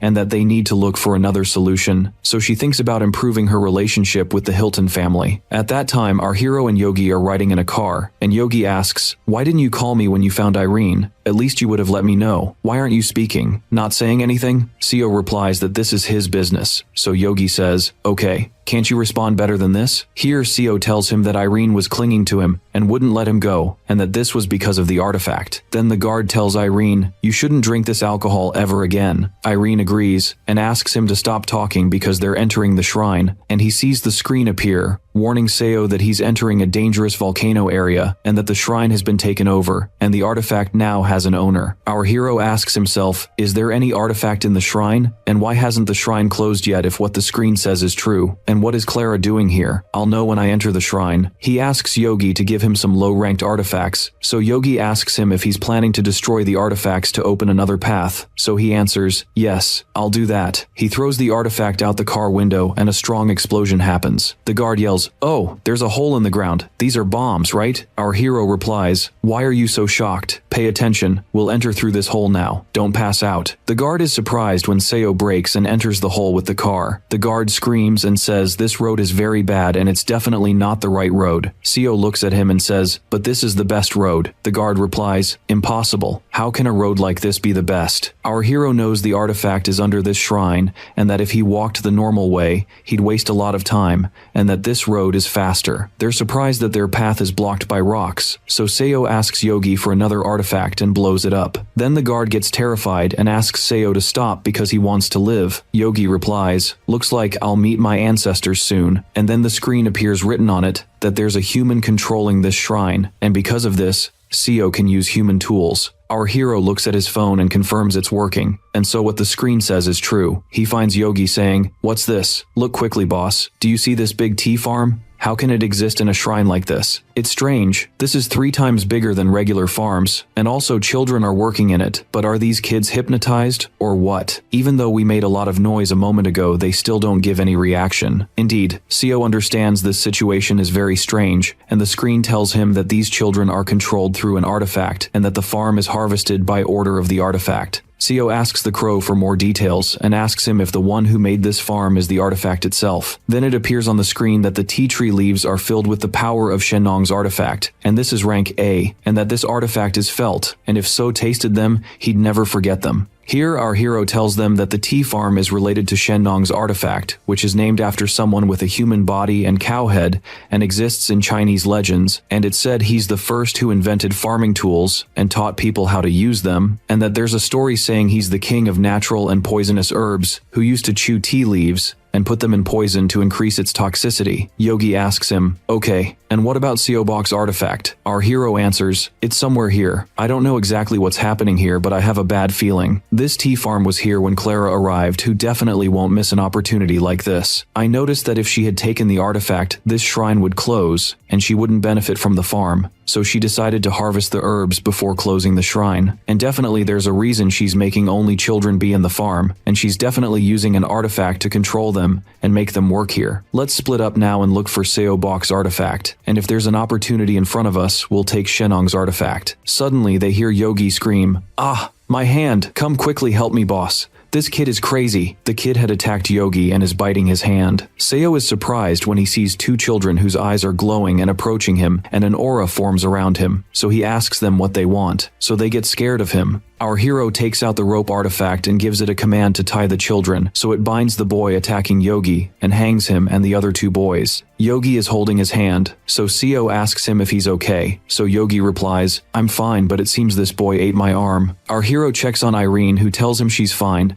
and that the children who approached her fell down and passed out. Then Yogi screams when he sees many other children approaching them with glowing eyes and says, these crazy ones are coming at us again. Seo says, what the hell, but this might be a good opportunity for us too. Maybe Seobok's artifact will appear to us if we finish them off. Yogi tells him he doesn't want to get bitten again to get the artifact, so our hero reassures him he won't let that happen. Suddenly, they hear the artifact's voice saying, who dares disturb me in my farm, and who made these children lose their focus? Seo replies, finally appeared. Stay next to me, Irene, because the bad luck artifact will stop the children. He leaves Yogi and runs toward the farm, which is filled with energy, and he knows the artifact is very upset, and its aura is spread around the place. He orders the rope to tie all the children who will stand in his way, so we see many children being bound and hung in the middle of the energy. Here the relic speaks, what have you done to my children, you lowlife? Seo replies, placing his sword with an aura around it on his shoulder, I'm the new master. The relic asks him what he means, So our hero's eyes shine, and he answers, "Look, the children who ended up like this because of you. You're going to work for me from now on." We see the rest of the children standing there scared. After that, Seo sees a worm on the ground, so he steps on it with his foot and says, "Where do you think you're going, you dog?" Then he grabs it, and this turns out to be the relic, who cries out in pain and asks our hero how he knew. So Seo answers, "Why are you so small like this? You can help me. I want the bags I put in the car before we came here." Yuji goes to get them, and our hero looks at the relic and continues, "Let's start making a deal now. I know you love money and I'll pay you, but tell me, how much do you charge?" The relic is surprised and tells him, "You surprised me, but know that I'm not cheap." Yuji asks Seo if this relic's value is high, so he replies, "Yes, look at it this way. The story said that Seo Bok took a lot of goods and traveled, and never came back, and because of this, he was called the extortionist, and to benefit from him you have to give him a lot of money. That's why I prepared the money I took from the card game, and I'll take this relic even if I pay all the money I got, because honestly it's better than the other weird relics." Yuji is surprised, so he opens the bag with the money in it, and the relic laughs when he sees the money and tells Seo that this is very good. Our hero puts the worm on the money and tells him that this bag has 2 million in it, so the relic tells him, "But this isn't enough. Do you think you'll buy me with this amount?" Seo closes the bag again and replies, "I knew this would happen. That's why I brought you a gift. I have other money. Look." And then the relic gets happy and says, "It's raining money. This amount is bigger than what June paid the relic in our hero's previous life, so it should definitely be enough." Our hero asks him, "What do you think? Do you agree to work with me?" The relic answers, "Wait a bit and let me count the amount. First, this money is little. Give me more. Someone offered me a bigger amount than this." Seo asks him, "How much did Clara offer you?" And here Yuji is surprised and lowers his voice. "Did you say Clara? Do you want to compete with her? This is all the money we have. You're going to create a problem like this." Seo tells him that he won't be able to compete with her even though they gave the relic all the money they had, but it wasn't enough for him. So he had to give him gold and jewelry, but the relic still wasn't satisfied, and this made Irene give him land that belongs to her family, and then the relic agreed and said to Seo, "You don't look it, sir, but you're very rich. What will we do now?" Our hero traps him in a jar and laughs and says, "Finally I got you. You filthy thing. The first request is that you free all the children here and make them bring the tea leaves and seeds. Come on, let's get ready to leave now." Here the relic tells him that he won't leave with him unless he pays him 70 million. So our hero Seo yells, "What? You want me to pay you again?" The relic laughs and tells him that the amount he paid was just a down payment, and if he wants to complete the deal, he has to pay more. Here Seo thinks a little and agrees to pay, but when they get out of here, but the relic doesn't believe him and asks him to show him the money now. Seo gets angry and shakes the jar hard and says, "Do you think I'm lying, you dog? I paid you the down payment, didn't I? Mind your work and get us out of here." After that, the relic agrees and orders the children to start their work. The children listen in a second, so Yuji says, "What's this speed?" And the relic praises the children and says they're talented. We find Seo looking at Yuji and saying, "Come on, don't be lazy. Get ready to leave." Seo thinks that these children are excellent at harvesting tea trees, and this is what made them take the trees and prepare to leave quickly. But there was one problem, and that is, he won't be able to leave these children in the shrine. Here Yuji asks him what they'll do. So our hero answers, "I have to leave the load in the car and will walk on foot. Hey worm, show us the way." But then the relic asks for additional money and threatens Seo that he won't work with him, and when Seo tells him he'll increase the money he wants, the relic says, "I'll show you the fastest way out." Our hero throws the jar to Yuji and tells him it will show him the way, and then Yuji asks, "Okay, and you?" Seo tells him he'll take the other relic and asks him to give him the bag where he might find a useful relic, so Yuji agrees. Then they hear a voice, "You're all thieves. You must take everything in the farm with you. Farming is the most important thing, and the thing that brings the most money." Our hero understands that Shinwon's relic appeared, and he looks at Irene and asks them to get out of here with the children. He tells them that Seo Bok's relic will show them the way, and he'll catch up with them after, and our hero runs. Yuji calls out to him and throws him the bag, which falls on the ground and energy forms around it, and it rises in the air. An aura wall forms in front of Seo. Our hero is very surprised and says, "So you want to meet me alone?" We see our hero standing in an atmosphere full of energy, and Yuji calls out to him with Irene next to him, so he tells them, "Don't worry, and go first. If I catch this guy, the wall will disappear." After that, he hears the relic's voice laughing and saying, "You want to catch me? You think you're strong? I'm sure you're the leader, and I'll teach you how to interrupt my work." Here we find the ground shaking and tree roots coming out of it, wrapping around our hero's foot. So he cuts them with his weapon, and his eye is glowing, and he sees the ice plate in front of him, so he flies in the air and hears the relic say, "I didn't know you were this strong." Seo looks at the ground, so he knows the relic is disguised as a tea tree and hiding among the trees. So he decides to search for him and catch him. But suddenly he smells a toxic gas smell. The relic continues, "No matter how strong you are, you won't be able to fight me when you can't breathe. Let's see how long you can resist this toxic gas." Here Seo asks him if he thinks he'll kill him with this gas, and he takes out Columbus's first Ember relic of rank D that he took from American intelligence. The relic knows he'll burn the whole place, and indeed he lights the stone and throws it on the ground so fire spreads in the place. Here the relic screams and asks Seo how he dares to burn his area, so our hero laughs and says,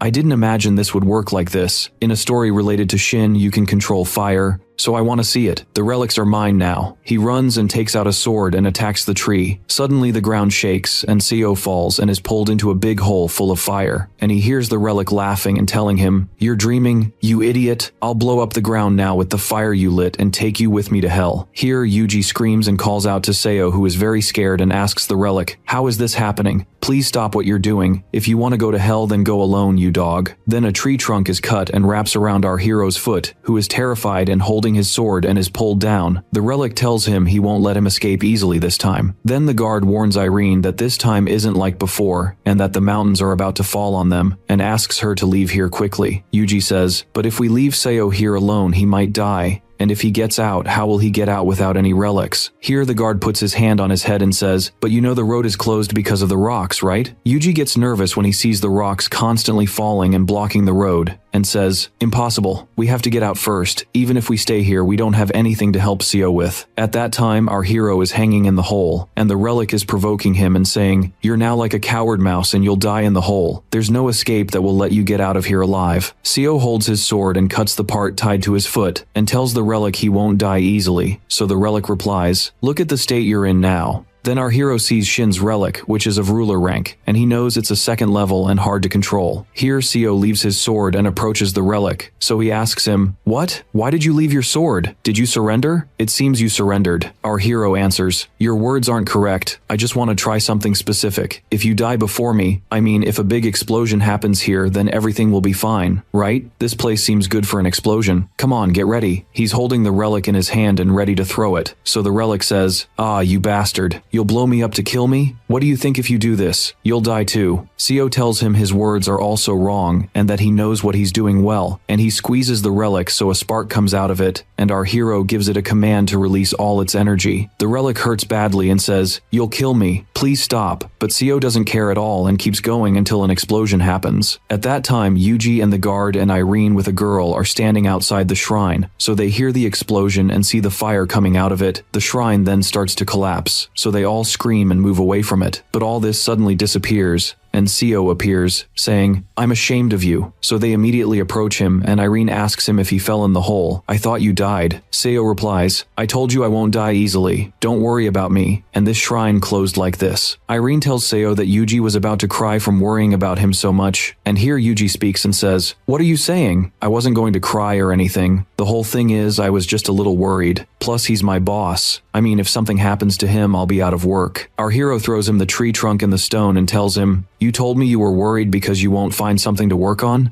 I thought you'd be happy because there are many other things you'll work on, right?" Yuji is surprised. "What's all this, boss?" Seo tells him these are Shin's relic fragments and that he burned it because it was bothering him, and asks him to fix them all quickly. Yuji mocks him and tells him, "This is just coal." Here he gets angry at him and tells him, "What? Won't you fix them or what?" Yuji gets scared and tells him, "Sure, there's definitely a way to fix them." We find our hero throwing Hammurabi's blade relic on his head and asking him to fix it too, and tells them they need to go, and that he also wants to shower after what happened. We now go to Los Angeles and see Sung and his men taking care of the seedling. One plays music for it and another fans it, and Sung waters it, and the seedling is very happy. We see Sung annoyed and saying, "What is this crap? The more I work, the more I feel like a farmer. Even this dog doesn't talk to us anymore." He doesn't finish his words and finds his phone ringing, so he answers, "Good that you called, boss. I haven't seen you in a long time. What's happening? New York, okay? Understood. Yes, sir. KP2. As soon as he ends his call, one of the men asks him, "What did the director tell you?" Sung ignores his question and puts the mobile phone in his pocket and asks them to prepare the bags. Quickly, our hero arrives at New York airport and is sleeping, so Yuji wakes him up and tells him they've arrived and they need to go. Seo asks him to let him sleep 5 more minutes and goes back to sleep, but Irene comes talking next to him, so he wakes up, and Irene tells Seo she has a problem and doesn't know how to contact her driver. She's worried because he's never been late before. Here Seo replies, "There's no problem. We'll take a taxi, and that's it." Irene agrees but insists on keeping calling him. They get in the car and Yuji says it's very hot here. Our hero sees Irene worried and holding her mobile phone, so he asks her if she still can't reach the driver. So she answers, "Yes, I'm afraid something happened to him at home." But our hero reassures her that they're about to arrive, and that he'll meet her father and mother soon, and he's surprised when he finds Sung calling him. So he answers Sung, who tells him, "There's bad news, boss. When we were on the way, some Americans suddenly attacked us and I was carrying the seedling with me. What should I do?" Here Seo realizes the Americans want to take the seedling and doesn't know what to do because if they take it, he'll be in big trouble. So he decides to request the Polchu artifact. The screen appears and tells him his request was denied, and that Polchu is under his control. He gets nervous and hears Seongjin ask him, "What should I do, boss?" Our hero answers, "We'll change the meeting location, and I'll send you where we'll meet. Don't let them take the seedling from you. If that happens, I'll finish you off with my own hands." He hangs up, so Eren asks him what happened and if there's any problem with his friends. He replies, "I'd be lying if I told you there's nothing, but don't worry, they'll handle it. We need to go to the meeting location now. The road's a bit crowded, hurry up, man." Yuji, who's sitting next to the driver, responds, "What you're saying is tough, boss. Normally this road isn't this crowded, but it looks like our luck's bad today." Seo asks the driver to take another route, so the driver says, "If I knew one, I would have done that, but in the situation we're in, there's no solution except to just wait." Here Yuji asks our hero what he'll do if something bad happens to his friends. Eren speaks up and says, "If we took Mama and Papa's medical artifacts, is this an accident or what? Hit the brakes." At that moment they see an explosion ahead of them and Seo asks what's happening. The driver tells him the sign fell and an explosion happened here. Yuji speaks and says, "Don't you think we're used to these sudden accidents?" He's shocked when he sees Eren terrified and glowing with an aura around her, so he calms her down. Seo shouts, "Wake up, Eren." Then the screen appears with text saying that artifacts work according to the user's emotions and that the artifact's aura is leaking. Here our hero grabs Eren's hand and tells her, "Listen to me. Try to keep your special abilities and don't use them. Don't get involved in solving these problems and don't worry." So Eren's glowing eyes return to normal and she tells him, "What did I do? I need to call the police again." Seo stops her and tells her that if she calls in this state, the police will be affected by her power. She asks him what to do, and he replies, "Don't worry, the right time has come for me to try this." He's holding in his hand the artifact he stole from John during the previous explosion, which he didn't know how to use because he wasn't able to control it, but now things are different. We go to another place in New York and hear someone say, "Where do you think they're hiding? Can you hear me?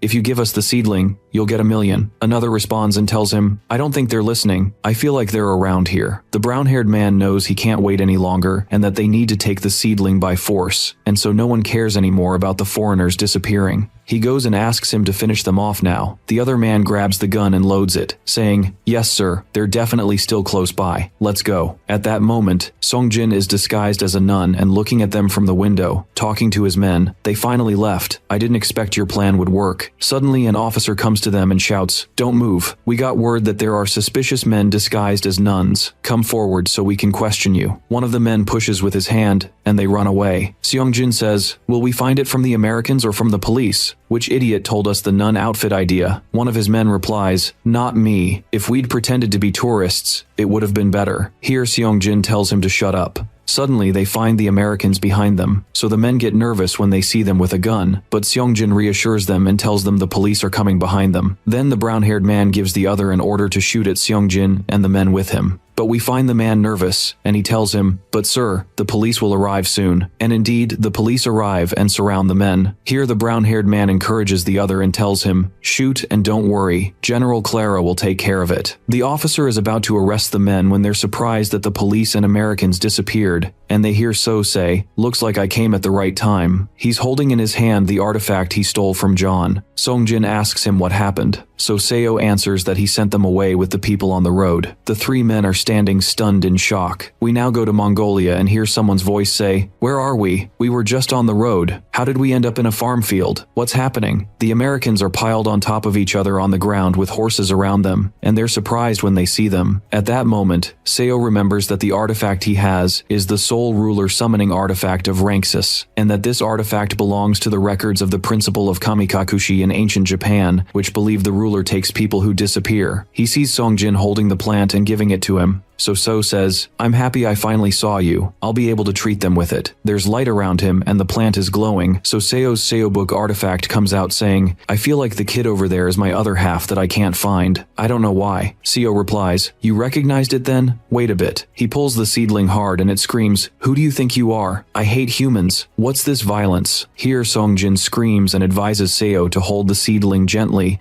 because it gets upset quickly and loses its manners too and starts cursing if someone makes a mistake with it. Seo tells him that even if that happens, it won't affect the artifact's power. At that moment, the seedling says loudly, let me go. Where are my servants? You're torturing me. Here Seo looks at Sobuk and tells him, what's this? I'll move you to a bigger home where you'll share with one of your friends. He opens the jar and Seobuk comes out and goes to the seedling, happy that he found his partner, but the seedling is annoyed with him and says, what's this crap? Seobuk replies, what crap? We're meant to be together. But the seedling keeps screaming and asking him to stay away from her. Then our hero pours dirt from the bag on them and steps on it with his foot to cover them well. He points his hand at them and energy comes out to control them, so a big ball of energy forms and the seedling starts to hurt. Suddenly, the seedling grows bigger and fills with fruit. Here Seo tells Eren that he's done, and that if she eats from this fruit, her illness will ease, and that all they have to do now is go to her father and mother, and asks her to move. Eren is happy, and they take a taxi and go to the mansion. When they get close to it, they're shocked by two people thrown in the garden around the mansion. The driver gets scared, and Seo knows he won't be able to take them any further and asks them to get out. They get out and are surprised when they see the mansion destroyed from the outside. Yuji asks Eren what happened, so she answers, that's why I should have called my driver. She's still going to finish her sentence when we find So saying, let's go in now. Eren agrees and walks behind him. When they enter the mansion, they're shocked that George is on the ground covered in his blood, constantly coughing and unable to move. Seo goes to him and tells him, hold on. George tries to get up and tells Seo it was a surprise attack and rolls onto his back. Then our hero knows that his wound is serious and that this is because of artifacts, and asks him if he remembers who attacked him. George replies while gasping that those who attacked him pulled his mother and father into a strange painting. Here Seo asks Yuji to look in the bedroom, so Yuji runs. Then we find a phone ringing and a voice comes out of it. Why don't you answer? I know you're there and you're definitely surprised that you lost your mother and father in one day, but don't worry, because they're fine. Because of your reckless brother.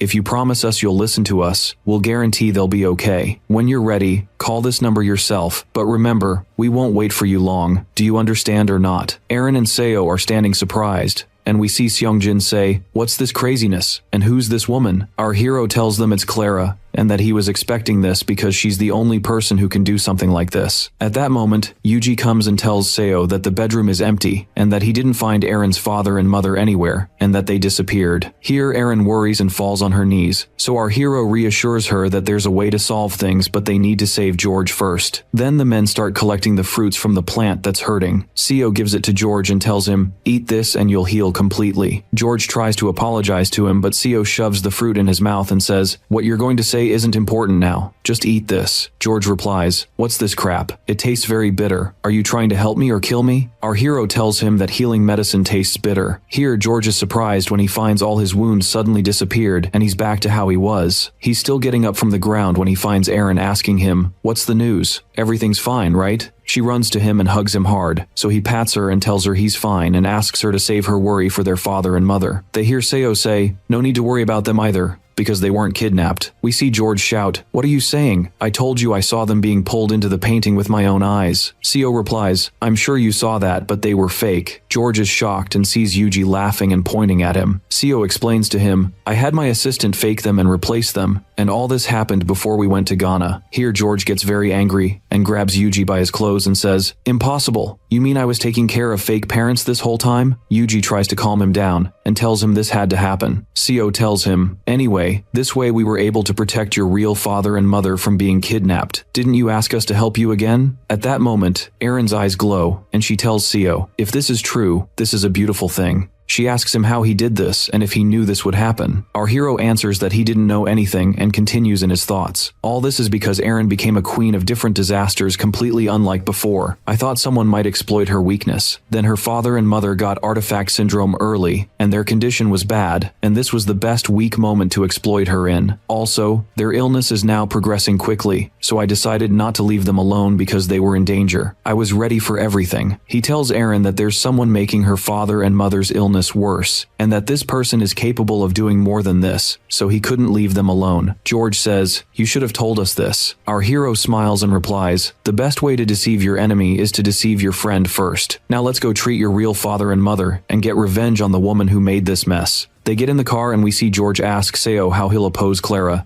and that this is a woman with a high position, and it'll be hard to reach her. Our hero grabs a phone and says, "I have all the ways to do this. Publish all the written articles, Edward. This is the beginning of the plan." Then Yuji is surprised and tells our hero, "If you're curious, open the internet and look." But Yuji suggests he turn on the radio, where they hear that there's breaking news about the gradual disappearance of small children in Ghana, and that the cause of this is the American General Clara, who forced the children to work and controlled their minds using artifacts. Here Yuji gets excited and asks how this happened and how this news spread. Seo answers him coldly, "Good, isn't it? How do you feel seeing Clara's followers decreasing?" Our hero knows that Clara attacked Ghana's shrine, and that when he managed to turn on his phone inside the shrine, he knew this had many uses. This is what Edward told him, and he also told him that Clara was doing something secret there, and it was so hidden that she was hiding it even from her own men, and that she probably did something strange. And because she was in a hurry, she might have done something wrong, and evidence was established that put her in trouble, and that she actually kidnapped children from Ghana and forced them to work. Seo continues, "The children filmed a video while collecting tea leaves. Honestly, this is an unforgettable moment because Clara was exposed because of it. I had to seize this opportunity, right? After that, I immediately sent the video to Edward, who has strong connections with the press, and this made them write an article right away. Edward helped me because I got him a house and made him live well, and he got more excited when I told him this would get rid of Clara for him. Anyway, everything I've prepared until now, you'll find out about it." They're all surprised, and George says this is a good plan even though this will make things bigger. At that time, Irene is happy and holding her phone and says the news has spread all over the internet and that Ghana's president will withdraw from the vanguard. Seo laughs and tells them that everything will be in his favor, and they hear the radio again saying that the people protested what happened because they consider this a version of the old African-American slavery, and this made the Interior Ministry there intervene and admit that what Clara did is a crime. At that time, a spark comes out of the car and a screen appears with text saying, "The suspicious painting threatens you." Seo screams and orders George to stop the car quickly, and when it stops, he asks them all to get out quickly. Yuji and Irene are shocked, and in a second, there's smoke around the car, and it melts and starts to disappear. They're all sitting on the ground in shock. Who do they see? We see Clara and her soldiers standing, and two of them are holding the painting from which the spark is coming out. George says, "Ah, you dogs, this is the painting that sucked in Dad and Mom." Yuji says, "Is this a Van Gogh painting or what? It's an artifact. It's supposed to be in the Netherlands." Here, Clara tells our hero that he does amazing things and how he dared to publish an article that damages her reputation. There's energy around her and her eyes are glowing. Seo laughs and answers her, "Who is this? Aren't you the first lieutenant who was fired? I thought you'd be hiding in your room, but on the contrary, you're out here in front of me too. I mean, what ruined your reputation? I don't understand. Don't misunderstand me. All I did was show the world the things you did. You shouldn't have done anything wrong. Let's assume all this didn't happen. Surely the ruler would have been upset and turned against you." Here Clara is about to explode with anger and screams, "Enough! Stop the empty talk. Do you think I'll believe something like this?" Seo replies, "Something like this? It seems you're not scared yet, but you know that life can end because of something trivial." Clara tells him it's impossible for this to happen because she'll put all the blame on him, and that Irene's father and mother are under her hands now, and asks him to hand over the seedling artifact and Irene and also correct the news, and threatens him that if he doesn't do this, Irene's father and mother will die before his eyes. Here Irene gets tense and is still about to speak, but our hero stops her and tells her that everything Clara is saying is just talk. He provokes Clara, "Okay, show me then what you'll do." She gets angry and replies, "I'm telling you, you dog, that Irene's father and mother are inside this artifact painting, and that I can bring them out and blow their brains out." Seo asks her if she's sure of what she's saying. So Clara starts giving an order to the soldier to bring out Irene's father and mother gently, and he agrees, but he screams when he doesn't find them in the painting. Clara asks him, "What are you saying?" The soldier shows her the painting and tells her they disappeared. Here Clara screams at our hero with a loud voice that shakes the place and asks him what he's doing. Our hero laughs and tells her he won't say because it's a secret. Suddenly we find the whole place shaking and sparks coming out of the painting filling the place. Clara orders the painting to suck them all in and says to Seo, "I forgot that it wasn't useful to talk to someone like you with reason from the beginning." We hear Yuji screaming when he sees his body turning into paint and flying. They're all standing in a large yellow aura and the ground is shaking beneath them. And then Clara is surprised that the artifact doesn't want to listen to her, so she knows something is wrong. Seo looks and sees that his body is returning to normal, and Irene's eyes are glowing with energy around her, and she says, "You won't be able to do anything to my father and mother. Leave these people to me and I'll take care of them, Seo, and you save my father and mother, please." At that time, the screen appears with text saying that the artifact user's feelings have changed and that the Calamity artifact is working and overreacting. Seo hears Irene's words and pulls George to go with him. Here George screams, "You want me to leave my little sister and run away, right?" Our hero replies, "Look who's worrying about whom. This sister of yours, son, is a human weapon." Irene is saying the end will be at her hands. Clara stands in front of her and laughs and says, "If you know how to do something, then do it." Here Irene reminds her that she tried to kidnap her father and mother, and that she's hurting her brother, and therefore she won't forgive her. She's pointing her hands at her from which sparks are coming out toward Clara, and her eyes are glowing with tremendous energy around her. Clara mocks and says to her, "Forgive me? You see yourself as strong. It seems you have useful artifacts, and this is what empowers your heart, and makes you very confident in yourself." She clenches her fist tightly and spreads her hands, forming terrible energy vortexes that break the ground under Irene, who is surprised, and after that an explosion happens. Then we find the soldier asking Clara, "Didn't you say you want this girl alive?" Clara answers him, "I told you that because of the hostages I was planning to threaten them with. They disappeared, so I have no choice but to use force, and if we leave this girl alone, she'll destroy us. But if we stop her at her limit..." Here the soldier screams when he sees Irene is still alive and nothing is happening to her. Clara grits her teeth and we find Irene looking at her and saying, "It's my turn now." After that, a big explosion happens. At the same time, George and our hero are in the car, and George asks if his sister will be okay. Seo reassures him, "She'll be fine. Aren't you confident in her? Even if she's not okay, you don't use artifacts. Do you think you'll be able to do something?" Here George gets very angry and says, "I mean, you're saying my sister is stronger than this woman, so there's no need." He doesn't finish. Our hero tells him they've arrived and asks him to prepare to see his father and mother. They enter the hotel and Seong is with them, and the man carrying the plant. Seong asks, "Isn't this a hotel? How will we enter looking like this?" They're surprised when Seo tells them he bought a room here. They enter the room and George is happy when he sees his father and mother, and our hero asks Seong to pick the fruits from the plant, because what they picked before won't be enough, and Seong is supposed to be the one who prepares the medicine, but there's no time. He's picking the fruits himself and squeezing them into Irene's mother's mouth, and there's energy around her and she starts improving incredibly fast. Then our hero tells George that this isn't enough and that he must take care of his mother and do like he did. George agrees, and Seong is amazed at what he's seeing, and the plant screams and asks them not to pick anything from it. Suddenly Irene's father returns to normal and asks where he is and what happened. Seo answers him, "Rest, Mr. Hilton, you've been cured." George screams when he sees his mother return to normal and wake up too. Our hero tells them he'll go back to Irene and asks him to wait here and take care of his father and mother. He leaves through the door, but George stops him and thanks him. Here, our hero says to him, "You're too hasty. It's still early for goodbye." He goes back to the car and says to himself, "I know Irene is strong, but Clara's power is incomparable. To get rid of this woman in my past life, I went through very difficult situations." Then the screen appears with text saying that the effects of disasters and the effects of war are close to him. Our hero understands that it's not over yet as long as Eren and Clara are here. Yugi is surprised and tells him, "Look, boss." He's pointing to the fire in front of them, so Seo gets out of the car that they can't get any closer with. Yugi is scared, so our hero says, "You haven't seen anything yet. You're always scared anyway when we come to places like this." They're walking through the destruction, and suddenly Seo catches a glimpse of Eren's shadow through the smoke, so Yugi says, "She's over there, boss." Eren appears and they know she's okay. Yugi shouts, "I was gonna die from fear." Eren starts telling them that Clara suddenly disappeared when they were fighting, and asks Seo if it's possible she escaped. He replies that she's not the type to run away and remembers what was written on the screen, so he knows she's still in the area. He tells her he doesn't know if the danger has happened or not, and that Clara has the relics of the rulers of destruction, Sekhmet, from Egyptian mythology, who has the personality of the rulers of love, Hathor, and that these relics have a danger called the danger of transformation.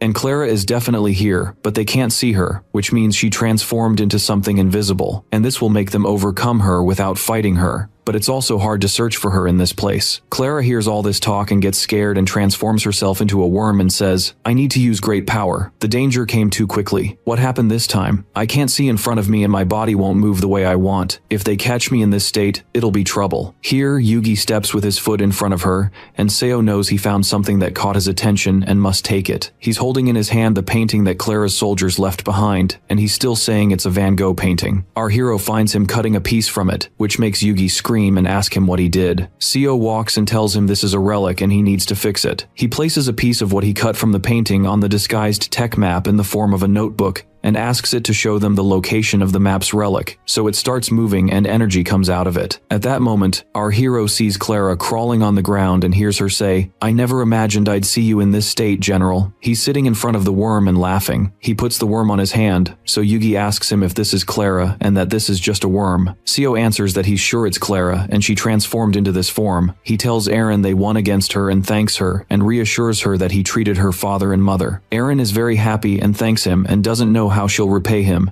and here he replies, there are no favors between us. We both help each other. They get in the car that's driving through the streets of New York that have returned to normal after the conflict that happened between the two relics, to go to Eren's family mansion because her father and mother are throwing a party, and when they enter the mansion, they're amazed by its beauty. We see Yugi complaining when he hears So ordering him, find yourself any room and start working. You need to make a copy as soon as possible. Yugi agrees with him and leaves. Our hero holds the worm in his hand and decides to reduce Clara's control power, so he plants it in the ground and says, I need to punish you for your mistakes. The worm screams, who are you to punish me, you dog? Do you think I'll stay like this for the rest of my life? Just wait until I return to my normal state. Seo replies, I figured out what I'll do with you. There aren't many things you can do with worms, and this will make me use you to give flavor to Pepsi. He opens the bottle, puts the worm in it, and shakes it hard. The worm screams a lot.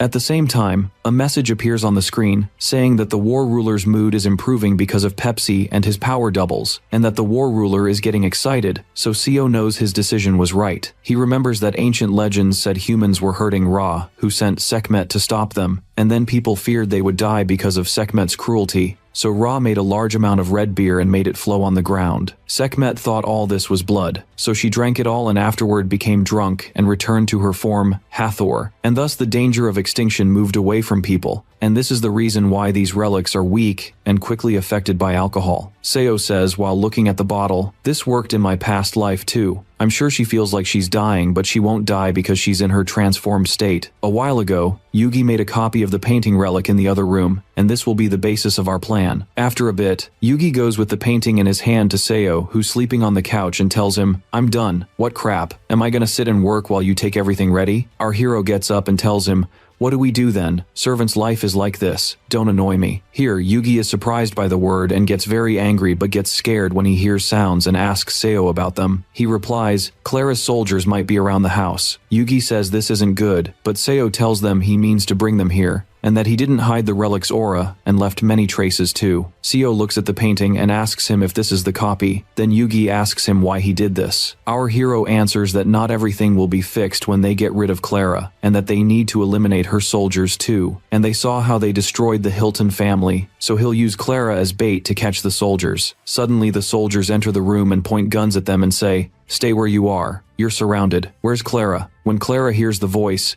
she thinks her soldiers came to rescue her. She hears the soldier say, I'll shoot if you don't tell me now. Can you spare your hands or your legs? Our hero laughs and calms down and tells him he'll tell him everything, and suddenly he hears the worm raising its voice. I'm here. Here. Seo gets nervous and grabs the bottle and says, I want to finish this matter without problems. This is the new alcohol I made. Here, take it. It's very expensive. The soldier throws away the bottle, which falls on the ground and breaks, and the worm comes out of it. Our hero continues, I thought one of you would take it. Be careful. I worked hard to make it. Also, alcohol made from this big worm is very rare. Then the soldier steps on the worm with his shoe and says, are you mocking us, you dog? Give us back the general. What's this? Even though it looks soft, it's hard. The worm is in pain and our hero is standing there satisfied. At that time, the screen appears with text saying that the relic owner's control power is being affected due to injury, and that the war relic is unable to use its full power. He He knows Clara is breaking down because her soldiers are stepping on her. Suddenly, Clara returns to her normal form and screams with her face crushed, "You idiots! Do you know who you're stepping on? I'm your boss, you dogs." Then the screen says the target's control power temporarily decreases, so we find our hero pulling the cover off the painting, which releases energy that melts the soldiers' bodies. He tells them it's the unfinished Van Gogh painting they used before, and that it absorbs everything to complete itself. He asks them how they feel being attacked by their own relic. We see the soldiers trapped inside the painting asking Seo to let them out. Clara's eyes are glowing with energy around her. Standing with them in the painting, the soldiers ask her when she entered, and that she doesn't look good. She replies, "All because of you." Seo continues, "Finally you return to your normal state, General." Clara ignores him and asks her soldiers to quickly search for the black dot they'll exit from. They actually start searching, and Seo knows all this is useless and stands watching them with Yugi, and hears them say they found it. Our hero tells her, "I didn't imagine they'd find it this quickly. What am I supposed to paint now?" He's holding the brush on the painting, and here Yugi replies, "Draw the craziest thing you can draw and show us your creativity." We see Clara shocked when she finds the monster approaching her and the soldiers and running after them,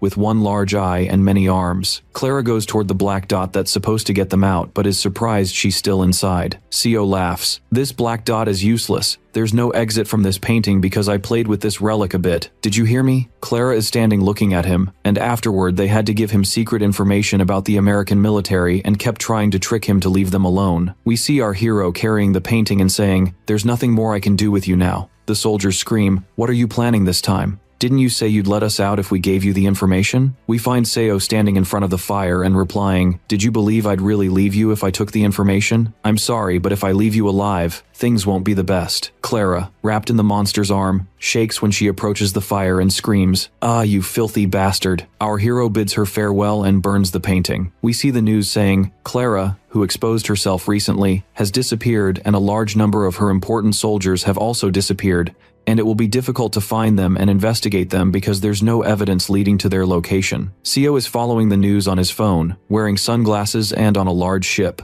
He hears Yugi calling him, "Boss, what are you doing here? Don't tell me you came all this way to work. Aaron's mom and dad organized a sea party for you." Our hero is lying on the chair, focused on his phone, and then he hears a voice saying, "Work. Get into the details right away, and if you need anything, don't hesitate. You're the one who saved us." Here, Seo says he has some relics he wants to sell, as tools like the immortality seedling that everyone knows its effect, and that he also has a tea tree that has a very sweet taste and smell, and that the more shrines he attacks, the more relics he can use. He also tells them he hired a skilled manager for this matter, Edward, and that everything will be ready once he has money. We see Aaron's father standing in front of him and laughing, "Say so, we'll help you. Seems you're planning something good. What have you decided to name your company?" Our hero tells him he's still undecided, but he's thinking of naming it Shrine. He finds the crow flying toward him and saying, "Looks like you're enjoying yourself alone." Then Aaron's father and mother standing with him are surprised by so. At the same time, we see Aaron coming holding the relic bag and telling our hero that the relics are acting strangely and that she brought them all, and she hasn't finished her words when a spark comes out of the bag and falls on the ground. The spark surrounds Aaron from every direction, so Seo understands that the bankruptcy relic is controlling her without anyone's command. Then Aaron's mother gets scared and approaches her daughter who's screaming and asks her what's happening. The crow tells Seo, "Looks like you have friends. First time I see them." His eye is glowing with an aura around him. Our hero shouts, "Don't play dumb. I know you've been watching me the whole time. If you came to make trouble, I don't want to see your face again. Don't be scared. If we all stay inside the ship for a short time, everything will be fine." Aaron's father asks about the crow, so Seo replies, "Don't worry about it.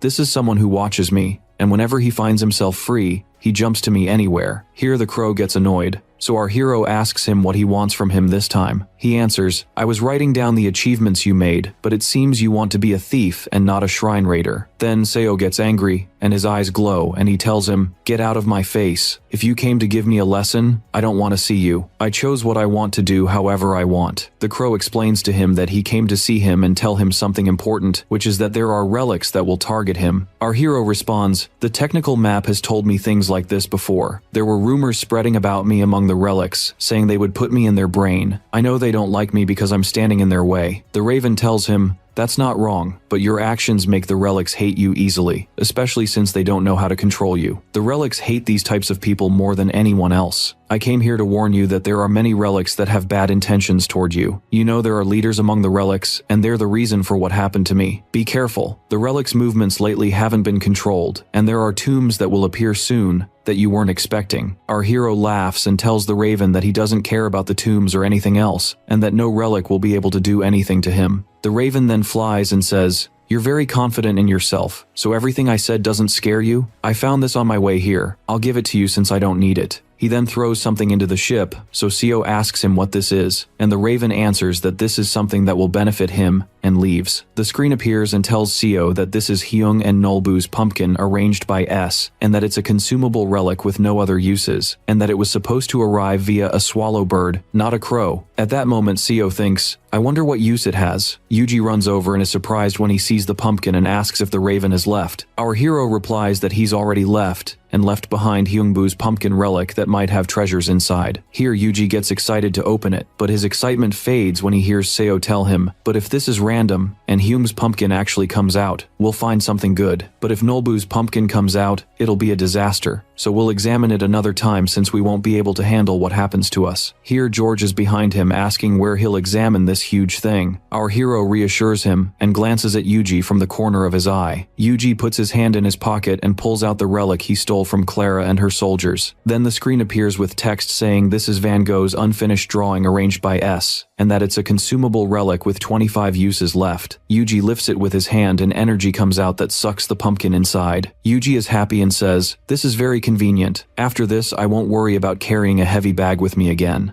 Seo tells George, "Let's go. Let's enjoy the party. Call everyone here." As soon as our hero returns from the trip, he starts building his company, since he now has money, so he decides to make a double Hammurabi contract with Edward. One day we hear Irene calling Seo and giving him a letter and telling him it came in his name. Seo opens it in front of Yuji and Irene, and tells them this is an invitation to a party where all the tomb excavation groups will be present, and that the men of Venice organized it. Yuji is surprised and says, "Aren't these the same bad people?" Seo replies, "The funny thing is that the person who sent the invitation is John." Here Irene asks if they're going or not, so our hero replies, "No, of course not. You don't know what disasters can happen if we go to these parties." "What's this name?" He's looking at the list of names invited to the party. Irene asks him if there's anyone's name he knows. He laughs and says to himself, "Julian Miller. Although he was a relic user, he always opposed me. I changed my mind. Let's attend this party." They wear elegant clothes and go to the party, and we see someone laughing and saying, "So, Seo decided to come to the party?" He's standing in front of the mirror with someone behind him replying, "Yes, he decided." He continues, "This turned out he's stupid and fell into the trap. Even though I did everything I could to bring disease to Irene's family, he treated them and also forged Van Gogh's painting relic that I gave to Clara. I'll teach him how to do this. Let's go to the party hall, Bella." After that, we hear Edward warmly welcoming our hero and Irene. Yuji gets annoyed and shouts, "Why are you ignoring me like I'm air?" Edward coldly explains that they don't need to warmly greet each other because they've known each other for a long time. Here Seo interrupts them. "You arrived early, Edward?" He replies, "Of course, aren't I the information gatherer?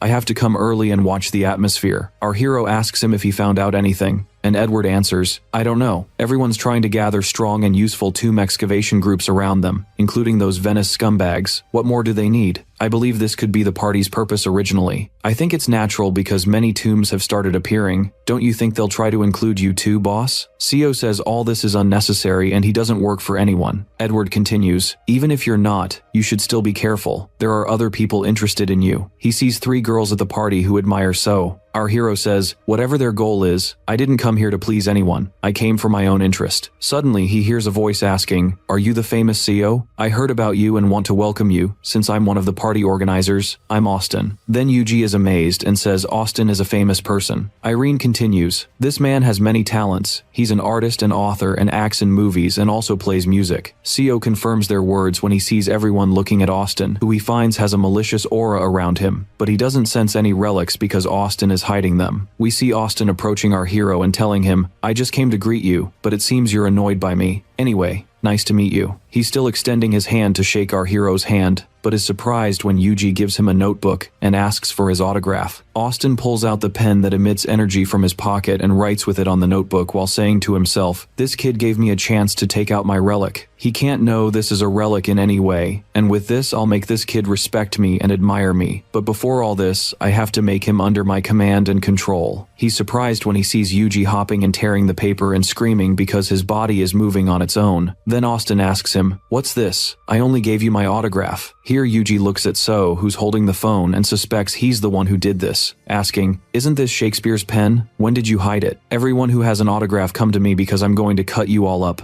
He's standing agitated and running toward people who are scared, and all this is by Seo's command. Suddenly, our hero's eye glows and he snatches the pen from Austin's hand, who is surprised. Here Seo speaks, "What are these cheap tricks? I'll destroy you if you manipulate the relic." He's pressing his hand hard on the relic that's sparking. Edward is shocked and says, "A relic? I didn't sense any relics here at all." Seo tells them that Austin was hiding it but couldn't hide the aura that leaked from it when he came to use it. Then Austin screams, asking our hero how he dared to break his relic, and he answers, "If it was so precious to you, you wouldn't have attacked me with it." Austin continues, "What nonsense are you talking?" Our hero remembers that he knows Austin, who's from a rich American family like Irene's family, and this family used to support relic users with money, which made them train royal-level relic users, and Clara was one of them. Seo considers them his enemies because they helped users who had connections to Venice, and they don't let worthless people like Austin become royal level. He decides here to mess with him, but he's surprised because there were no men from Austin's family who used relics in his past life, but now Austin has ruler level relics that he doesn't know how to hide because his mood isn't stable. He asks himself, "I wonder if the future has changed again or what?" Then he finds Austin putting his hand in his pocket and telling him, "Let's see then if you'll remain confident after what I'm going to do or not, you idiot." He doesn't notice that the press is filming him,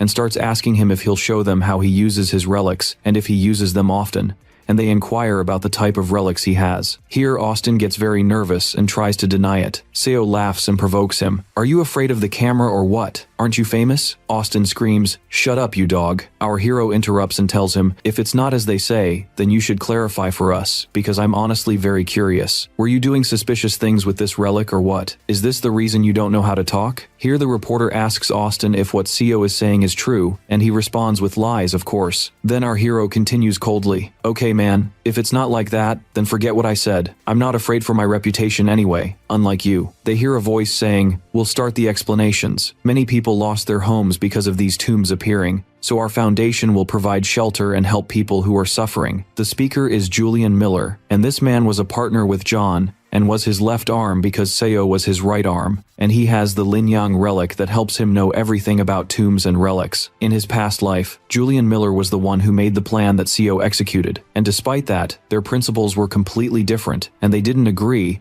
and one day Julian accused our hero of killing people while going to attack the tomb, and when Seo tried to defend himself and explain, they argued and our hero got angry and cursed him. Here Seo says to himself, "My head hurts just remembering this matter. I won't get involved with him again. The information provided by the Lin Yang relic no longer matters to me. I can know it with the experience I have with the Raven's help too, but I don't deny that Julian is the reason I attended the party today." He turns and bids farewell to Austin, who's doing an interview with the press, and Austin asks him not to leave. Seo is sure that John is at the party, since he's the one who sent him the invitation, so he decides he won't let Julian join John or anyone from Venice, and although he doesn't need him, he won't let him work for anyone else and plans to distract them. At that time, Julian ends the meeting and says, "And with this, I've clarified our charity group's goals. I hope everyone cares about it." Then Seo decides to delay him so he won't meet John, but he finds the press calling them and asking Julian to describe his feelings after joining John's team. Here John interrupts them and laughs, "What are you rushing for? At least give me a chance to say my opinion on his words. Your report was very good, and from here on I don't want you to worry about charity money. I'll help you as long as you join my team." Julian thanks him and Seo is standing watching them and saying to himself, "What's this?" It seems Julian joined John before the party. He took him by surprise quickly. "Damn you, John, you scoundrel. Doesn't this Julian see or what? How does he choose John?" He's holding his phone and sending a message to Edward and Yuji, while at the same time Edward says, "I don't know what happened, but let's go since he sent for us." Yuji tells Aaron they're coming back again. We see the press asking John if he's going to donate a large sum to the orphanage, and if Richard will also donate a new painting. Then Richard appears and asks, "Who said that? You got it wrong. You all know I'm not free to paint something new because of my work in Venice." Here our hero steps in. "Don't make me laugh so you're not busy.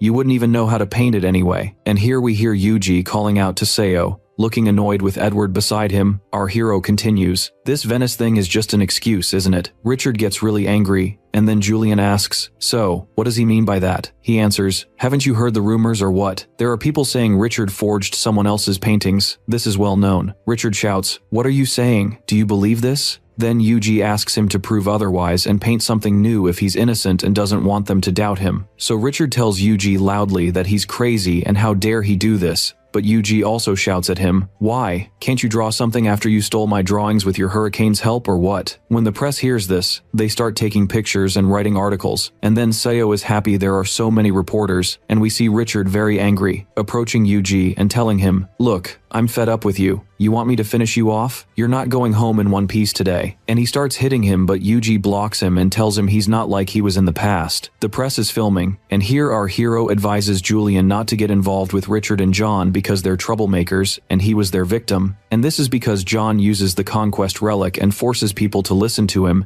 and tells him the relic is affecting him, so Julian asks if he felt like he wanted to sign the contract without thinking with John, and asks him to use his brain a little. At this moment, John shouts, "That's a lie! I didn't use any relic on you, Julian. What are these things? They can't be used in secret." Julian replies, "Well, so you're admitting you actually have it. I felt a strong aura from your direction." Seo is certain John didn't use the relic because if it was working, this hall would have been destroyed. John tries to defend himself and asks Edward to prove his words are true since he's a relic dealer. Edward covers his ear and walks away saying, "What do I have to do with this?" John gets angrier then and threatens Edward that he won't work with him because of these actions. Edward replies, "Work what, man? Weren't you the one who threw me out on the street when I asked for your help?" The press is very happy with this solid news and continues filming, and then John's assistant tries to take Julian to another place so they can finish their talk, but Julian completely refuses and tells them they're the reason for what's happening, and asks him to cancel the contract and walks away. John and his assistant try to convince him to come back and threaten that he'll regret it, but it's no use. Seo knows Julian has high control power, and that he's protected by dangerous relics that no one else has, and he taunts John saying, "There, you lost a heavy hitter." At that moment, an aura forms around John and an explosion happens and people start fleeing. We see John grinding his teeth and his eye glowing, and Seo knows he won't leave him alone. The assistant asks him scared if he's really going to use the relic, and that if he does,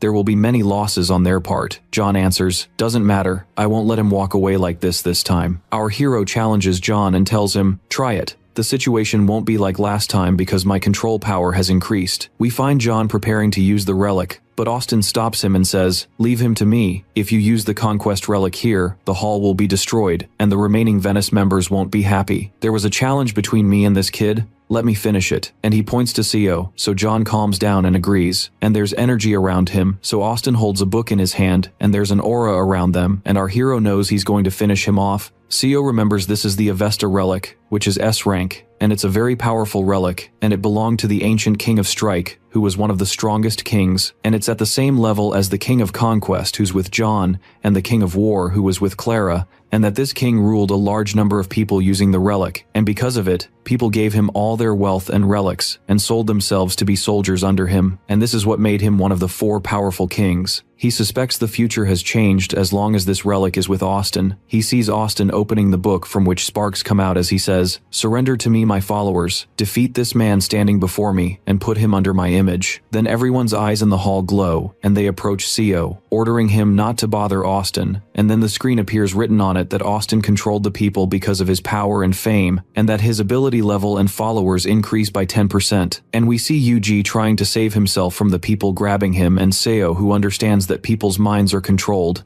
and that this is natural from a relic like this. Suddenly he finds Yuji's eyes glowing and they grab him by his clothes asking, "What are you doing to Austin? He's our superior." Here Seo asks him how he controlled him. Austin laughs, "You can't prevent this even if you have control power. My relic plays with people's emotions." And indeed, Seo feels then that there's something strange, but he won't let this continue much longer, so he hits Yuji with his elbow on his head to wake him up. At that moment, Yuji immediately returns to normal, and our hero asks him if he's okay, so he tells him he's fine, and his head is swollen, and he sits crying. Seo takes out his sword and there's an aura around him and his eyes are shining and he says, "If you're going to use mental attacks then I'll respond the same way. Get out of my way, you dogs." And here Edward shouts and asks our hero why he's taking out his sword, and if he's planning to finish off these people. So he explains to him that it's not their fault, because they're under the relic's control, and that there are many people watching them. So Seo replies, "Don't worry. Watch and shut up." In his hand is his sword from which sparks come out, and he moves toward Austin, who sees people's shadows screaming. He's shocked when he finds sparks around him and starts bleeding. He screams and puts his hand on his neck, which he felt was cut, but he's surprised it's intact. Then Seo laughs at him. "I took pity on you, but this is very entertaining. Shame on you. You're almost doing it yourself from fear." He's standing with his sword on his shoulder, and here Austin gets angry and shouts, "You're the one who made me see these things, you dog." Our hero answers him, "I controlled all the people present because this Huang sword I have can terrify people and make them imagine things that didn't happen. You're not the only one who controls minds here. Anyway, I'll take this." In his hand is the Avesta relic, and then he's in the darkness and moves to hit our hero but finds himself going back. Seo mocks him saying, "Are you scared to this degree? You've become a strong artifact user, man." He looks at the relic from which sparks come out, and at that moment the screen appears telling him he can't use a relic that still has owners and that he must reduce Austin's control power. And here Seo understands that Austin is still conscious. At that time we see Austin wiping his mouth and asking Seo, "Don't you know it's not in your interest to steal a relic that belongs to someone else? Come back, Avesta." And he spreads his hands and sparks come out of them. Our hero is surprised by the rope relic coming out from under his sleeve and wrapping around Austin's neck, who screams. The screen appears again, written on it that Austin's control power is decreasing. Seo notices when he sees Austin's actions that no air is reaching his brain, and orders the rope to choke him more. And here the relic speaks, "Strange, my owner wasn't this weak." The screen appears saying Austin's power dropped to B rank, and he no longer has control over Avesta. So Seo is happy, and grabs the relic firmly and says, "This is the right time to do this. I'm sure if I continue like this, I'll be able to control it. It seems my power has increased a lot.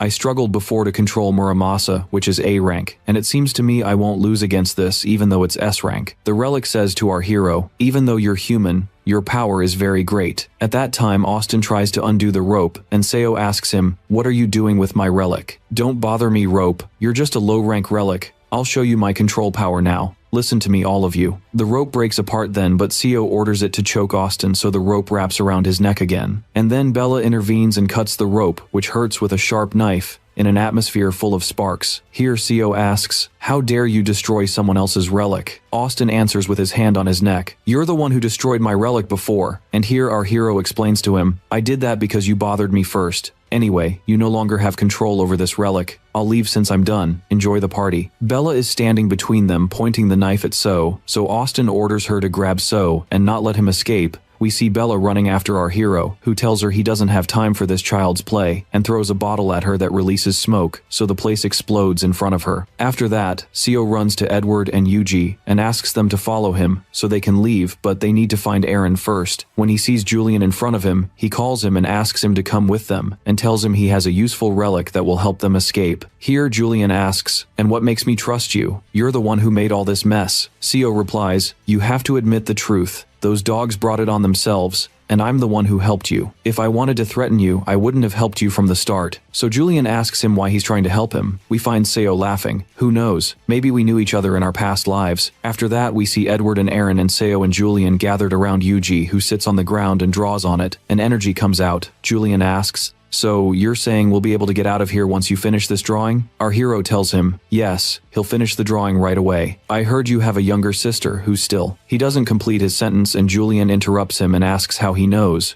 He replies, "I learned this from the news that spreads quickly. How about I help you find her?" He knows this is the main reason that made Julian work with John. Then Julian thanks our hero and tells him all this is unnecessary because he found his sister who died before his eyes. Seo is very surprised and hears Yuji calling them and telling them the drawing is finished. Here our hero looks at Julian and talks to himself. "Impossible. I'm the one who found his sister in his past life after searching a lot. This means she's supposed to still be alive. I was planning to take his relic in exchange for finding his sister. It seems my plan failed." and we see at that moment Seo and those with him surrounded by the aura that will transport them to another place. After that, Julian says, "Thanks for getting me out. I'll leave." At that time, Yuji asks Seo if he knows Julian. Our hero replies, "Let's go now to Seo's house in New York." And we see the news saying, the Venice party ended in a state of chaos. 80 people suffered serious injuries, and 300 people had minor injuries, and there are several missing persons. People blame Venice for the violence that occurred, but Venice clarified that the person who caused the chaos is not one of them, and this also didn't make citizens stay away from them. At that moment, our hero is sitting, drinking something cold, laughing and saying, "Good, let those scoundrels get what they deserve." Then Irene asks him, "Isn't it a shame that the party ended this way?" He answers that it's not a shame at all, and that he had to do this and take this valuable artifact, and that alone is enough. He continues to himself, "Since this artifact is now in my hands, surely the spot of the king of multiplication will be empty. The kings will be very different from the past, but surely there are many things that have changed, like the issue of Julian's sister. It's hard to know these things with the information I currently have, which means I need to start using my brain." Suddenly he hears Yuji calling him and asking for help, so he asks him what happened. Yuji tells him that the rope started acting weird when he tried to fix it, even though this isn't the first time he's fixed it. Seo goes to look at the rope and says, "What do you mean by weird? This is pretty nice." Here Yuji replies, "It looks fine, but if you try to get close to it." He doesn't finish his sentence, and finds Seo approaching the rope and saying, "Why don't you try and show me, or are you just trying to get out of work?" Then Yuji approaches the rope, which moves and screams and ties up Yuji. Yuji screams, "I was trying to fix you, but I saw. Didn't I tell you?" Then Seo is surprised and asks the rope why it doesn't want to be fixed, and threatens it that it will be cut if it keeps doing these things. Here the rope speaks, saying it doesn't want this, and that it feels something strange, and it wraps around Seo, and energy comes out of it. The screen appears telling our hero that the rope is transforming after reaching its goal, and that it refuses to be controlled by someone else. Seo understands that Austin tried to use the rope to attack him,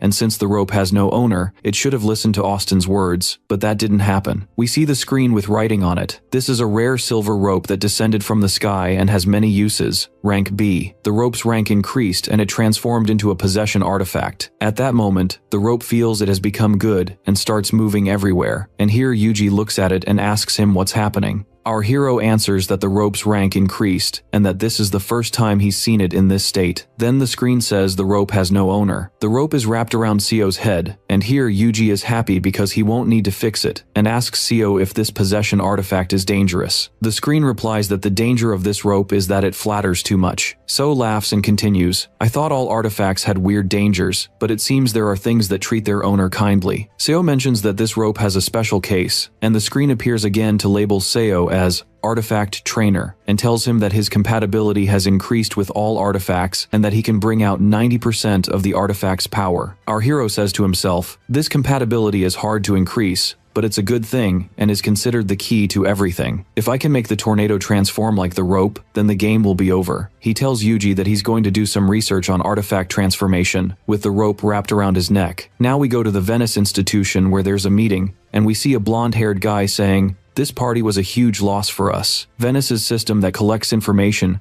was able to gather information and know the abilities of all the people who attended the party, and this allowed us to select artifact users who have high abilities. We were planning to recruit the hesitant people to us and pay attention to our enemies, but we failed because the party stopped." One of the generals sitting there suggests they hold another party, but the blonde man also replies that they don't have much time. Here the other asks, "What do you mean by that?" The man starts talking about how small and large shrines are appearing one after another, and that the biggest 7 shrines will appear soon and will be much larger and more dangerous than any other shrine, and this means the artifacts inside them will be powerful, and this is what Venice noticed, and that whoever controls these shrines will change the world, so Venice must try to attack the shrines quickly, regardless of the challenges they'll face. People are convinced, and the man continues, "We'll need many people for this work, so we decided to recruit those who would attend the party." He still hasn't finished speaking and finds people objecting. One of them raises his hand asking to speak and says, "Tell us a bit about the people Venice's system reached, and do you think we can recruit them to us?" Then he replies, "That's a good idea. Now I'll introduce you to the best 50. First is John, who has high control power and has 21 artifacts. Second is Austin, who has many talents and controls, 20 artifacts. Third is Richard, the king of forgery, who controls 6 artifacts, and fourth is Julian, who plans well and has 19 artifacts. After them is Irene, who has destructive ability and has only 1 artifact. Also, don't forget Edward, who has great wealth and controls 17 artifacts, and lastly Yuji, who can deceive people and controls 5 artifacts. All these people are standing by our side. We want to recruit the hesitant people, so we need to search for them. Suddenly someone interrupts him and whispers to him. Then the man continues, there's one more person who's considered the highest on the list, but we put him aside alone because he's stubborn and doesn't listen to anyone, and that's Seo, who has the stealing ability and controls 50 artifacts. Everyone present is shocked and says loudly, 50 artifacts all by himself from this kid, seriously? Then the man explains to them that Seo agreed with some people on this list, and that Venice considers him an enemy because of his actions, and that they tried to recruit him but he won't be useful and will just be a threat to them.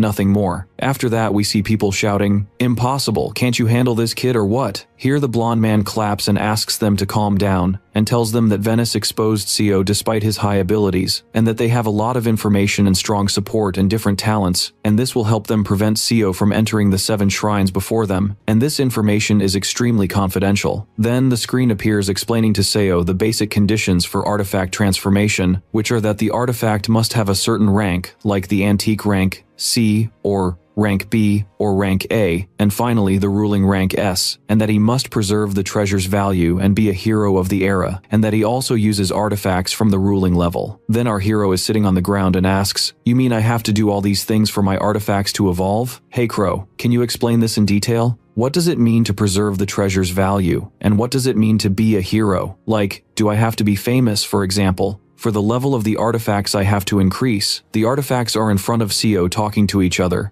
and we find Yuji entering and asking him if he's finished and that he should watch the news because there's something strange happening. Here Seo asks him, what's this? He opens the news, which says that a large number of shrines appeared again, but what's strange is that they form strange shapes when they determine their location on the map, and when Venice was asked about this matter, they said they're unable to know the reason and are still investigating, and that the government is relocating the houses next to the shrines. Our hero gets annoyed and says, ah, you dogs, you want to convince me that you don't know the reason? You're definitely doing this to hide the matter. We see Yuji also surprised and saying, what do you mean they'll hide? Do you know something about this matter? Seo answers him that he knows, and this means the 7 great shrines will appear soon, and then he realizes that the future is changing because this was supposed to happen many years from now. Yuji asks him again about the 7 shrines. Seo explains to him that they're bigger and more dangerous than regular shrines, but the artifacts inside them are very valuable, and that the ancient shrines have inside them the 7 deadly sins, and that's what doesn't encourage him to go there. But he remembers he has the artifact science artifact that gave him the ability to attack the shrines, and that there was one shrine called Shrine of Greed that our hero attacked when he was working for John, and all the people who had an artifact from these shrines became royal level users. Our hero tells Yuji that they must reach these shrines before anyone else. Yuji replies, but you said attacking them is difficult. Our hero tells him, that's the problem, but we won't let John or the idiots at Venice reach them before us. We'll need at least one of 2 things to go to these shrines. Either we have a very skilled team or useful artifacts. He's sure it's difficult to trust and employ people, so all that's left is for him to develop the artifacts he has. Suddenly he remembers he has the Avesta artifact in the safe that will be able to control people with its help, and that he can also reach the ruling level through it. He grabs the Avesta artifact that has a spark around it and says loudly, this is your first mission, Avesta. Let me become a priest. At that time, the screen appears with writing on it. You won't be able to use this artifact. You must be famous and have a good reputation to use the artifact, but now you'll only be able to control 10 people. Here Seo gets very annoyed and throws the artifact and steps on it and says, how do you want me to be famous to use you? I want you to help me become famous.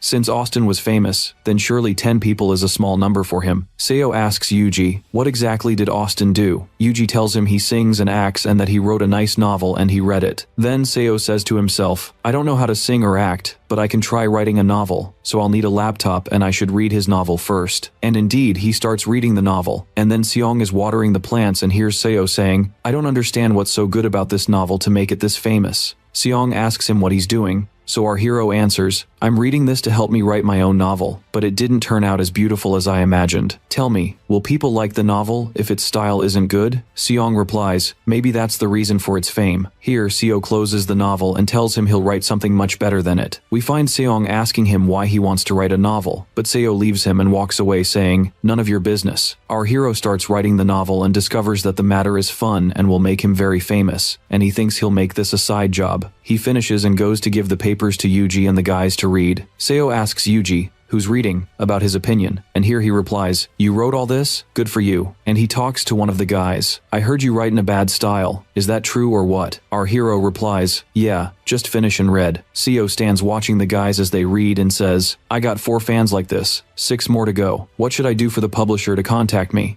Well, if they request a second book, if this book achieves a lot of sales, what will the situation be then? Surely it won't be the best thing because I'll be busy attacking the shrines. He calls out to Yugi, I'm done, servant number 1. So Yugi tells him he's finished and our hero asks for his opinion. Yugi gets excited and responds saying it's beautiful and that he's a genius, but Seo asks him to tell the truth and not lie, or else he'll use Shakespeare's artifact on him. We see Yugi sitting and crying. Okay, I'll tell you, this is really boring, boss, and it has no meaning and isn't exciting. Plus, I don't understand why you keep going on and on about attacking shrines. The words hit our hero like an arrow. He shouts loudly, artifacts are the best thing in this era. Yugi replies, so you've got nothing in your head except artifacts and that's it? One of the men tells Seo that he can't read it because he doesn't understand some of the words. He and Seong start asking about the meaning of the words. So our hero explains the meanings to them and says, these words in the first line, don't go past them and that's it. He walks away, but Yugi keeps provoking him and says, oh, I forgot to tell you that this novel is completely incomprehensible. The rope artifact could write better than this. Here, Seo tells him that writing the novel turned out harder than he expected,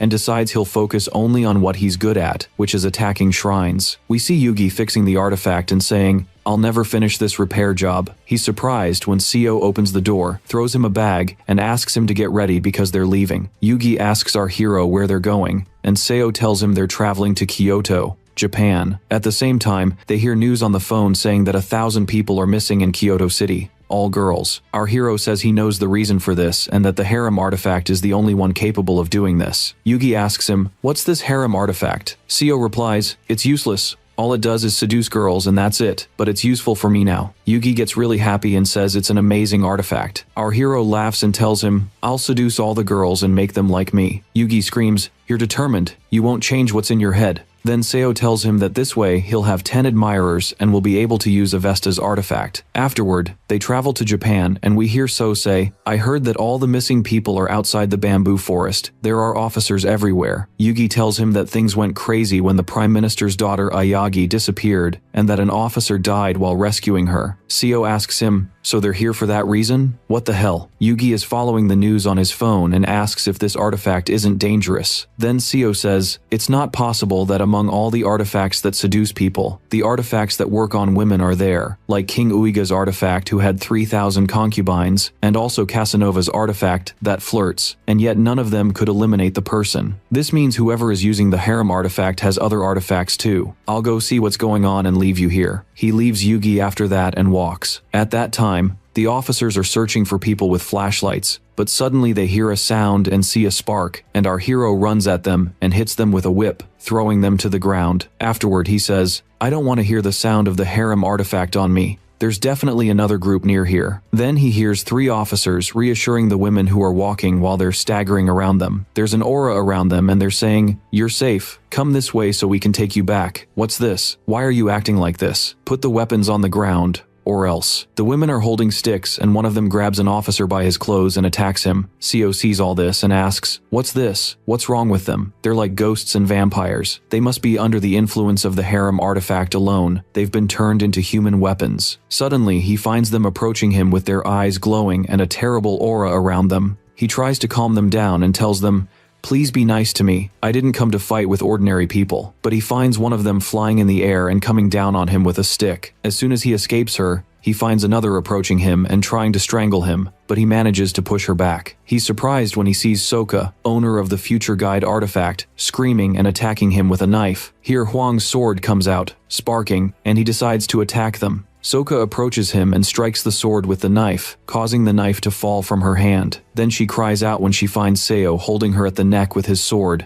telling her, "Calm down, you idiot. I'm the one who saved you when I destroyed your artifact. Right, Soka?" Soka hears these words and returns to her normal self again, shocked. Then a screen appears with text. Your enemy's feelings increase greatly. The artifact's effect on your enemy decreases. Seo asks, "What does this mean? Give her more energy. Come on, wake up." At that time, Yugi is sitting holding his phone, and we see Seo slowly returning with Soka in his hand. Yugi asks who she is and he replies, "This is a Japanese girl. I know her. I didn't know she'd get involved in all this. I met her inside by chance. Are you awake now, Soka?" Soka tells him she's awake. Then he asks her if she remembers what happened to her when she was hypnotized and if she knows what's happening there. Soka answers nervously, "The person who controlled me was someone from the American army and said his name was Simon." Here our hero guesses that he's Clara's follower since he's from the army and knows how to use artifacts too. Yugi continues, "That must be what happened." Soka starts telling them that many people are under hypnosis and that there are more than 2,000 civilians. Seo interrupts her. "The women's combat skills weren't normal. This isn't just hypnosis, is it?" Soka answers fearfully, "You're right. Simon has an artifact that summons spirits too." Our hero says to himself, "This Simon seems really perverted since he made an army of women using a spirit summoning artifact." Soka continues that Seo won't be able to reach Simon easily because the girls guard him with all their strength. He replies, "Of course, because I'll have to attack an army of 2,000 people, but I know what I'm doing. I'll go back to the hotel and you should go too. Do you have money?" Soka tells him she doesn't have any at all, so he gives her money and asks her to go home immediately and not get involved in matters like this again. He hears her say, "You said you saved me when you destroyed the Future Guide artifact and saved me again today, right?" Seo explains to her that he destroyed her artifact because it was bothering him and asks her to go home. She starts crying. Seo walks with Yugi, who's talking and saying, "You're really famous, boss." Seo asks him to be quiet because he doesn't care about artifacts. A screen appears with text. "You've achieved part of what's required to use Avesta's artifact. Your popularity must be high. You've controlled 4 people out of 10. Seo understands that Soka submitted to him and asks himself, who are the other 3? Then he asks Yugi about Anubis's artifact, and he tells him he has it, but it's impossible to know how to use it. Seo shouts, "Didn't I tell you to fix all the artifacts except the 3 Egyptian rulers?" While Yugi is still explaining the reason, we find Seo ordering him to follow him to train the dog. Yugi is very confused, and they go to the park. Our hero places Anubis's artifact on the ground and asks it to return to its glory. The Key of Life releases tremendous energy, and the black Anubis dog appears, asking what happened to him and where he is. Seo replies, "Ah, it's been a while since our last meeting." Then the dog gets angry, his eye glows, and he threatens our hero that he'll finish him off this time. But suddenly we see him falling to the ground, unable to move his body. He asks Seo what he did to him, and he answers, "I didn't do anything. It's just that you're destroyed from the inside. I'll have the artifact repairman with me fix you if you make a contract with me." Here Anubis speaks and says, "Do you think I'll make a deal with someone like you? Don't make me laugh." This is the exact response Seo was expecting, so we see him pull out the silver rope artifact full of energy and ask it to start training the dog. The rope wraps around Anubis and pulls him off the ground. Seo is holding the rope and saying, "We need to retie you first. Come on, let's take a little walk. Walk in front of me." Then the dog winces and says, "Ah, you filthy one. How dare you command me?" and refuses to walk. He pulls the rope hard and asks him to move. The dog replies, "Aren't you an artifact like me, rope? I mean, you should stand with me. Why are you standing on this bastard's side?" The rope chokes him more and asks him, "How dare you insult the boss?" Seo talks to Anubis. "For your information, this artifact has evolved now, so it's full of energy. Let's try something else. Give me your paw like this." Here the dog decides to listen to our hero's words so he can be fixed and become capable against him. So he actually gives his paw to Seo. Seo asks him, "Give me the other paw and let's enter the second phase. Go fetch this for me." He throws a ball in the air. Then a red aura forms around the dog. His eye glows, and he says, "Isn't this enough, human? I'm a ruler, as you know." He doesn't finish his sentence when he's surprised that the rope pulling him goes after the ball and gives it to Seo. Seo asks the rope, "You're the one who brought it? Why?" He throws the ball again for the dog to fetch it himself. Anubis gets annoyed because he won't be able to run again, and the ball is raised in the air. So Anubis flies in the air, catches it in his mouth, and our hero encourages him. Afterward, Seo continues training Anubis for a long time until his energy runs out, and he agrees to the contract. Seo offers to make a contract with him, and that he'll fix him in return. Anubis agrees, but on the condition that he has strong faith, is capable of making cold judgments, and is ready to die at any moment. He knows that our hero meets all these conditions even though he's still a young man. Then the atmosphere is full of energy, and as soon as Seo agrees, he rolls up his sleeve and a tattoo of the key of life appears, releasing a spark. Then the aura around Anubis disappears. Our hero asks Yugi, take him and fix him, but not too much. At least let him be able to live, because if we fix him completely, he'll change his mind. Here the dog screams, isn't what you did to me enough? I did everything you asked me to. Now we go to a place where we hear someone calling the sleeping priest and telling him there's a stranger. The priest gets up and says, what's this? It's still too early. How dare they enter my room and wake me up? I don't know who they are, but they won't die a normal death. At that time, we see 4 people surrounded by energy with their eyes glowing, standing in front of Yugi. Yugi is scared, and next to him is Seo talking to them. I don't fight bandits, so get out of my sight and call the commander who's with you. Here the priest comes out and our hero is surprised when he hears him say, who are you? Or should I tell you I don't want to know because you're going to die here anyway. You're certainly very brave since you're the first to stand up to me. Some of the women you see here aren't everything. The army is still hiding in the nearby village, so you're completely surrounded. Also, these aren't just any women. There are spirits of brave soldiers possessing them, and this army can finish you off and destroy you in the blink of an eye. Seo smiles and replies, well, that's something that doesn't impress me. He extends his hand, a spark comes out, and an explosion happens. Then an army of skeletons holding weapons and wearing war armor appears. Our hero tells the priest, take the army of immortal soldiers in front of you. These were dead soldiers brought back to life through the Death Ruler's artifact. The priest gets very angry, grits his teeth, and asks, how did this happen? Seo answers him, I should have shown you this since you see yourself as strong and like to brag. You're the one surrounded, you idiot. The priest screams and says, ah, you dog, what are you doing? Attack them. These are just a bunch. Then Seo replies, even though the women are under control, they'll try to regain consciousness when they find themselves between life and death. I have 10 times the soldiers you have. In this battle, the women surely don't know they're sacrificing their lives by being thrown into this fight. I won't hurt anyone who surrenders. Think carefully if you consider yourselves soldiers. Do you think it's worth being under a commander who pushes you into battle knowing you won't win? Suddenly, the women return to their normal state. They kneel and lower their heads, and the priest goes crazy over what happened and says, you're insane. What are you doing? Finish him off immediately. We find Seo ordering the skeletons to grab him, so 2 of them run and pin him by the neck with 2 swords surrounded by aura. Here the priest gets scared and says, impossible. My life was supposed to change in a few days. I was preparing to attack the great shrines. Here our hero, standing behind him with 2 skeletons, asks him, you're saying the great shrines will appear near here soon? He continues threatening the priest until he confesses that one of the 7 shrines will appear in Kyoto. Then the weapons come down from his neck and are thrown to the ground. He puts his hand in front of Seo and says, enough. I answered all your questions. Leave me alone. Seo replies, I really did that, but I didn't complain about you. It seems they have problems with you. There are 2 girls and a man standing with auras around them and their eyes glowing. So the priest asks what would make them do this. Seo replies, maybe because they found out you're a coward. At the same time,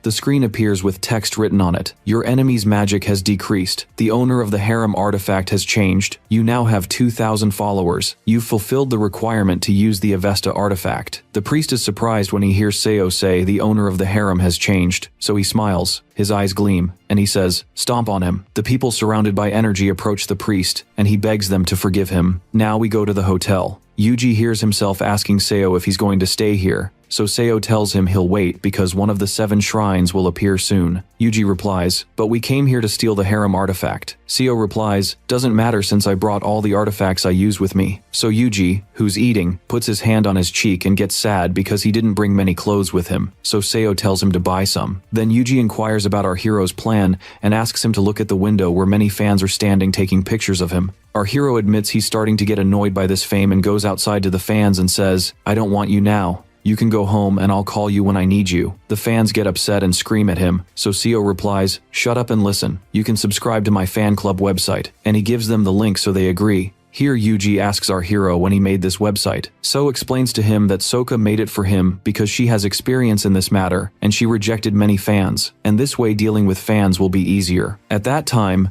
Seo notices one of the girls, and feels he's seen her before. He remembers that she's Seol, who was with him on John's team to steal the shrines, and that she was very talented at finding people and sensing artifacts, which is what made her take on the observer role in the team, and that she was very close to him. Then he was asking himself, I wonder where she disappeared to, but it seems she was in Japan. He looks at the artifacts in front of him and grabs the Avesta artifact, opens it, and finds out that this artifact accepts followers even if they're stolen from someone else, and that some artifacts develop, but not with the same quality he wants. Then it appears on the screen and tells him that 3 artifacts have developed, and that Shakespeare's pen rank increased from A to S. Here our hero says, this artifact developed well, but no artifact reached the ruler's rank itself. What's important is that I benefited a lot when I made a contract with Avesta, and also took Casanova's perfume, and easily got fans. What I still don't know how to solve is the reputation issue. I wonder which artifact will reach the ruler's rank quickly. He's looking at the artifacts when he hears them say, what do you want from us? Your face looks very scary. Then he hears the door being knocked on. So Yuji gets scared and says, Seo, I feel something strange. That's the sound of the cart used by the people who clean the hotel rooms. He opens the door and is surprised that Seol is actually the maid, but he suspects her because he feels a faint aura coming from her. Seol still tries to enter, so our hero commands her, wait. When he finds she doesn't care, he puts his hands on her shoulder and yells at her, didn't I tell you to wait? She replies loudly, what's the matter? Why are you acting this way? Seo replies, that's exactly what I'm asking you. What do you want? Since we entered the hotel, you've been circling around me, and now you're trying to play the role of a maid to spy on me. Do you think I don't notice all this? Here Seol slams her hands on the wall and screams, you're delusional. I don't even know what you're talking about. Our hero laughs and continues, are you still going to pull this stuff on me? Can you explain why artifact auras are coming from you? Are you still as innocent as you are? At that time, Seol is shocked and Yuji is confused. Suddenly Seol flies in the air and summons her demon. Her eyes are glowing and she orders it to capture Seo. Our hero knows this is the Gumiho demon, and the Gumiho demon is the ghost that appears in the story of the 3 kingdoms, and that it's a Reaper artifact and very dangerous, and he's thinking what to do. He closes the door and stands behind it. Here Yuji yells at him, are you running away after all you said? Seo explains to him that he didn't know she had an artifact this powerful, and that his soul could be reaped if he messes with an artifact like this easily. Yuji gets scared and asks him, what does soul reaping mean? So Seol replies, it means you'll die, buddy. Then Yuji asks him to go and apologize to her. But suddenly Seol sees tremendous energy coming from the door and hears Seol say, if you think you'll get rid of the demon through the door, you're stupid. Open the door, Gumiho, and kill this rude guy and leave the other idiot alive because I want to ask him some questions. Gumiho extends her hands and opens the door. Yuji is crying and Seo asks himself, I wonder if I have an artifact against ghosts or not, and when he remembers he doesn't have one,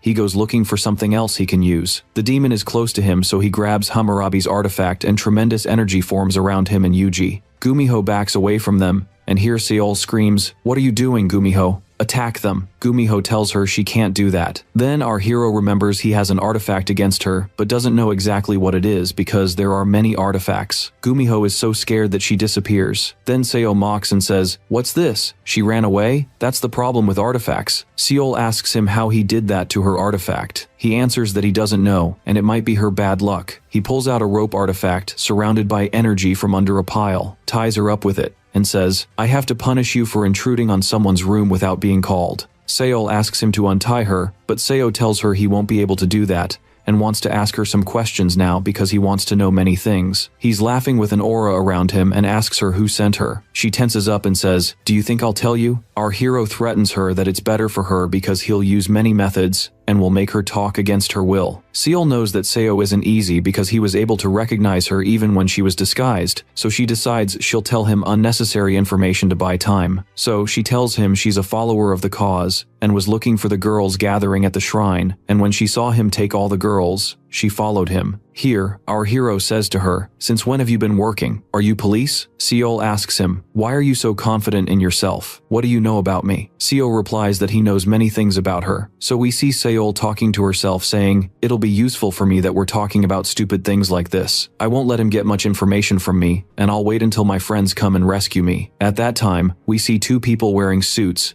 and one of them says, hurry up, why is this dog here? He seems asleep. Let's move quickly before he attacks us. At that moment, Anubis wakes up and light comes out of his eye, and he attacks them. When Seo hears, he says, I was right when I put a guard. I'll go see who he caught. Then Seol's companion is lying on the ground, screaming because Anubis is biting him. Our hero comes out and asks the man, did you come to attack me too? The man gets nervous and replies, what do you mean? Of course not. Here Seo grabs a knife, threatens the man, and cuts the bead in his hand. He looks at it and says to him, I've seen this bead before. You're a follower of the Chinese flower group to attack the shrines, and this symbol means you're the corporal, right? Red Flower Corporal Liao. The man is still screaming until Seo puts him next to Seol and says, tell me, sweethearts, you have connections in China, don't you? And he remembers that Pandora united America and Europe, and was going to include China, which refused and allied with Russia. He asks himself, I wonder when China or Russia will make their move now or not. He continues, I'll ask you again because there's no point in lying. Since you're part of the Chinese team to attack the shrines, you came to Japan to do what? And why are you spying on me? Won't you answer? It seems you don't realize you're in danger. Bite this man, Anubis. You don't like bullies, and this man mocked you. Then Anubis immediately attacks the man who cries, and the dog opens his mouth wide to bite him. The man gets scared and confesses to Seo that he'll tell the truth. He starts telling him they came to spy on Simon, so our hero asks him, isn't Simon the one who kidnapped all the girls? The man replies, that bastard told us he'd help us attack the 7 shrines, so we started spying on him to get this information. Seo says, strange thing, so the information Simon knows about the 7 shrines came to him from China and not from America?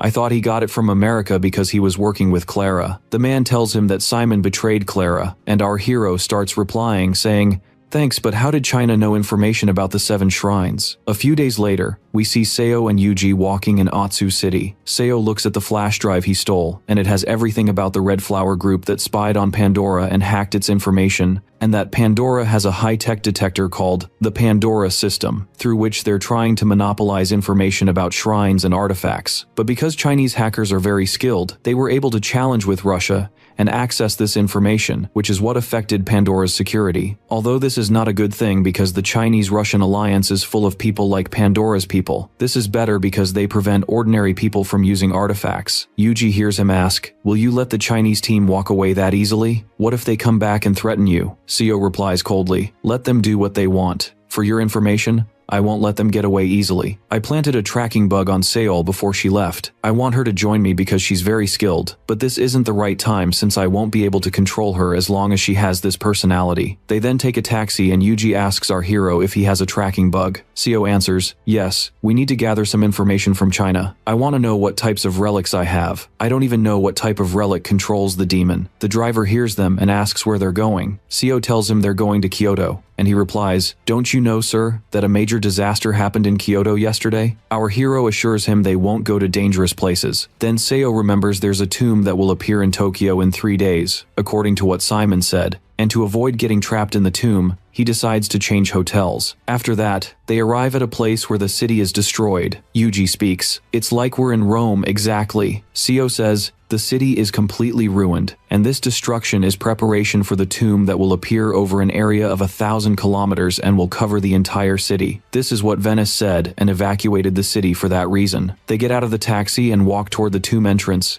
and find it still closed. Here our hero asks, is it possible that all the tomb groups here are unskilled? Yuji inquires if there are other groups, and he answers, of course. Since Venice predicted that a tomb would appear, all the information and groups related to it came here. Suddenly, they hear John's assistant calling him and asking what brought him here. He tells him that John doesn't care about them because of what he did to them at the party. Seo replies coldly, and did I do something wrong? I only told the truth. But the man gets angry and tells him, you were doing that to ruin our plan. Then someone appears who calms John's assistant down and says, calm down a bit, boss. This isn't the right time to fight. I apologize to you on his behalf, Seo. Then our hero is shocked and remembers that this is the man John sent in his past life to order him to attack the last tomb, and that he kept convincing him not to take Yuji because the tomb was easy, and the situation was a relic of exit, which turned out later to be the reason for trapping him in the tomb and killing his friends. He's grateful to the crow that brought him back to life again, so he decides he'll pretend to befriend this boy even though it will bother him, and that's because the boy is despicable like John. He hears the boy ask him why he's acting like this. Seo answers, I'm like this, I just don't like you. Here the assistant speaks, didn't I tell you that these types aren't worth talking to? Seo ignores him, takes Yuji, and they go to the tomb. The assistant says, what? They're going to this huge tomb? Just the two of them? Our hero answers, yes. Do you have a problem or something? Then the assistant yells and says, there are many skilled groups that can't enter this tomb. Do you think you're better than them? Seo and Yuji are standing in front of a large energy ball, and he replies, yes, we'll be better than them. Stay seated and watch. They enter through this ball, and when they approach the entrance, our hero asks Yuji to get ready. But Yuji is amazed by the beauty of the place and says, it's like I'm on a trip to Italy. What's this? There are people unconscious on the ground. Our hero explains to him that they're not injured or dead, just sleeping. At that time, Yuji gets tired and asks Seo not to rush and to take a break. Our hero pulls him by his clothes and tells him, I didn't know the relics were this far. Come on, let's go back after we prepare. Here Yuji speaks, why like this? But this is the best place to rest. After that, we see So preparing his bag and saying, this is what I expect from the Tomb of Sloth. Yuji asks him about the Tomb of Sloth. So our hero explains to him that everything that happened to him is because of the influence of the Tomb of Sloth, and that the 7 tombs contain the 7 deadly sins, like pride, wrath, envy, sloth,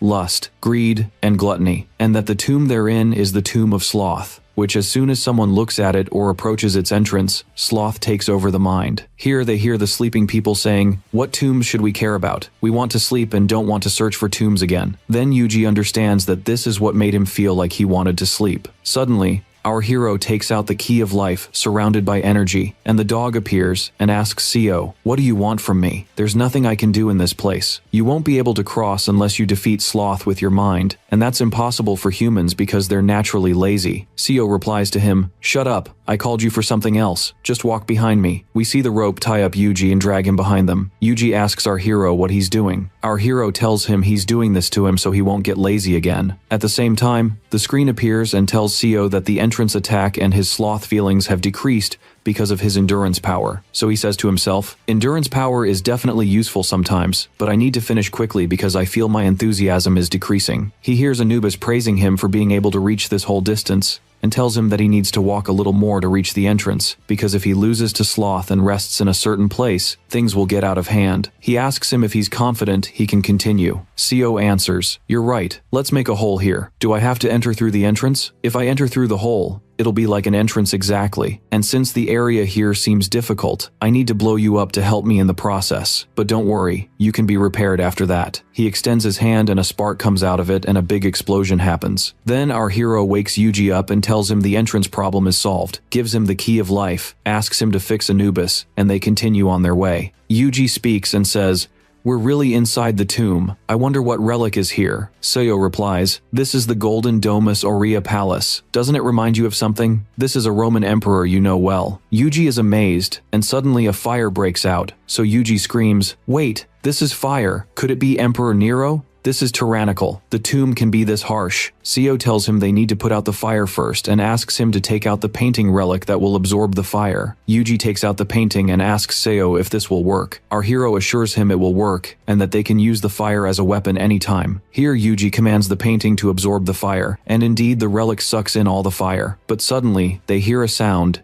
and see that the people at the entrance have woken up and are coming. Yugi says, come on, let's move quickly. There are too many of them, but Seo refuses and decides to stall them a bit and tire them out. The people enter the tomb, and John's assistant is asking them to catch Seo and get information from him. Our hero says to himself, all the unnecessary people have gathered in my face. Not surprising to me. And there are people I don't know whose personalities I wished I could understand, but unfortunately, I won't be able to now. He presses his hand, from which a spark comes out, on the ground, so it breaks, and tremendous energy comes out of it in front of the people who scream and say, the tomb is collapsing, go back. Then Yuji says, archaeologists will cry if they see this scene. At the same time, the screen appears with writing on it that Seo is nicknamed the Tomb Destroyer, who makes archaeologists cry, and that the tomb digger skill has evolved to tomb destruction of rank F, which will make him able to destroy any place in the tomb, not just the ground. Then the people cross the broken part, so our hero decides to use the new skill. He raises his hand, energy forms around him and Yuji, and the ceiling falls on the people. Here he asks, this skill is useful, isn't it? Come on, let's move. The people are thrown on the rocks, and then Yuji hears an explosion sound, so he asks Seo, who extended his hand and produced sparks from it, what he's doing. He replies, we need to destroy the road so they don't come after us. Then the screen appears and says, the experience of the tomb destruction skill increased to rank C. With this, our hero killed 2 birds with 1 stone. After that,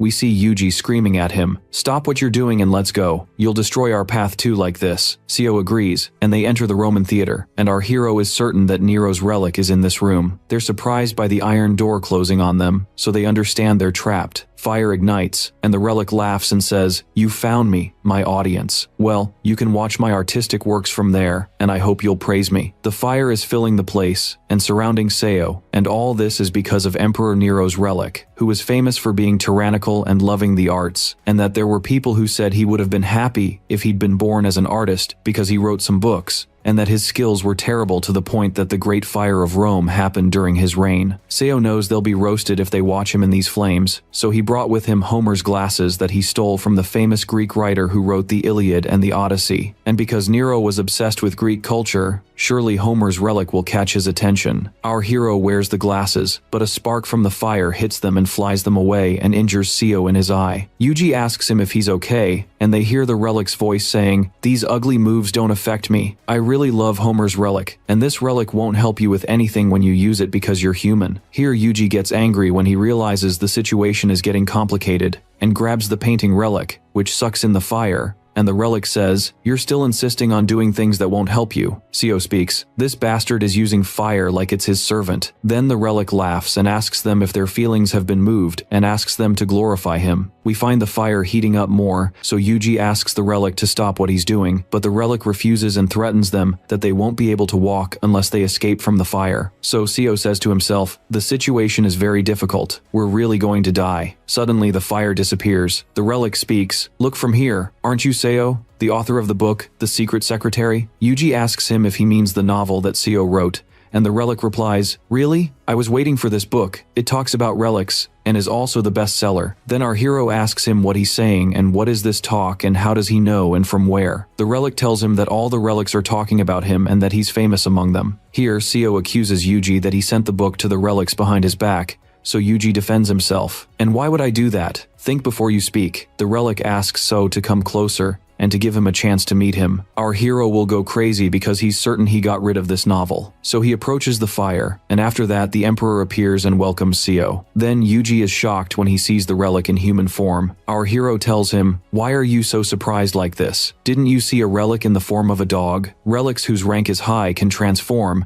and this is just an illusory appearance they use to communicate with humans." We see the Emperor extending his hand with energy around him and saying, "Although I'm obsessed with the arts, I won't be able to forget the moment I read your book, Seo." Its level was sophisticated compared to the lowly things that humans read. Yuji asks him what exactly he liked about the book, and the relic answers, "Didn't you feel anything after reading it? It's a masterpiece. I can't believe a human wrote this." Seo is really popular now. Here we find Yuji mocking our hero and telling him, "Cheer up, man. You've got obsessed fans now, and you'll reach the dominant level soon." And here the relic asks Seo to compete with him in writing, which shocks Yuji and our hero, who can barely grasp that he's in trouble. We see the relic asking Seo to race with him to find out who's more famous. Yuji laughs while our hero gets nervous and asks, "What are you saying? What's forcing me to do this?" Yuji says to Seo, "Why not, man? You'll be an artist." So our hero replies, "You shut up, and I'll deal with you when we get out, you bastard." And here the relic shouts and asks Seo to start the competition and expresses his joy. Seo tells him, "You shut up too. I'm not pleased at all, by the way, and I don't have time to compete with these relics. I need to find a way to control them. This relic is very strong because it's one of the 7 great relics. Also, the fire that was with him was hot, and I'm sure he has other abilities. What can I do now in this situation?" Suddenly, a loud noise comes out, and we see people standing behind the iron door, looking at Seo and the relic, trying to break down the door to reach Nero. Then our hero speaks and says, "These idiots got here really fast." We find the fire reaching the door and suddenly grabbing it. The people scream and the relic yells at them, "Get out of my face! I'm not free for some insects like you." Seo is thinking of a plan when the screen appears with text saying that the swindler relic's power is approaching, that it's a strong relic and can figure out the tomb's weaknesses and also the relics inside it. So our hero says to himself, could this swindler relic be Liang's relic? And was Julian here? Since Julian has Liang's relic, he'll definitely be able to figure out Nero's relic's weakness. He hears the relic shouting at him, "Why are you standing like a statue? Come on, let's start the competition. These losers won't be able to bother us. Let's go and no cheating." Our hero agrees and decides to take control of Nero before Julian arrives. Even though he knows this is stupid, he has to listen to the relic and tells him he'll race with him on the condition that they leave here. He asks him to follow him. Then Nero objects and says, "That's nonsense. You're planning to get me out of here. Do you think I don't understand these moves?" Seo replies, "Alright, don't worry, sir. You can kill me with this fire." He's sure the relic won't be able to kill him easily, even if he asks him to,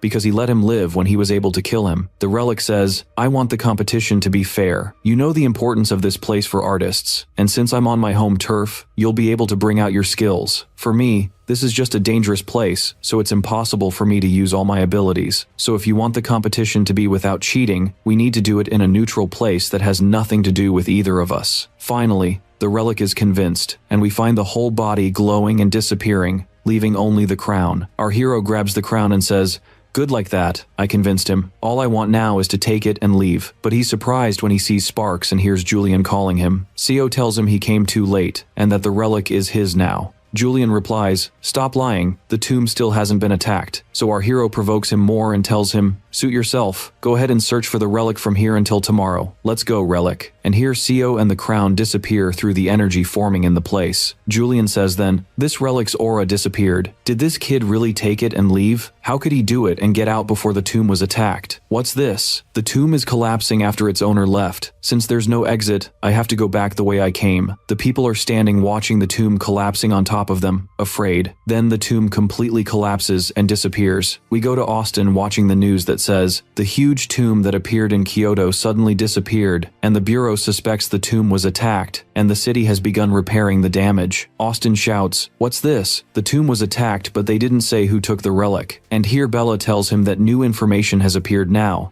saying that the person who took the relic from the tomb is Seo. Austin goes crazy and says, "All we get is this kid, so what was our team doing there? We paid through the nose for this." Bella tells him that they said this tomb collapsed from the inside, and that its exits were blocked, and that they asked Julian to help them and get them out. Austin puts his hand on his head and asks, "They're still alive too? They should have been buried where they were. This bastard is the one who took Avesta's relic, and now he has one of the 7 great tombs. They didn't discover anything about him. Shouldn't they do something useful, at least since they couldn't take the relics?" Then Bella answers him that Seo has a very good explosion relic, and that only 2 people entered the tomb. Austin is surprised. "What do you mean only 2 people? Impossible. Impossible for this to happen. It's difficult, and no one can control it at all. I paid the person who uses Damas's relic and learned how to control it. And I learned that to attack this tomb, we need to sacrifice 100 people, not just 2. That's why the team that went to attack this tomb took many people with them." Bella asks him if this means those people will die in the tomb, but Austin ignores her and is surprised, asking her to monitor our hero and find out how he did this. Bella agrees and actually goes. At that time, our hero Seo is in the hotel with the relic in front of him, who's talking and saying, "Since we're out, let's start the competition because I'm really excited." Seo replies, "I'll ask you another request before we start. I want you to help me investigate. How could you read the secret secretary? Could someone have leaked it behind my back?" Then the relic admits to him and says, "I paid money to read it. Doesn't the original author know this or what?" Our hero asks, "Is there a secret? Is there someone stealing his novels to make money from them?" He hears the relic tell him, "But I read it through the information the relics gave me." Then Seo leaves him and tells him he'll go search, and that whoever did this is definitely in this room,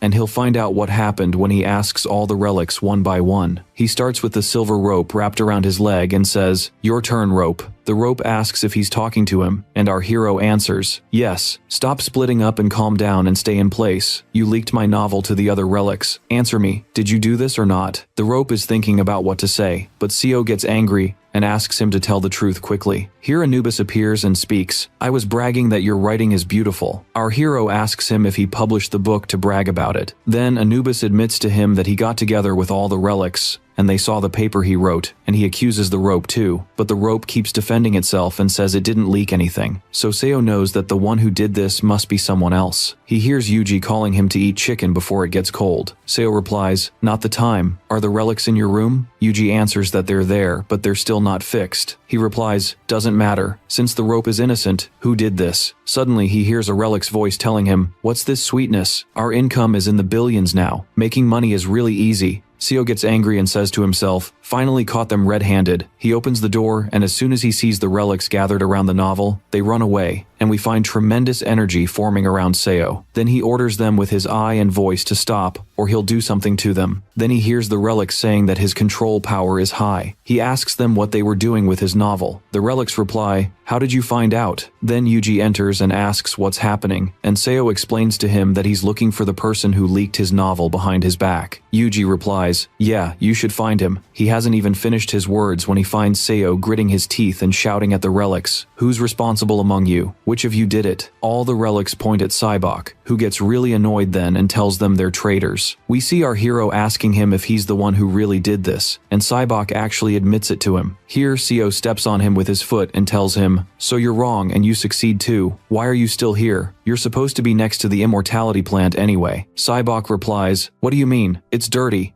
What made me work without paying me money? What you're doing is illegal, by the way." Our hero accuses him that all he cares about is money, so the crushed Sybok interrupts him. "I had to do this to make money because you didn't pay me a penny. I was working 2 jobs. Seo grabs his hand and tells him, "Shut up. Even if you're working 2 jobs, you're not supposed to make problems for other people. I had to do this to make money because you didn't pay me. I was working 2 jobs, and Seo grabs him by his hand and tells him, "Shut up. Even if you're working 2 jobs, you're not supposed to create problems for other people. Why are you leaking someone else's novel without permission? Take out all the money you made." Sybok refuses, and all the relics gather and say they don't have money. Our hero threatens them and tells them, "That's right. Since you've become one hand, I'll take it by force." And the relics actually get scared and go to take out the money. Sybok shouts at them and tells them, "Now you do this, you dogs, and you were about to fly from happiness from the money just a moment ago. I won't forget what you did to me." And in 1 second we see the room fill with lots of money, gold coins, and jewels. Our hero and Yuji are amazed. Yuji says, "What's this?" The money filled the room, and our hero asks Sybok how much he sold the novel for. Yuji asks our hero if he's planning to write another book, and he replies telling him to be quiet. Here Yuji says that cashing this money will be really difficult because it's from different countries and has lots of jewels. Sybok replies and tells them, "Yes, it's hard to cash it, and because of this you should give me a percentage of it." Seo gets really angry and looks in his hand and finds a ball emitting energy and asks Sybok about it. Nervously, he says to himself, "What's this? Who allowed you to come here?" And here our hero threatens him, "Looks like you want to get beaten again. I'll do what you want." The worm gets embarrassed and tells him it's the relic's core and that it comes out of destroyed relics. It was the first time Seo learned anything about this subject. Sybok explains to him that this is like a soul for the relic. The relics gather around him and shout at him for revealing their secrets. Yuji was looking at the core and saying,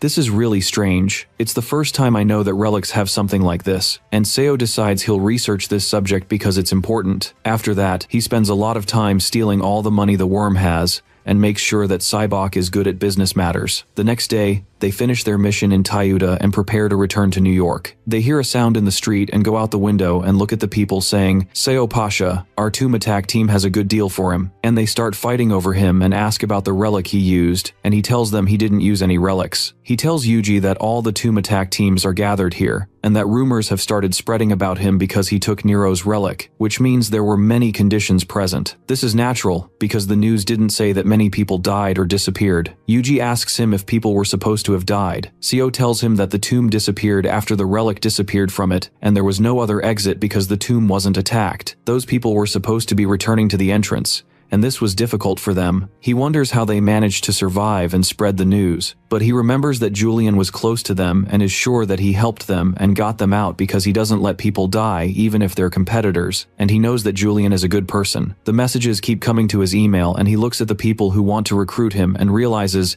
it's going to be hard to get to the airport if things keep going this way. Here Luigi comes up with a good idea, and our hero asks him about it, and he replies, "Let's sell a fake artifact and spread rumors about this news." Seo asks him to make him a fake artifact that disappears after a while, so this situation will be different this time. Luigi says, "We'll just copy the form and put it in the artifact's core, because if we copy the artifact's energy, it'll disappear quickly, and if we only copy the form, it'll last longer and be more realistic." Here Seo asks him if they'll sell it after that to attract attention, and Luigi answers, "That's a solid idea, but we'll have to use the artifact core we took." Our hero tells him it doesn't matter, because they'll have others if they destroy another artifact. At that moment, Luigi gets really happy, and asks him if he'll give him a reward if it works since it was his idea, and Seo actually agrees, and Luigi runs off to execute it, and our hero says to himself, "That's what I expect from the king of fraud, this is going to be really fun." He goes to Luigi, who opened the computer, and asks him if he's supposed to spread that they're selling artifacts, and our hero asks him where he'll post it, and he tells him there's an artifact forum from Pandora where all the rich artifact users gather. He's surprised he doesn't know it, and Seo replies, "I know it exists, but I didn't know it was open. Looks like they spent a lot of money on this site." He was sure this site was to monopolize all information, and not just for artifacts, and decides he'll use it the other way around. He hears Luigi asking him what the post title will be because it'll make a big difference since you'll read this post, and because of that, it must be written carefully. Our hero gets annoyed and tells him, "Back off a bit," and sits in his place and writes, "Kyoto artifact for immediate sale." Luigi yells, "Are you selling a toy or what?" And Luigi answers him that the more dishonest this type of post is, the better it is for them. Luigi yells, "What kind of weird thinking is this?" And Seo continues writing the post, "If you don't buy from us, we won't care, and in the end, as you like." He tells Luigi about the post content and asks him if this is the Emperor's artifact. And our hero answers, "Yes, nobody knows anything about this artifact. What I did will fool a lot of people. I'm done and uploaded the post. Get ready to prepare the fake artifacts." He leaves him after that and goes, and Luigi agrees. After that, Luigi goes to our hero to show him that there are many comments on the post, and Seo says the site became famous, and because of this, the inquiries about the topic started increasing, and lots of calls and messages start reaching Seo, and also the news starts talking about it. This made him have to provide more information, and he decides to hold an auction in Los Angeles to sell the artifact in it this month, and he actually goes to Los Angeles with Luigi, and Luigi starts copying the fake artifact with high quality, so it'll be an exact replica of Nero's artifact, and our hero starts looking for a place for the auction. They stayed in Los Angeles until the auction day, when many people gathered, and they were angry because Seo rented a small place, and they're asking about him and looking for him because he was late, and our hero stands watching them, and Luigi comes to him and says, "Let's go, boss. Looks like we're late." Seo tells him, "Let's go. I'll organize this auction inside and you'll collect entrance fees outside and prevent any surprise guests from entering, but I'm not sure you can do this alone." Luigi asks him why, and Seo explains to him that the girl Seol, who is from the Chinese exploration team, is here. He knows this because he monitored her well through the wiretapping artifact he placed on her, and that many people will attend the auction, and that he wants the auction to end well and be done. Luigi gets really angry and tells him, "You can count on me," and Seo goes there and finds everyone there. He finds someone wearing glasses who says, "You're not supposed to be late since you're the auction organizer." Seo replies to him, "Be patient. You'll enter now. Each person will pay one artifact as entrance fees. Remember that each person will give me an artifact no matter what their position is or how many people are with them." A girl yells, "What are these weird rules?" And Austin appears yelling and accusing our hero of doing this to collect artifacts for free, and Seo speaks and says, "I didn't know you were here, Austin. As you know, there aren't many chairs inside at the auction, and this isn't good for people who have little money, and because of this, we increased the entrance fees. People get more upset because they're rich." And Seo continues his speech and says, "I'm the one who sets the rules here. Hand over the artifacts to my follower, and I'll go inside and prepare for the auction. And remember, there aren't many chairs inside. Choose the artifacts you'll give me well." People accuse him of being a thief, and Luigi intervenes and calms them down and tells them they didn't specify artifacts of a certain rank, and any one artifact will be enough to enter, but whoever pays an artifact with a high rank will enter first. Here, people object to this point and insist that whoever pays first will enter first regardless of the artifact type, and they start throwing artifacts, and this is why So rented a small place, because this way, he'll force the auction participants to compete with each other and pay high-ranked artifacts to enter. Austin enters the auction and hears Seo say, "Welcome, you're all here because you're real customers. I'll show you now the auction item." He opens the box and shows them Nero's artifact, which releases terrifying energy, and people are very amazed by it. Luigi asks if the auction will start now, but Seo asks him to wait until everyone enters, and when the last one enters, he tells Luigi the rest that the place is full, and at that moment he's happy and says, "Lucky for me that people left without making any problems and the auction will go well, and this is a good thing. How much artifacts did you collect?" The man tells him there are 3 full boxes.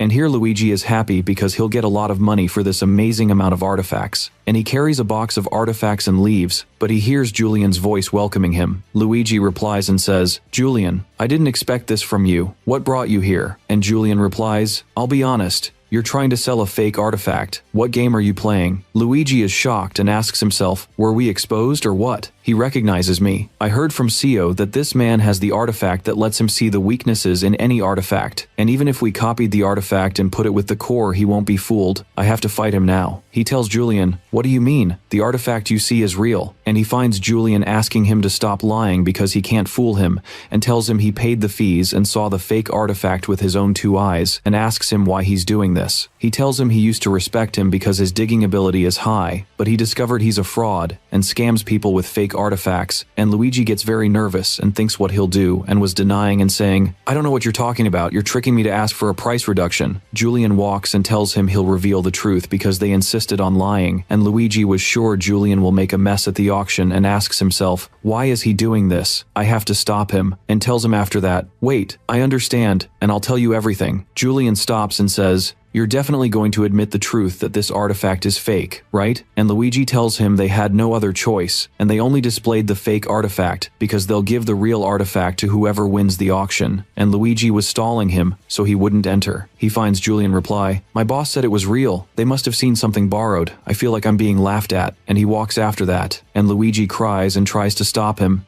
and tells him he'll reveal their secret information, and Julian tells them he doesn't need it, and Luigi is surprised by his reaction. After that, Julian enters the auction and sees people bidding money until they reached 1.5 billion, and he puts his hand that's shooting sparks on his neck and yells, wait! Stop the auction. There's something I want to tell everyone. He had an aura around him, and his voice was so strong that people are asking if this is an artifact's power, and at that moment we see our hero looking at Julian, and beside him is Luigi, who pulls him out and suspects there's a problem, and decides he won't let him ruin the auction. He orders the rope wrapped around his hand to tie Julian, and Luigi was saying, I'll explain everything to you, and Julian asks him, what will you explain? You're completely fooling people. Listen to me well. The artifact being sold at this auction. And before he finishes his words, he finds the rope around his mouth gagging him, and wrapping around his whole body and throwing him on the ground. He tells him, why are you angering the boss? Be completely quiet. And at that moment, Seo laughs and asks, will the bids continue after this interruption?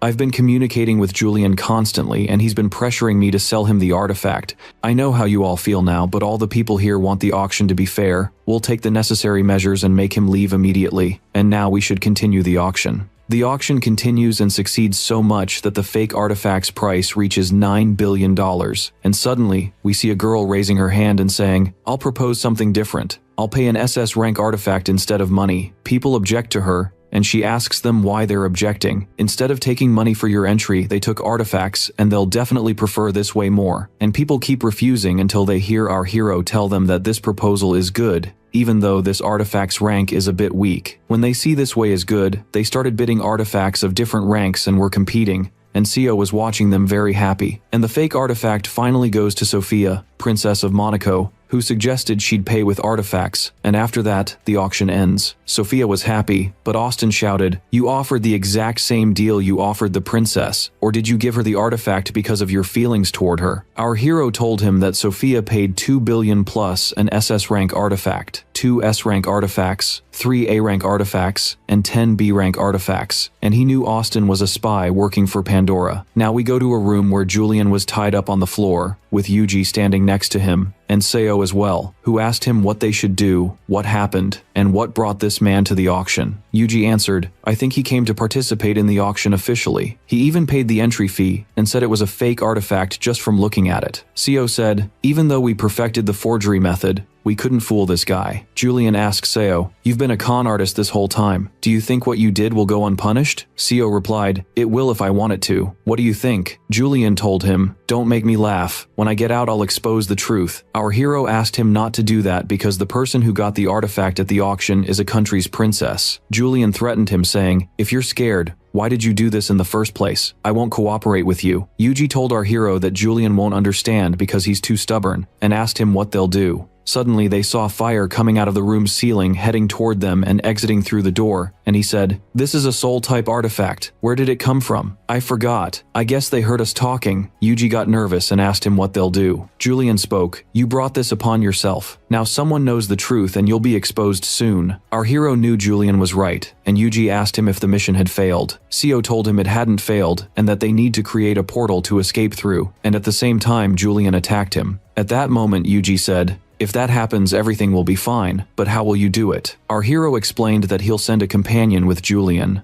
At the same time, Princess Sophia was sitting with the crown she was happy about in front of her, saying, "This is what I expected. Even its color is different because it's one of the artifacts of the 7 great tombs." The man congratulated her and told her he took all the money and artifacts, and she can take the artifact now. She thanked him and gave the bag with the crown to one of her men, asking him to take care of it and protect it, because she paid a very large amount for it. Her main goal with this artifact was for the Pandora organization to take interest in her, but she was surprised by a voice saying, "Wait a moment, sorry to ruin your mood, but the artifact you got is fake." Sophia asked her, "Who are you and what are you saying?" One of Soul's men shouted that she entered an auction for a fake artifact, and here Sophia screamed in disbelief. Soul told her she'll prove it to her, and asked her to take out the artifact. Sophia asked what makes her trust her, and Soul answered, "How could I deceive you with so many witnesses around us?" At that moment, Sophia gave the crown to Soul and warned her not to pull any tricks for her own sake. Soul asked Sophia to hold the crown firmly with one hand, and suddenly a spark came from the dagger that broke the crown,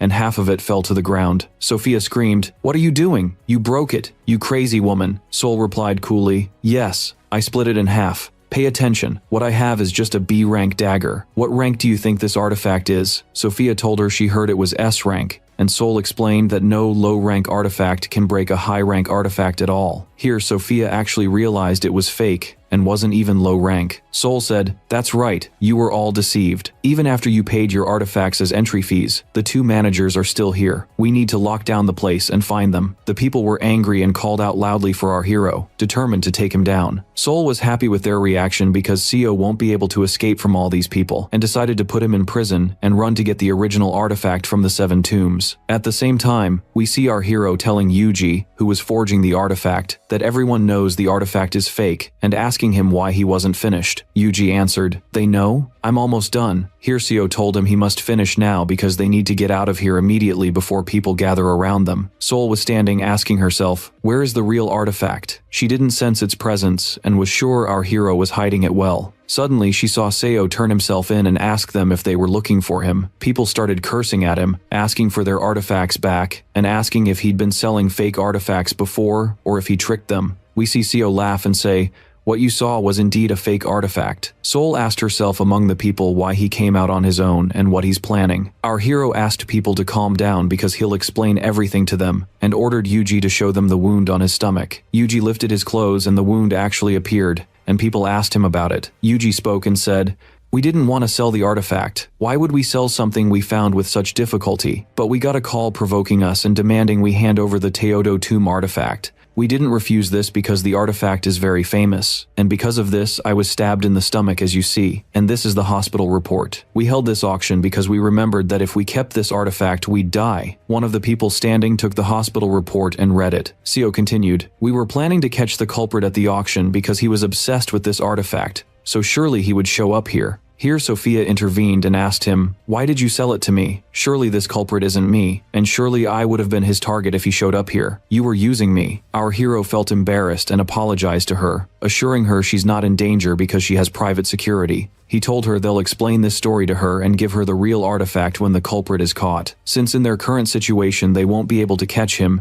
he decides to give her the artifact here and now. The people standing asked if this could really be the real artifact. The truth is, it's not real either, and also the wound on Yuji's stomach and the hospital report are all fake things made with artifacts. Yuji knew Julian would come now, and indeed Julian appeared, shouting, "Wait, did anyone win the artifact? There's something everyone needs to know." Our hero replied, "Calm down, Julian. I was going to say that now. Sorry, I should have found a solution like you said." Julian was happy and spoke, but our hero interrupted him, put his hand in his pocket and said, "Now, Your Highness, you may allow me to present the artifact to you." He was shocked that the artifact had disappeared, and swore to the people that the real artifact was with him, asking them to close all exits and search all the auction guests. Soul was asking herself, what's happening? What I'm seeing doesn't make sense according to the story I heard, and from his facial expression I actually believed the artifact was lost. The people at the auction heard a very loud voice telling them not to move because the artifact had been stolen. Here, Julian asked our hero, "What do you mean the artifact was stolen, Seo?" He answered, "I mean exactly what I said. It's a disaster. I have to deliver it to Princess Sophia." Julian told him he'd search for it with his own artifact, and Seo thanked him for that. After that, A small energy ball appeared and revealed that the crown was in Julian's own pocket. He was shocked and said, "What's this? What brought it here?" Seo smiled and people started searching Julian, who asked them to listen to him, but there was no use. All this while Julian thought he had managed to escape from the rope, but in reality our hero was the one who ordered the rope to untie him at the right time and asked Nero's artifact to hide the rope's trace and stay close to Julian. If Julian had used Liang's artifact, he would have known all this, but Seo knew he wouldn't be able to use it these days because of his endurance capacity. Suddenly the inspector grabbed the crown and said loudly, "I found it on this man." All the people ran to grab him, and Julian asked them to wait until he explains what happened. Sophia said to Sol, "Bring this dagger artifact so I can use it a bit." Sophia grabbed the dagger and struck the crown with all her strength. The dagger itself broke, strong sparks came out of them, and the crown rose in the air saying, "You are all so insolent. All of you kneel on the ground now." Sophia spoke angrily, "I'm sure this is the real artifact. Are you the real culprit, Julian?" Our hero shouted at him, "You've been blackmailing me this whole time. I should have known this as soon as you entered the auction. I understand now. You're the one who stabbed my servant with the knife, aren't you?" Julian tried to defend himself, saying, "Stop your nonsense. This is all part of your dirty plan." People started talking about Julian, who tried to explain to them but no one believed him. Seo was happy he managed to beat him. The auction ended chaotically, and the police arrested Julian on charges of stealing artifacts and blackmail. Although this would reduce Seo's credibility, he had to do this to get rid of Julian's harassment, who ruined his plan and forced him to hand over Nero's artifact to Sophia to fix what he did. After that, all the auction participants went to their homes, and our hero returned to his house in New York. After a while, we see Seo and his men looking at a bag full of gold, and they asked him, "What's all this money, boss? There are many artifacts too." Seo answered them, "I stole them. Where else would I get them?" One of the men spoke and said, "Seems like something big happened." Here Seo replied, "Yes, it would have been better if it was with me. Whose fault is this?" Yuji was doing push-ups and said, "It's my fault." Seo then asked him to do 100 push-ups while saying that the work Seo gives him, he'll do well. Yuji shouted and told him he made a mistake, and after making a mistake he must be punished, and that all this shouldn't have happened if he had been able to stop Julian, but he was happy because he got some artifacts. Suddenly, Seo saw the crown artifact standing behind the window. He opened it and let it in, asking why it came early. The artifact answered, "There's something important I need to do. Come on. Let's compete in writing now." Yuji got up and shouted, "What brought this artifact here? Isn't the princess supposed to have taken it with her to Monaco?" Here our hero replied, "Yes, she took it, and the whole story is that the artifact escaped again because we haven't competed yet. You don't know that we lost because of you." Yuji asked him loudly, had he planned all this from the beginning? He answered, "Yes, do you think I'm crazy enough to go and hand over the artifact like that?" Yuji cried and said, "Why are you punishing me?" Our hero told him this punishment is because he allowed Julian to enter the auction. Yuji justified that he tried to stop him and apologized to Seo. At that moment, Seo heard the crown sparking and calling him, asking him to start the competition, and taunting him that he fulfilled many requests for him, asking if he'll make him wait long. Our hero told him he'll do what he wants, but they won't compete here. The artifact asked about where they'll go, because our hero knows he's talking about a disaster, since the fire that will come out of this artifact will burn the place, and he didn't allow his house to be exposed to something like this. He asks the artifact to wait for him a moment until he searches for a suitable place. He searches the internet for an abandoned place where people won't get hurt. A specific place comes to his mind, and he executes immediately. Now we go to Monaco and see the princess's artifact burning. Firefighters were putting out the fire and saying that this fire was caused by the artifact that the princess brought. She was in her room and very nervous. One of her men enters and reassures her that they've put out all the fire in the palace. Here, Sophia relaxes, and the man continues, "The fire spread to the garden and the casino, but they'll be able to control it." Sophia asks him to do everything they can to put out this fire, and asks him if they found the artifact or not. He replies, "I'll go look for it now." The princess says, "This cursed artifact, I paid money, and many artifacts for it, and in the end, it runs away from me." She remembers that when she put her hand on the artifact, it started shooting terrible sparks and screaming at her. When she tried to explain to it that she had become its owner, it refused, left her, and departed. She says to herself, "Even though I put it in the bag, it broke it with sparks and escaped. It will definitely start fires wherever it goes. It's so annoying. How will I control it?" Suddenly, she hears Seol calling her with a girl. Sophia asks her if she found anything, and Seol tells her that she knows the location of the artifact, which is in a slightly strange and distant place in the middle of the Pacific Ocean, heading toward Hawaii. Here Sophia is surprised and asks her if there's something this artifact wants there. Seol replies, I'm not sure. It's not normal for artifacts to cross the sea by themselves, and because of that I don't know how to explain this situation. Sophia responds, I don't care about explaining this matter as much as I care that this artifact is actually there. We must prepare to go to Hawaii. I struggled to get this artifact and I'll never let it get away from me. Now we go to the beautiful island of Hawaii and see Yugi wishing he could take a vacation on this island. Do you like it very much? I'll cry when I see this beautiful place turn into ruins. Yugi is surprised and says, what will turn it into ruins? At that time, Seo explains to him that he'll compete with Nero here, and when the competition starts, the artifact's palace will appear just like what happened in Teodo. Here Yugi asks if there will be a shrine formed in the place, and our hero replies, yes, we came here to reduce the damage that could happen to people. Yugi asks him about the situation of the people living here, and Seo tells him that no one lives here, and it doesn't matter if this place gets damaged a little,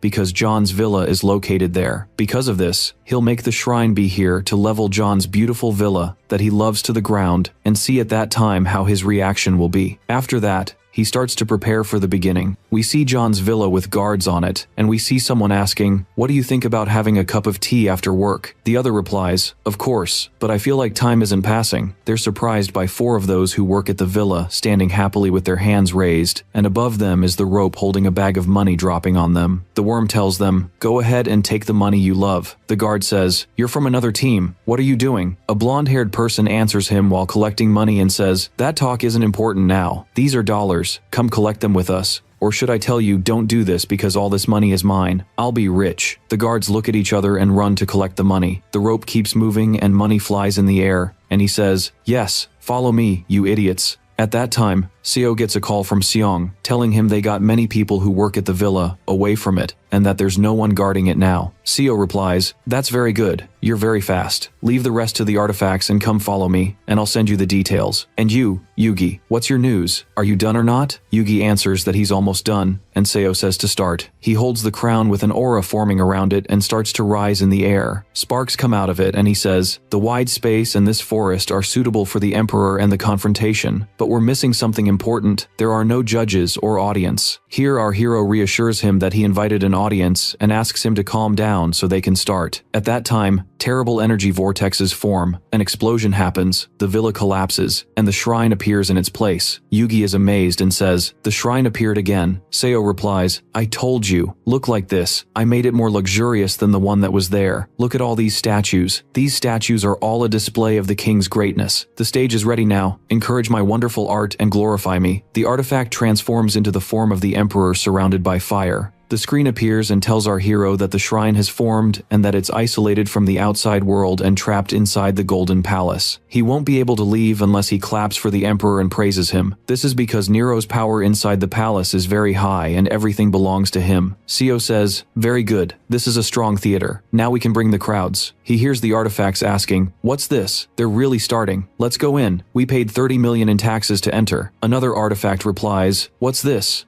I paid 100 million. Why are the prices different? Seo is shocked at that time and asks Yugi where he brought these artifacts from. Our hero explains to him that he asked Saiboku to bring them because he has many connections. They hear the artifacts belittling Seo's abilities because they don't believe he wrote the novel, The Secret Secretary. Our hero gets angry and Yugi says, from what I see, there are only haters around us, boss. Seo tells him it doesn't matter because their number is good. The Emperor laughs and says, this large audience is good and enough to display my art. Come on, Seo, let's start the competition now. At the same time, John was sitting in his office when his assistant enters and says nervously, boss, a disaster has happened. John asks him what happened, and the assistant answers, your villa in Hawaii turned into a disaster. Here John replies, tell me quickly. What disaster? The assistant tells him that Roman artifacts covered the villa's area and it completely turned into a shrine. John asks him about the artifact that did this and if there's any damage or not. Here the assistant tells him there are no human casualties, but there are antiques worth $70 million that burned in the Babar Gallery, and there's major damage to the farms and factories,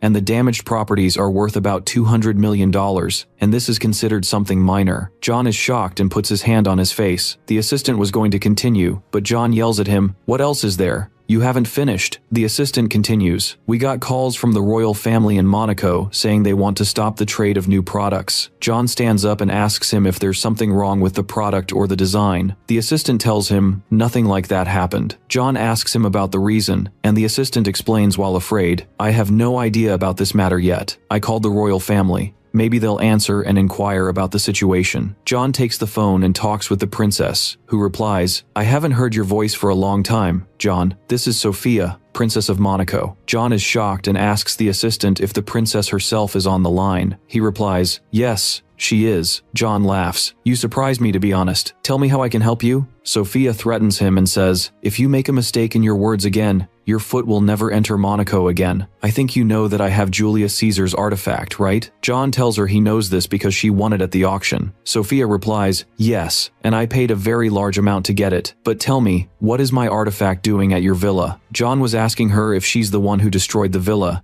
and he finds her interrupting him and continuing, "I don't care what happened to your villa. I understood from your answer that you admit the artifact is at your villa. Why did you steal it?" At that time, John squeezes the phone hard and says, "Why would I steal it? Why are you saying this, you wretch?" The assistant alerts him that Sophia is hearing him. John continues, "Clearly a misunderstanding has happened. Let me clarify that I didn't steal it, and I'm the one who's supposed to ask what your artifact is doing at my villa. I'm a victim like you." Here, Sophia asks him if he doesn't mind that she goes and looks for herself, and tells him she's on her way. He tells her to do what she wants, and ends the call. John yells at his assistant, "Where are my employees at the villa? And what are all these problems?" He replies that there was a rope and a worm, and all this happened after the employees ran to collect money, and he doesn't know more than that. John interrupts him, "You dogs, surely someone distracted them on purpose. There's no one else. The person who brought the artifact from the shrine in Kyoto is the same one who sold it to Sophia. Surely Seo is the cause of all this." The assistant asks him, "This time too, Seo?" John replies, "Think like this. He's the one who stole the 7 shrines, and now he's at my villa. Why is he doing this to me? Listen, get ready now and prepare the planes so I can go to Hawaii. I'll enforce justice and destroy him." We go to the shrine and see Seong and his men with the rope guiding them. Seong asks if they're supposed to go this way, and one of his men answers, "If we look at the rope's direction, I think we're going the right way." Here the rope tells them they've arrived. They're amazed when they see artifacts filling the place. The emperor was standing in front of Seo and Yugi, saying, "Finally, the moment I've been waiting for has come, in which I'll get rid of the feeling of injustice." Our hero asks him about the reason for his feeling of injustice, and if he's going to do something to him. The artifact yells at him, "Jimmy's words didn't come to light because of you. He wrote and published his writings too.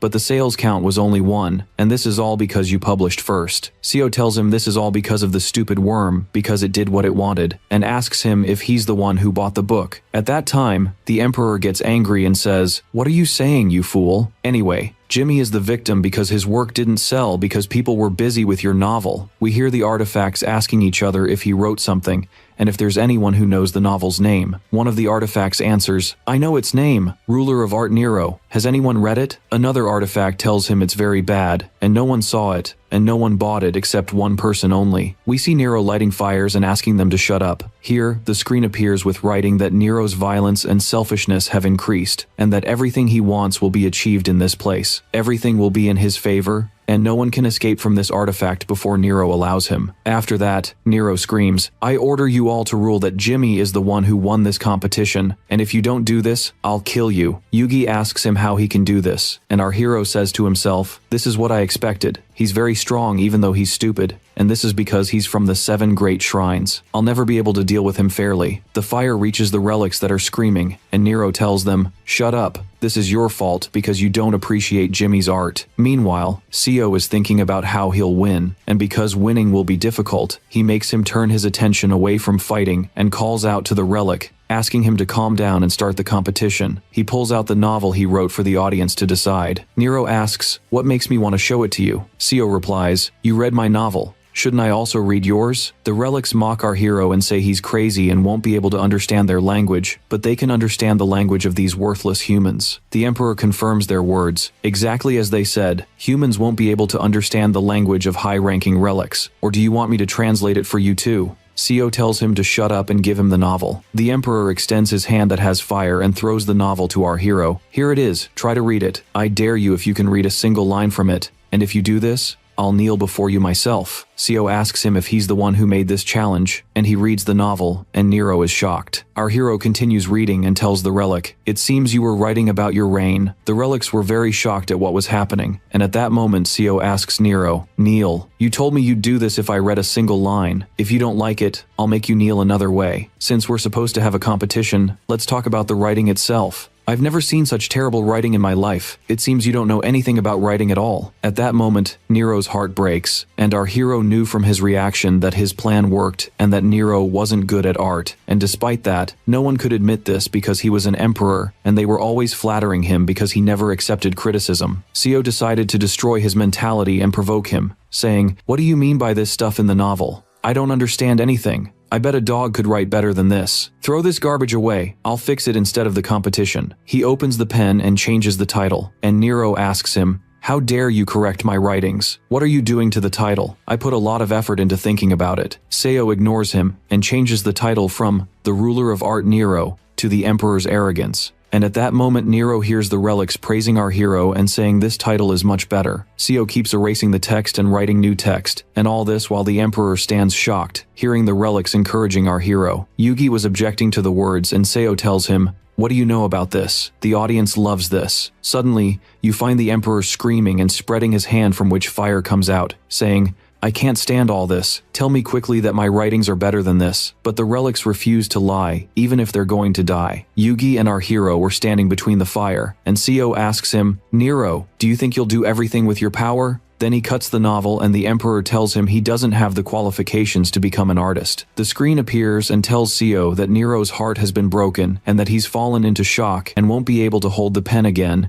and that he needs some time to get better. Here our hero speaks and tells himself that the relic's mentality is completely broken and that he's going to die. He tells the relic who fell on his knees, "You can't endure, and we're just at the beginning. Do you still want to be an artist? I'll give you a personal example for the idiot in front of me. These criticisms I wrote are considered nice compared to reality." The relic is shocked when he sees what's written on the paper and says, "How can you say something like this?" Yugi asks Seo what he did, and he tells him, "These are a collection of comments from the evil world that has hatred." The relic was reproaching our hero and telling him, "How could you say these harsh words to an artist?" Our hero replies, "These days it's become easier, and this is what we call a mean comment. You didn't think you could get away with this." At that moment, the Emperor puts the paper on his face and screams, the place shakes, and the fire goes out. The screen appears saying that Nero lost his nerves and that he must have a certain rank to evolve and that he admitted defeat. Here, Seo approaches the Emperor and asks him to surrender and listen to him, so he can give him a writing lesson,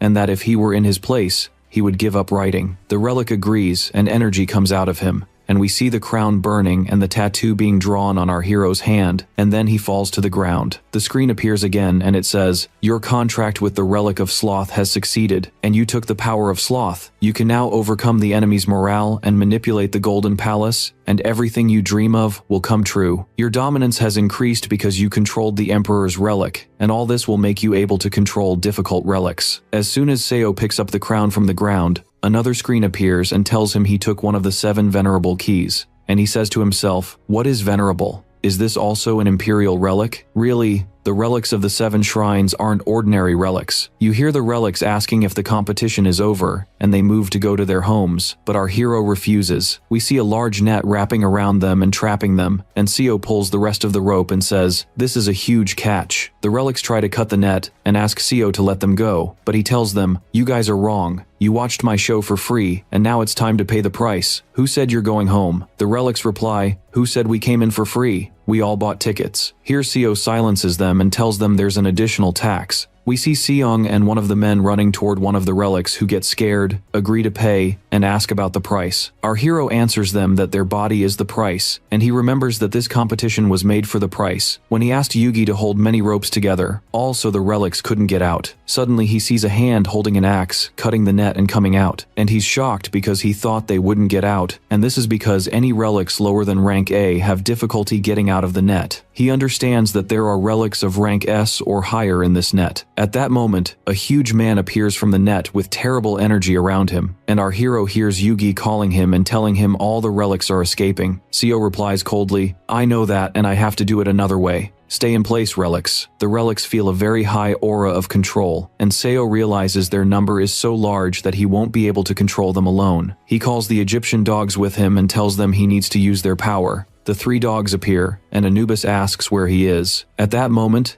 these relics recognize that Anubis, Set, and Osiris are asking them why they're in the form of dogs. Anubis looks at the relics and asks our hero what's happening, and Seo tells him the relics aren't listening to him and asks him to act. Here, the relics ask if Seo brought them here for this. Set, who's lying on the ground, screams that he can't and that he needs to be fixed before he works. Anubis gets angry at him and tells him, "Act better than that, Set." And here our hero says, "You do it, Anubis." The relics were asking each other, "This human controls the dogs. What's happening, Lord Anubis?" Anubis gets angry because he doesn't want anyone to know he's under a human's control and screams at them. Our hero realizes that relics have ranks. The relics ask the dogs to explain to them what's happening, and Set admits that Seo controlled them, and Anubis goes crazy. He explains to them that they're helping Seo because they saw his abilities are very high, and this is the only human who satisfies the relics, and that they're watching him to see if they'll appoint him as cultural property or not. At that moment, the relics believe the words and say, "We shouldn't have doubted our lord either." It's clear that Anubis read the novel too. "Honestly, we were impressed by this boy, and came here because we were bored with humans' bad writings. But since powerful ones like you like him, we're not ashamed to admit our admiration for him." Here Seo looks at the relics that approached him and tells them they'll support him until they make sure his culture is high. The screen appears at that moment and it says, "You became a candidate for relic appointment and to be cultural relic treasure number 1. And the blind fans have become active, and this will make you get promoted and you'll have more fans. Your physical fitness and attractiveness that the relics feel has increased. You achieved a rare achievement, and this will allow you to enhance relics and reach rare rank B, and you now have the ability to upgrade relics from rank A." We find the relics gathering around our hero and asking him when he'll publish part 2, and so all the relics became in Seo's hands thanks to Anubis, and this is considered a very big gain for him, just like Nero's relic. After that, the shrine closes and disappears. John's villa was destroyed to the point that it'll take a long time to be rebuilt. We see Yugi saying the place has become ruins, and Seo says that's a good thing, but he's surprised when John calls him and replies, "Where have you been for a while?" John and his men were running toward them, and John says, "I knew you did all this. What did I do to you to make you do all this to me?" Our hero answers him very coldly, "You understand it the wrong way. We chose this place only because it's suitable." John gets angry and threatens him that he won't return him safely, and orders his men to attack him. Seo says John is coming with the excavation team. Yugi screams, "They're too many. What are you doing now?" Our hero smiles and replies, "What do you think about doing this for old time's sake?" We see Seo and his men standing facing John and his men, and our hero says, "It seems you brought all the excavation team members." John replies, "That's because I'll finish everything between us. What are you waiting for? Come on, attack." Seo sees Brutus's sword relic from rank A, which Caesar was killed with, in the hand of one of John's men. He knew it could destroy relics higher than it, and he finds them with other relics of higher power that supposedly aren't found here. He tells Yugi, "I changed my plan, let's run away now." And he runs now, but John orders his men to light fires and run and direct the relics that shoot sparks towards Seo and his men, but they don't affect them. Here our hero is amazed, and Yugi asks him how he was able to deflect it. Seo answers him that he didn't do anything. At that moment we hear John screaming at one of his men because he didn't direct his strikes well, but he confirms to him that he fired at them. Suddenly they hear the relics they're holding say, "How dare you attack him, you fools? You don't know who he is. He's the candidate for cultural royalty. How are you trying to harm our heritage? You've insulted us." Here, one of the men screams that the relics aren't responding to them, and John orders them to throw the relics away and use others. Seo was happy and says, "I was asking myself what's good about being their heritage, and now I understand. Prepare the escape relics." Yugi agrees and takes out the painting relic. Our hero knows that the relics that came to them as guests suddenly started to activate. Seo replies, "It's clear that Seo's properties are integrated with them too. This is a good thing." Yugi is happy because all this is in their favor. At that moment, our hero grabs the painting and tells the relics inside it, "Calm down now. You didn't understand that I'm your boss." John was screaming at his men, "How are you using the relics with you? Do you think I gave them to you for all this to happen? Use your weapons instead of the relics and finish them off anyway." The men start shooting at Seo, who was reassured because the painting relic will absorb all the bullets. Here,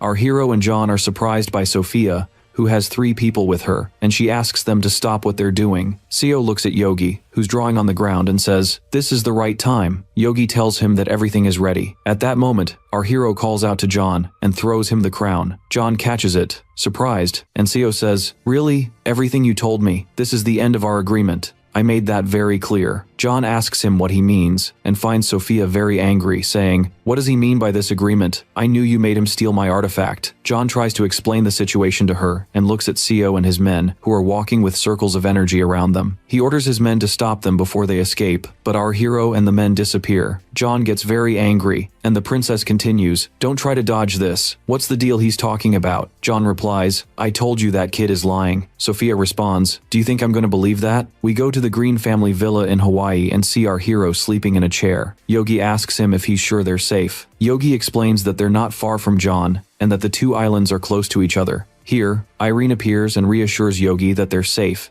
and asks Seo about his business trip. He tells her it was a very good trip, and that this place is suitable for rest. Irene is happy and asks him to rest and call her if he needs anything, telling him that dinner will be ready soon. Our hero agrees, gets up, and says to Yogi, "You need to focus a bit before all this." Yogi asks what he's talking about, and he tells him that he planted a listening device. Yogi asks who he's listening to, and our hero tells him, "Guess, I planted it in Nero's artifact. And that's good because they won't get rid of the real artifact. Even though I was listening to them, I didn't learn any important details except that John took out his anger on his men, but the conversation started to change a moment ago. Now John has started talking to Sophia. At that time, John was convincing Sophia that he had nothing to do with Seo. He gets angry when he hears his name and asks her to look at the destruction around her. He also asks her if she thinks he destroyed his own villa just to steal the artifact. The princess answers him, saying, "I'm starting to be convinced." John interrupts her. "Starting? I'll explain everything to you." At that moment, Sophia responds, "It's strange that you didn't show up at the auction. Were you planning to steal it from the beginning? It's Julius Caesar's artifact that people would kill themselves for, and you didn't do anything even though you care so much about artifacts." We return to Irene's villa and see Yogi slapping his hand on the table with the artifacts on it. "I'm bored, boss. The Pacific Ocean is right in front of us and you made me deal with these artifacts." Our hero replies, "Sounds like you're on a honeymoon."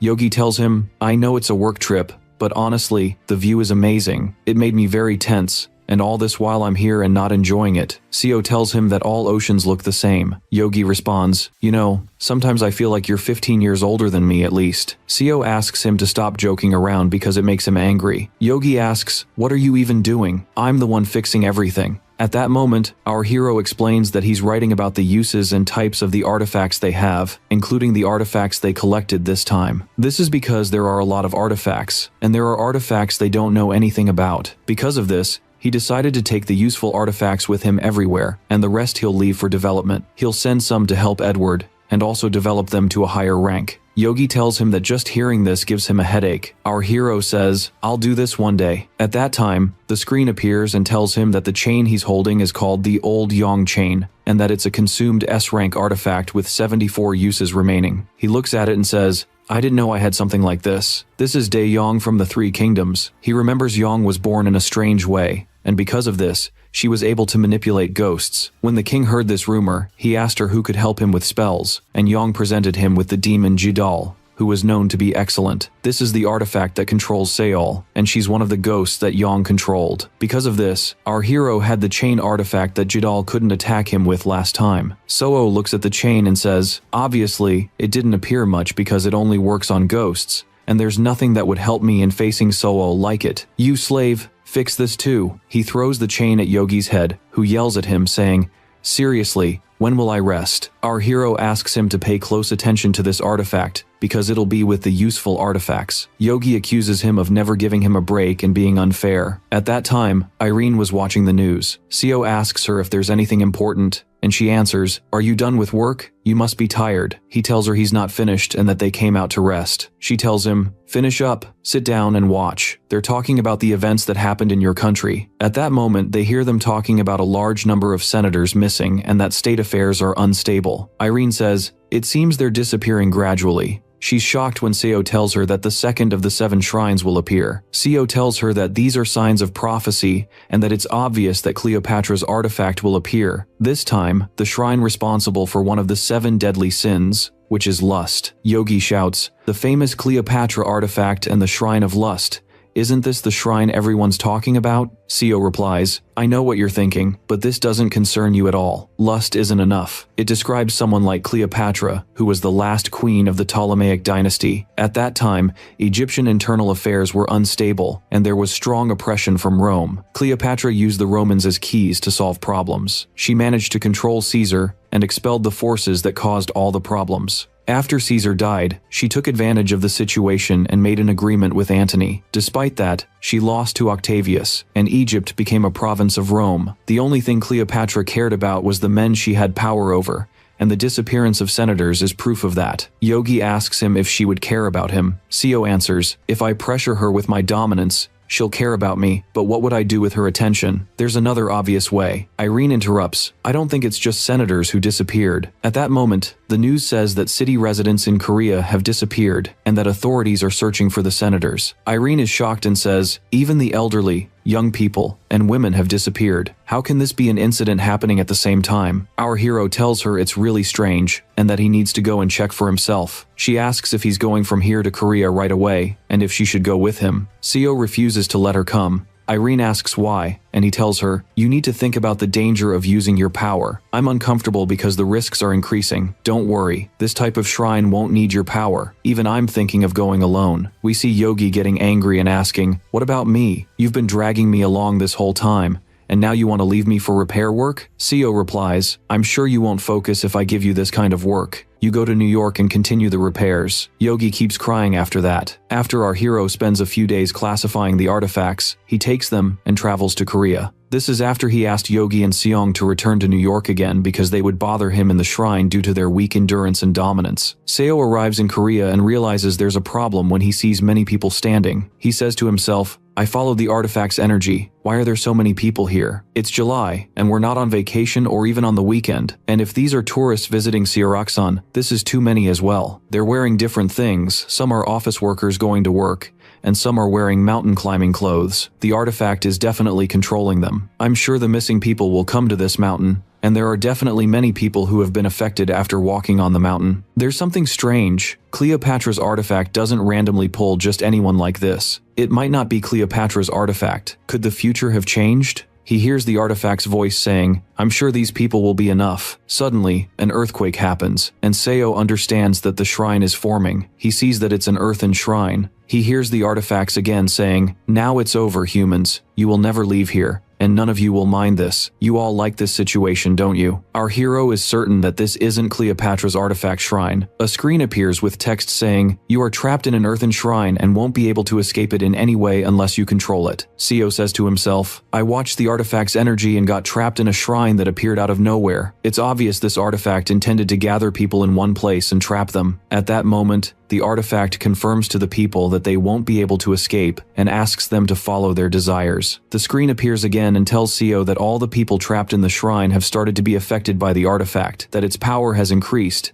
and that people have really started to riot. Seo sees the people are indeed rioting with energy around them. He's certain this is the Shrine of Lust and not Cleopatra's shrine. He thinks, what artifact can do this? He's surprised that girls are fighting over him. The screen tells him that his girl artifact has been activated. Our hero runs from the girls, and the screen appears telling him that this is the shrine of Byokang, the strongest man in the world, and Ong, the woman with the greatest lust in the world. He's certain this shrine contains artifacts, and the girls keep running around him. One of them asks, why are these girls walking in this direction? The other answers, I'm sure the man ahead of them did something to them. The men, whose eyes are glowing, decide to go after Seo, who's running. He looks behind him and asks himself, why is the number of people increasing? But he's surprised that there are girls in front of him, and he doesn't know where to go. He heads to the mountains, but they also follow him. He doesn't know that he'll die if they catch him. He sees a tree in front of him and climbs it. The girls stop and ask him how he'll come down. He replies, finally, I can rest. What did I do to be exposed to Bion and Ong at the same time? I feel something strange. He remembers that Bion and Ong are the heroes of a famous song,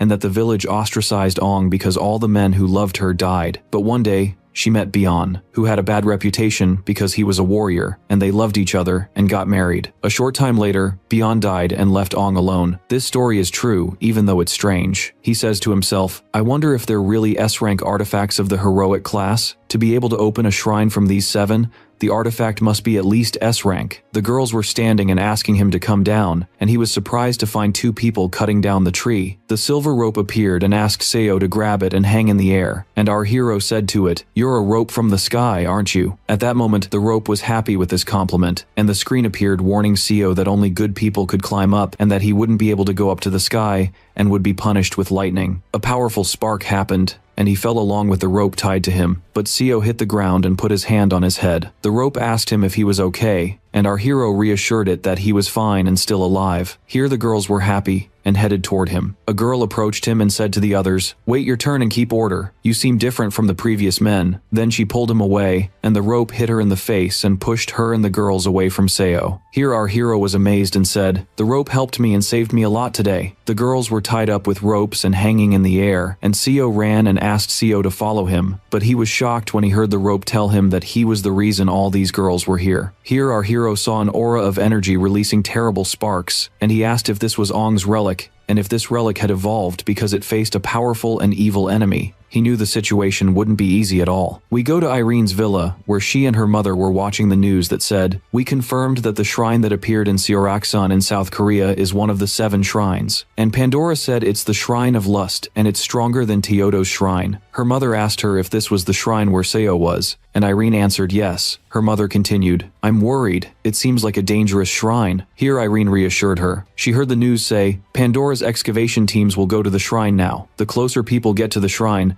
their desires control them, and this makes evacuating the shrine impossible." Irene got worried and went to the relic of the Holy Book of Prophets about the wind that Seo asked her to use in emergencies, and she asked herself, is this the right time to use it? As soon as she touched the book, sparks came out of it, and it opened, and its pages flipped. Irene said, "He told me this relic lets a person know the disasters that will happen to them. I wonder what danger Seo is facing now." She was shocked when the book stopped on a page with chastity written on it. We go to the shrine and see Yuji laughing and saying, "Finally I did it. Even though I'm still on the border, I managed to reach the Shrine of Lust. Boss, you're harsh because you didn't want to take me with you. You want me to go to America to fix some relics for this good shrine. I'm sure something good will happen. Why isn't there anyone here? I came all this way just to see mountains. I feel like I'm on a stupid trip." At that moment, he was surprised by men running and asked them why they were heading in that direction. They told him all the girls were there. Yuji was happy and ran with them, but they stopped when they heard the relic saying, "You guys look really sad." The ground shook after that and broke under their feet, and a pillar with a scary human head wearing a hat came out of it. Here Yuji asked, "What is this pillar?" The relic released terrible sparks, and the men were scared. The pillar said, "I'll help you. Forget the old judgments you impose on yourselves. From today, there's no need to search for happiness elsewhere. Look at this man. Isn't he beautiful like this?" Yuji was shocked when he found the men running after him, saying he was very handsome. He ordered them to control themselves, but they asked him to come to them. At that moment, Yuji screamed and called for someone to save him. At that time,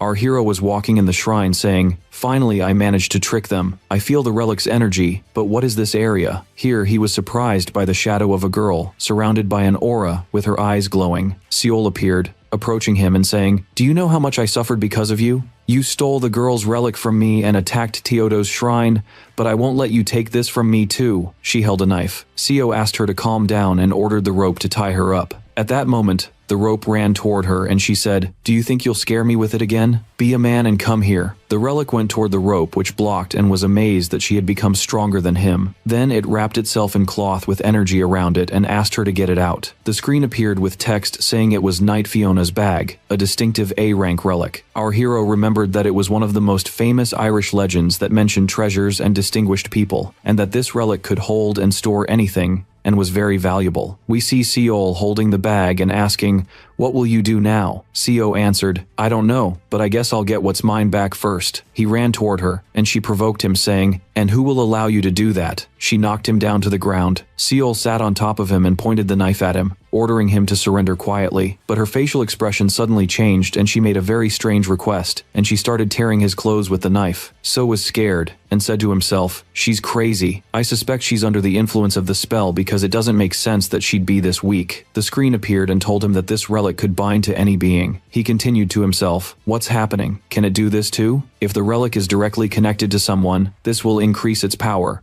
but not against the relic. Control yourself. How did you become this strong? He tried to push Seol away from him. When she got close to him, sparks came out of her, and she moved away from our hero. Here, the screen told Seo that there was a hidden power that made Seol back away. Our hero said, "Hidden power. Anyway, this is my chance. Now I can take the relic from her." He went to Seol while she was on the ground and grabbed her hand, but Seol pushed him away and asked him to stay away from her. He told her, "I just want us to switch places." When Seol got close to him, he knew his plan worked. He decided to search for the relic and felt the aura's power in her pocket. He pulled out the relic she was hiding in her wallet, but he was surprised when the relic slipped from his hand and he shouted, "Why did you slip, you dog?" Finally, Ong's relic appeared. Then the screen appeared and told Seo that these were Ong's socks that had been thrown away from the village, and that it was a distinctive B-rank relic. Here, our hero grabbed the sword and said, "I'll get rid of you and destroy the evil shrine." The relic replied, "You're just a human. I'm the one who will destroy you." Our hero raised the sword and pointed it at the sock and cut it in half. He said to himself, "It's too easy for a relic from the 7 shrines." The other sock was fine and asked him, "How dare you do this to me?" He told it, "Shut up and open the shrine door before I find Kang and destroy him too." The relic told him he would never be able to get out of this place, and said he wouldn't be able to hurt him or Kang. At that moment, Seol put her hand on her head. She heard Seo say, "How can I control this shrine?" The relic replied, "Don't think I'll tell you." Seo put the sword on it and said, "I guess you're forced to do this. You don't want me to cut the rest of you into small pieces." The relic got scared and told Seo that he had to meet the shrine's real owner to be able to control the shrine. Our hero was amazed and smiled, continuing, "Of course, this shrine has another master. This means you're not the owner of this shrine." Ong replied, "Yes, I just came to visit because they asked us to play with humans a little and we agreed." Seo understood that the voice he heard was coming from other relics and it seemed they were much fiercer than Ong. He asked the relic, "Who is the real owner of the shrine, and where is he located?" Ong refused to tell him, but our hero leaned on the sword and threatened her again, saying, "You don't know what will happen to you if you don't talk. You'll just be a torn rag." Ong told him she wasn't afraid and didn't care about anything if she died here, because the shrine's owner would kill her if she told him. Here Seo asked her to just tell him his name and he would deal with her after that. Ong told him he might fail. Suddenly, Yuji broke down the door and flew in the air and fell to the ground. Seo was amazed and pointed the sword at him, asking, "What brought you here?" At that moment, Yuji closed the door and told him, "Boss, the perverts outside are running after me." Ong replied, "Because you said that, Kang is near here." Yuji got scared when he heard the sound of the door and the men's voices screaming, "Do you think we don't know you're in there? Come out." Yuji sat in front of the door and replied to them, "No, and don't put hearts at the end of your words." He was amazed when he heard a relic's voice saying, "I'm supposed to open the door now. Get away, you idiots." The pillar relic Kang broke the door, and he and Yuji fell to the ground. One of the men entered and approached Yuji, who asked him to leave him alone and stay away. The man said, "Are you crying? But that will make you even more beautiful." Here Yuji screamed and Seo put the sword on the man's neck, who asked him who he was. Our hero answered, "This is my follower. If you anger him more than that, I'll break your necks. If you're not afraid for yourselves, attack him." The 3 men were scared. The pillar Kang asked Ong, "What happened to you like this?" When she told him that Seo was the reason, the pillar stood in front of the man and our hero, who told him, "This man started the fight first." Kang replied, "I have nothing to do with this. You destroyed Ong. Get ready, you dog." Kang was surrounded by sparks. Seo raised the sword at him and said, "Your power isn't bad, and since you're combined with Ong, your rank must be very high." He struck him hard with the sword and Kang split in half and screamed. Ong was worried about him. Seo said, "That's what I expected. It only took one strike." We saw the men who were affected by the relic return to their normal state. One of them asked, "What am I doing here? Let's get out." Seo looked at Kang and at Ong standing next to him and told them, "I think now you know you won't defeat me. Let's go to the place where the shrine's owner is." Ong repeated her words, "I told you we'll die if we do this." Kang asked, "Will you let us live if we tell you where the shrine's owner is?" Ong asked Kang to hold on and not change his mind, asking him if he wasn't afraid of what would happen. Seo answered, "I'll let you live if you tell me where the shrine's owner is." Kang hoped our hero was honest in his words and was talking, but we found the bag relic thrown around him, gathering him into the bag that had energy around it. Seol was holding it. Seo said, "You came at the right time. Hand it over to me along with the rope you took from me because you don't have enough dominance to control them." Seol replied, "We lost big in the shrine. These relics are all mine now and I'll take the shrine for myself." She brought out Jildal's relic and prevented Seo from going after her and ran. Seo stood in front of the ogress who was releasing fire. He laughed and said, "Did you forget that your ghost relic doesn't work on me? So what?" He ran with terrible sparks around him. Seol looks behind her and screams, "It didn't work again or what? Why is this happening?" We see So and Seol heading with their weapons, and Seol's knife flies in the air and Seol falls to the ground. Our hero was standing in front of her with his sword, ordering her to give him the artifacts. He tells her, "Don't try to waste your power on worthless things. I need to control this shrine to get out." Here Seol finally agrees and hands the bag to Seo, and our hero asks her, "Why did you do this from the beginning?" After that, he's surprised by the knife flying above him, spinning, and Seol catches it and tells him, "You're really good." He asks her, "Who gave you this silver knife?" Seol provokes him and says, "What will you do if I don't tell you?" Seo tells her he's just curious, nothing more, and asks her if the girl Jin gave it to her. Here Seol gets tense, and our hero understands from her reaction that his guess is correct, and that Jin has a connection to Seol. Jin is one of the 4 kings who was nicknamed the Queen of Greed, after the King of War Clara, the King of Failure, Aaron, and the King of Domination John. She was the strongest and worst enemy because she took her artifacts through greed, and she used the silver knife and started moving again. This is not good at all that Seol is cooperating with Jin, because she can use Seol's huge capabilities, and our hero thinks about how he can stop her from this. Seol responds, "I don't care, I knew Jin. Why not? Because I'm going to finish you here. Torture him, Jaldal." Suddenly, terrible sparks come down from the ceiling, and Yuji screams, and wood starts falling on their heads. Seo tries to escape as the arena gets destroyed. Seol tells them, "Look at yourselves, you idiots. You didn't notice that Jaldal was wrecking the arena because you were focused on me. I'll kill you." Suddenly, she finds our hero sitting on the ground holding the painting artifact and pointing it toward the ceiling. Yuji asks him if they're going to die here, and Seo reassures him that it's not that dangerous, and asks him to get close to him. The painting keeps pulling the wood falling from the ceiling. Yuji asks, "Are we alive?" Our hero was dying from exhaustion and sees Seol flying in the air holding the knife and approaching them. Seo says to himself, "She's really going to hurt me. The disaster is that if I get hit, I'll become infertile." The screen appears and tells him there's an unknown destructive force attacking the enemy. A circle of sparks appears going towards Seol, who was screaming, and falls to the ground. Seo was shocked and asks, "I wonder what this power is. The important thing is, I'm still alive. I'll make sure to check the hidden uses of Aaron's artifact when I get back." Seol responds with difficulty, "What kind of artifacts are you using? How did it attack me without any sound?" Seo was holding the bag artifact and responds to her, "I don't know, but now you're sure you can't stand against me. Give me back my things, you artifact." He opens the bag and the rope comes out along with Kang and Ong's artifacts. The rope wraps around our hero and tells him it missed him. Seo asks Kang to take him to the shrine's owner, and at that time Kang agrees and hopes he can carry out his words. Big sparks come out of him and energy vortexes form. Yuji asks, "Is this a portal or what? Are we supposed to go this way?" Our hero answers, "Obviously." Yuji gets more scared and continues, "I feel this is not good. It looks like the Black Playground. Do you think something will happen to us if we enter?" Seo reassures him and says, "We have to trust him. Honestly, he looks too dumb to pull suspicious moves." He heads toward the energy, and Yuji calls to him to wait for him. Seol gets up angry and decides they won't escape from her, and asks Jaldal to go after them. Our hero goes through the vortex, and Yuji was fallen on the ground but gets up and is shocked when he finds himself in a cave. Seo tells him there's another door there they'll go to. They reach a very big door that's tightly closed. They hear the artifact shaped like an iron dog's head hanging on the door saying, "You've arrived more than expected, humans." Our hero asks him to open the door quickly,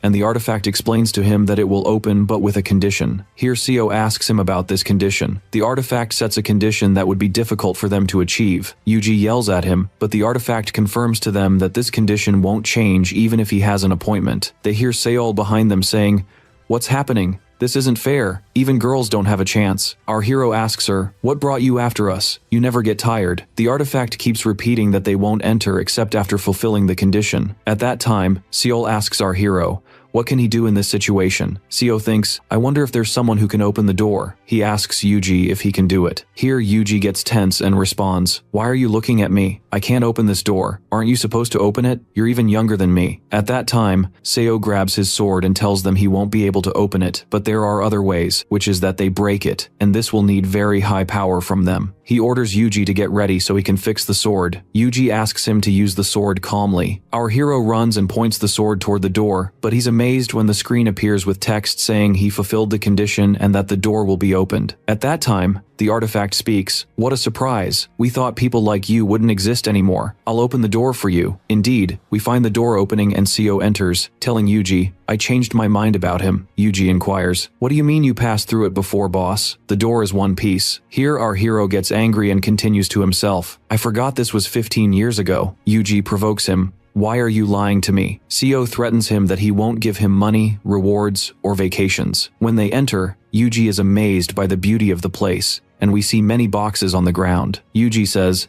"This place is really big. There's definitely something, but we don't see it." Here our hero calls out loudly, "Come out, you damn artifact." They see very strong energy and hear a voice saying, "Okay, is there anyone who managed to open the door?" The artifact starts to appear in the form of a girl. Seo is happy that the owner of this shrine finally appeared, and says to himself, "The owner of the Shrine of Lust appeared, but she's definitely not Cleopatra." The cave's decoration and the artifacts are in Chinese style, and this indicates lust and evil. This is definitely Dalji's artifact. Dalji was close to the Chinese King Shu, and had a bad reputation because she enjoyed harsh and difficult punishments. After that, we hear Dalji say, "Come on, let's calm down a bit." The screen appears saying that the artifact of lust is using its seductive ability, and that So's life is in danger and his energy is dropping. Our hero warns Yuji and Seol that the artifact will try to seduce them and asks them to get ready. Indeed, energy comes out of Dalji and fills the place. Seo knew this attack would affect them greatly, but he'll be able to endure it because of his resistance power. Unfortunately, Yuji starts to be affected by Dalji, and our hero hits him on the head and orders him, "Get a hold of yourself. You won't go with our enemy this easily. You should learn from the stubborn artifacts in times like these." Here Yuji holds his head, and Seo is shocked when he finds the artifacts inside his bag moving and talking. He understands that Dalji has controlled all of them, and that the only person who can help him is Seol. He offers her to work together this time, and she responds, "What's this? How is your skin this smooth?" At that time, Seo asks her if the artifact controlled her too. Dalji laughs and says, "I'll tell you my secrets if you give me a sacrifice." Seol looks at Yuji, who was scared, drops him to the ground and says, "I offer you this man as a sacrifice. Artifact." Yuji screams and asks our hero to help him. Seo threatens that he'll finish her before hurting his friends more than that. Here Dalji provokes him and tells him, "Show me what you'll do? That's if you're confident you won't die because of me." We find our hero pulling out the sword that says, "This is a masterpiece artifact. Get closer to her, human." Seo orders him to get ready because he'll finish Dalji. The sword responds to him, "Why would you hurt a beautiful lady like this?" Seo realizes the sword isn't responding to him because all the artifacts have been controlled, and that he'll need to double his domination to finish this matter quickly. After that,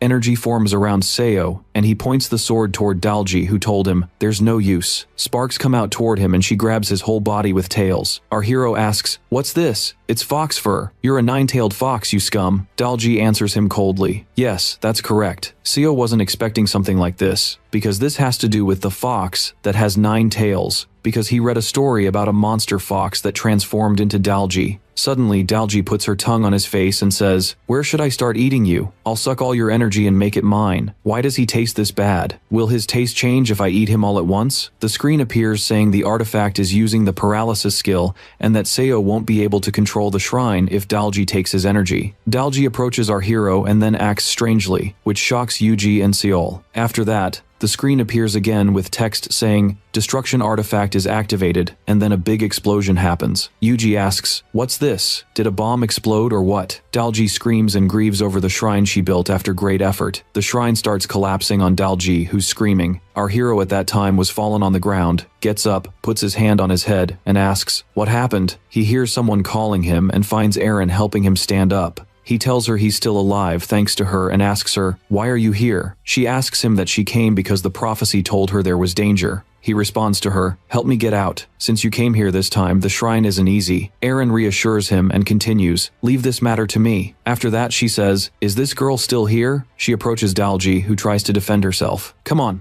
Let's agree. I'll eat this man first and then return him to you." She's shocked when she finds her power dropping and exploding and transforms into a fox running. At that time, So explains to Eren and says, "She transformed into a lesser power, but she has enough ability to stay in this form for a long time. The matter is almost over and I'm the one who'll finish it." At that time, the fox was sitting asking herself, "How did all this happen because of Seo? I need to escape first." Before she completes her words, she finds our hero interrupting her and saying, "Why are you here? Are you waiting for me? Why are you this scared? Did you see a ghost?" Dalji screams at him and tells him, "When did you get here?" She tries to escape, but Seo throws the rope at her and says, "Where will you run from me? Catch her, rope." The The rope wraps around her, and she insists she won't surrender. Seo asks her, "Why won't you surrender? I'm your master from today." The fox stubbornly says to him, "Do you think I'll listen to orders from someone like you?" Seo smiles and continues, "If I want to control you, nothing will stop me. I want to see now what you can do. And since foxes are from the dog family, I'll start by playing with your belly." He attacks her immediately. Now, we go to Pandora headquarters and see two people carrying boxes, one of them asking, "Wait, did you read the conference materials?" The other responds, "No, why?" The man answers, "Something good happened. 2 of the 7 great shrines have been controlled, and because of this, we're going to the meeting." The other man worries and says, "Pandora doesn't have many excavation teams. Why didn't they do this?" The man tells him that the funny thing about it is that only one person attacked the shrines. The other is shocked and asks him, "Are you doubting my words or what?" The other man clarifies that he's not doubting his words, but it's hard for anyone to believe something like this. Then they see Austin in front of them asking, "What's so hard to believe?" The men get scared and tell him there's nothing. Austin tells them he'll let them leave, and when the men apologize, Austin warns them to watch what they say and mutters to himself, "You dogs, I'm even more angry because what they're saying is true. What is Pandora's excavation team doing? They can't do anything. If I go home now, my sister will beat me." Suddenly, he hears a voice calling him and finds his sister Eve sitting with her men, saying to him, "Are you claiming you're busy when you're late here?" Austin gets nervous and asks her, "What brought you here?" Eve responds, "Why do you think? Because you're always stupid and fail at work, and also to see if the people you bought will benefit Pandora or not." Austin gets angry and says, "Why haven't I seen any of these people?" Eve tells him he's been fired and that she'll bring someone to replace him. He replies, "Don't be ridiculous. Next time I'll." He was about to finish but finds 2 of Eve's men surrounding him. Eve confirms that his firing was decided at the board of directors' general meeting. The men drag him away while Austin was screaming, "Eve, tell me now." It's Seo. One of the men tells her that Seo is considered the #1 artifact user according to Pandora's ranking, and that he injured his colleagues on the excavation team at Elexel's tomb. Here Eve asks, "Is he that strong? I'll leave this matter to the elite and destroy him. Someone like him should be burned to ashes to get rid of him." The man replies, "Pandora's advisor is interested in this matter and General Prince Richard is taking legal action and plans to stop Seo this time. That's why we ordered Austin to target the next tomb, because Seo will be in Korea now, and South Korea is actually helping us and following our new laws, so he'll definitely be able to catch him." Eve smiles and continues, "That's good. I'll leave this matter to him." Now we go to Seoul and see Yujin shocked, asking, "Is this Seo's house? You have all this money and you live here?" Our hero explains that he didn't have much money when he lived here, and continues to himself, "Obviously my financial situation has changed a lot from the past. The number of artifacts helping me is increasing." Yujin realizes they'll be staying here and responds, "Even if you say that, there's no rest for me." That's right. The tied-up Seol says, "Why won't you let me leave? I gave you all the information I have." Seo assures her he won't let her leave and insists on this because he knows she works with Jin. He grabs his bag and says he'll see if the artifacts he took are here or not. As soon as he opens it, the Ong and Kang artifact comes out, hugging each other while being very shocked. He hears them asking him to take them with him, because they have nowhere to go after Dalji's tomb was destroyed. He refuses and says, "Go wherever you like, or look for a new tomb." But the artifacts insist they won't do that and thank him for defeating Dalji. Seo responds, "You can't thank me from far away." Irene calls out to our hero and asks,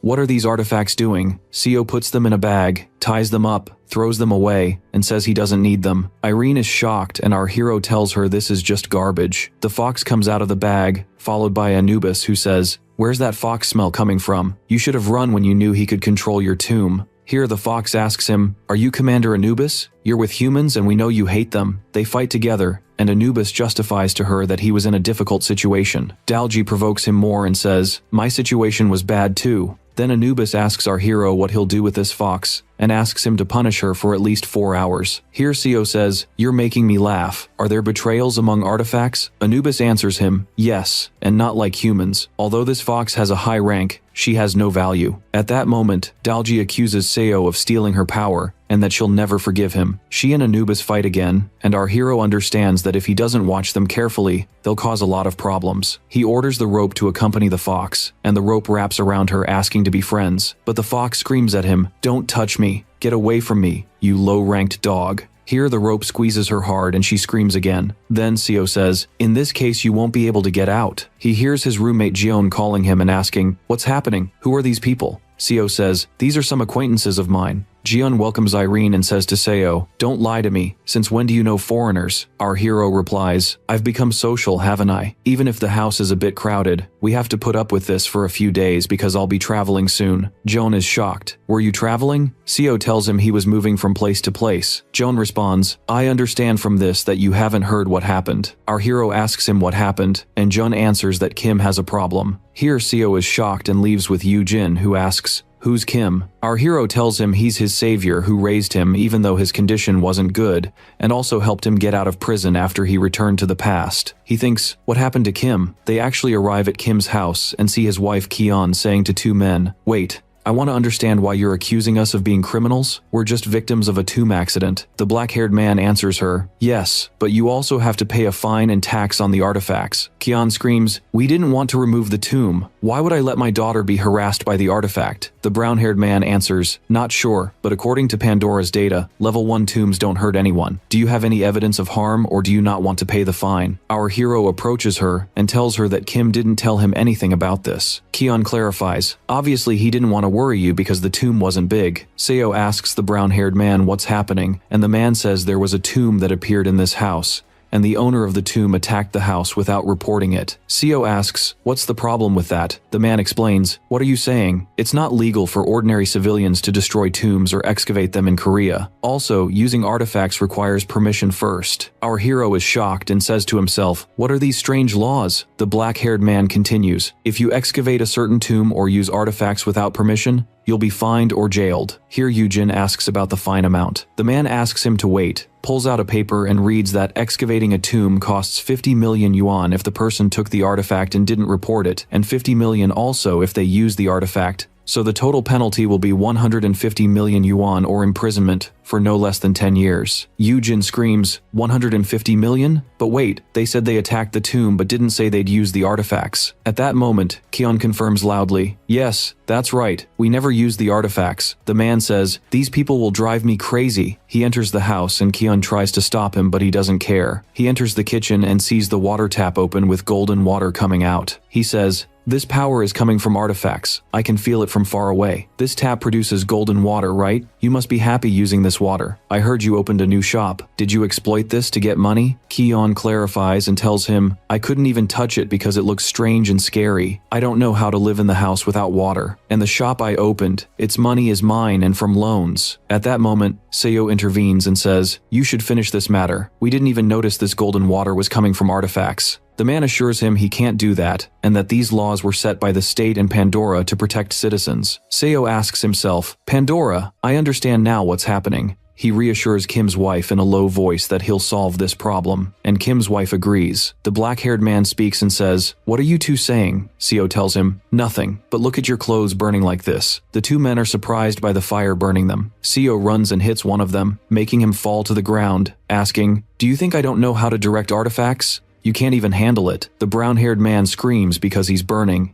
and asks them to give him water. He puts his hand under the tap and burns more. Seo laughs because what's coming out of the tap is oil. The black-haired man says, "Don't just stand there and help me, I'll die." Seo says coolly, "I think what's happening is from the artifact and I can't do anything for you. And since I'm a person not allowed to use artifacts, I'll report this to Pandora. Give me their phone number. Not sure if you can wait until the rescue team arrives?" The man begs him to help, but Seo provokes him more. "I think you understood that your laws are bad, right?" The man answers, "Yes, I understand all this. It's my fault." Here our hero moves his hand, and at that moment the fire starts to go out. Yu-jin asks Seo if he used the hallucination artifact, and our hero replies yes. Kion responds, "I understand now, the reason for what happened to them." Suddenly, the black-haired man says, "You were using a hallucination artifact, you dog." At that moment, Seo orders him, "Yes, now take your colleague and get out of here, or I'll use the artifact again if you stay here again." We go to George's house in America, where he was sitting with a paper in his hand, and is surprised when his phone rings. When he knows his friend Seo is calling, he worries more and asks if something happened to his little sister. Our hero reassures him, "Don't worry, nothing happened.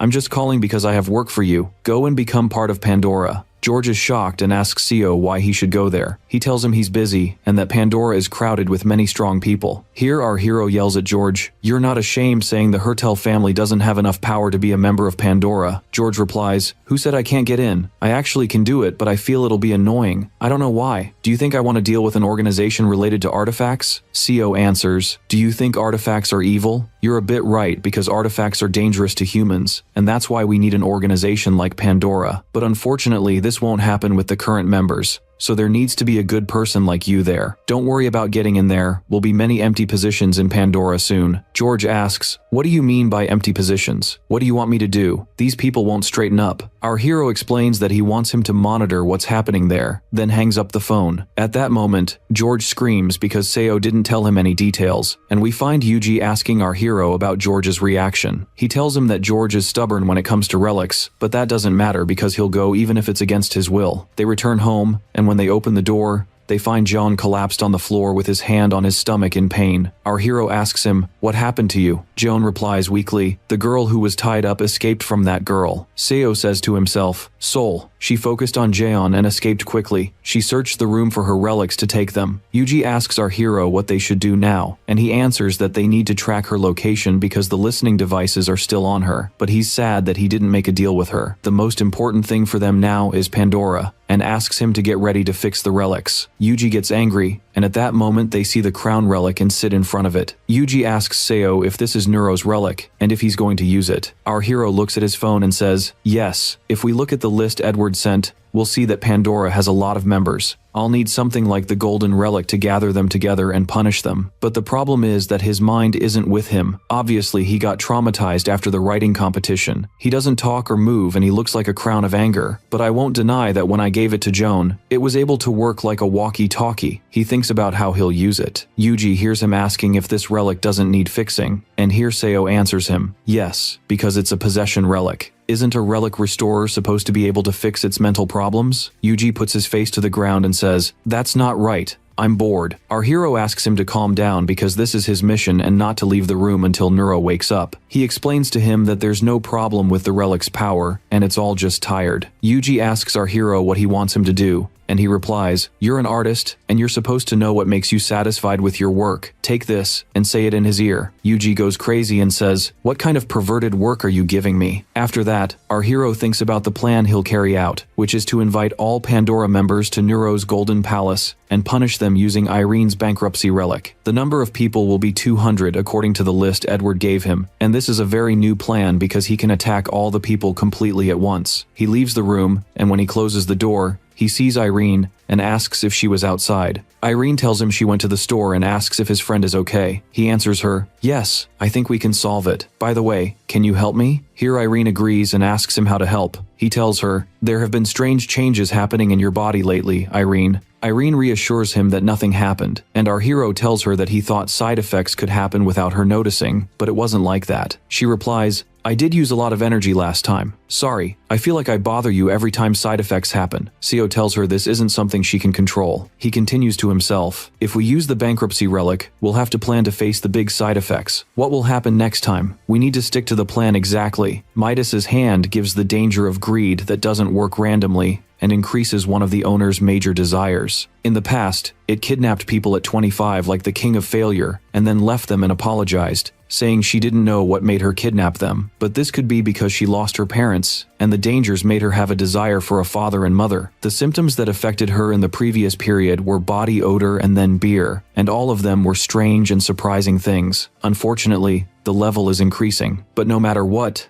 nothing worse will happen to her than what happened to her in her past life. Honestly, she was a very good person. He tells Irene what he'll do and decided, and asks her to help him. We go to the Korean Pandora branch, where there's a meeting. We hear someone laughing and saying, "This organization was very good, the relics we have, and also we got a lot of money from the fines." Another person replies, "Even Pandora's main headquarters reacted positively." He says he heard they'll support the Korean branch with money and additional relics. Someone asks, "Great, if they can keep the money and relics they collect properly?" Here the meeting chairman answers them, "We'll have to send a few of them to headquarters and divide the rest among ourselves and record that they're being used to collect the rest of the relics." They don't know anything. Suddenly they hear a noise behind the door and someone saying, "You can't enter because they're in a meeting." The chairman is shocked when two men in suits enter and shout, "They discovered what happened last time and there's 10 million and they caught it. Investigations have started, so we need to hide quickly. Your wife's brother's building was seized and all your wife's fake accounts were discovered." The men are scared, so one of them replies, "What are you talking about? How do all these scandals happen at once? This isn't normal. What happened to the stocks and real estate?" Then the man tells him that real estate values collapsed and stocks dropped by 75%, and here the man realizes he's bankrupt. At this time, our hero and Irene are standing outside and Seo asks, "Should we start, or what?" Inside Pandora's building, we see someone screaming, "What's this? I'm bankrupt. Something's wrong. How can we all go bankrupt at once like this? Someone must be attacking us." Suddenly, the place shakes and a screen appears for our hero, saying that the Golden Palace has started to appear and is taking over part of Pandora's building, and people in this area will be trapped in it. The palace and building start to collapse and the palace appears. People run and scream, "Is this a tomb?" Because they don't have any signs of a tomb appearing here. They're shocked when they find themselves in the palace. One of them asks what's happening and they see other people entering, with one saying, "Where are we?" The man from the Korean headquarters is shocked and says, "What brought the other Pandora members here? There should only be Koreans here. What's happening here?" Another group enters with someone saying that someone created this tomb, and the person with him asks if anyone knows what happened. Seo is reviewing the name list to see who came, and says, "People from other branches came with the Koreans. I shouldn't forget to call the big shots. Richard is here.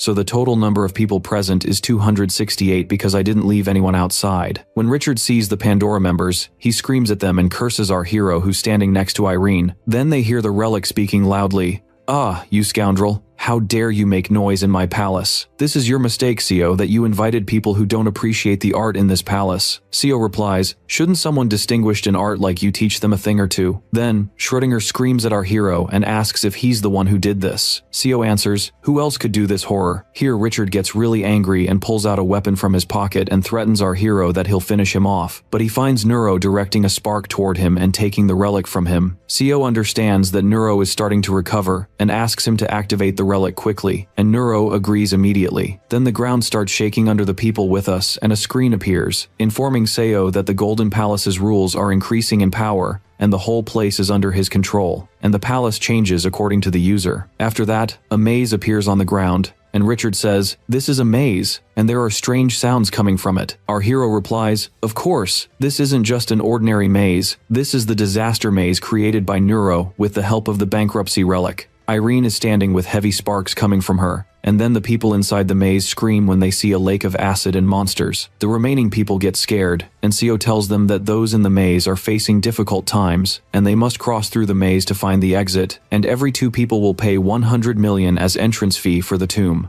Here people are shocked when they find their money in their pockets and bank accounts being withdrawn from them, and they ask our hero what they did to him to make him do all this to them. He answers them, "Look, you didn't do anything to me, but you bullied my brother Kim's family, so you'll pay the price for what you did to people who belong to me, and very soon all the relics will be in my hands because you took my future possessions without my permission. And with this, you committed a big, serious mistake." Then Richard grits his teeth and curses our hero, who asks people to start moving and looking for the exit. People realize they'll die if they cross this place, and one of them raises his hand and offers Seo that he'll give him extra money, along with the entrance fee, in exchange for letting him out. Someone next to him asks, "Are you trying to make a deal with our hero?" Another one replies, "That's not a bad idea. The most important thing is to get out of here alive." People start offering Seo that they'll pay him money and give him information in exchange for him getting them out. Our hero says to Irene, "Look, do they want to make a deal with me or what?" Irene asks him if this is a good thing, and here Seo replies to the people,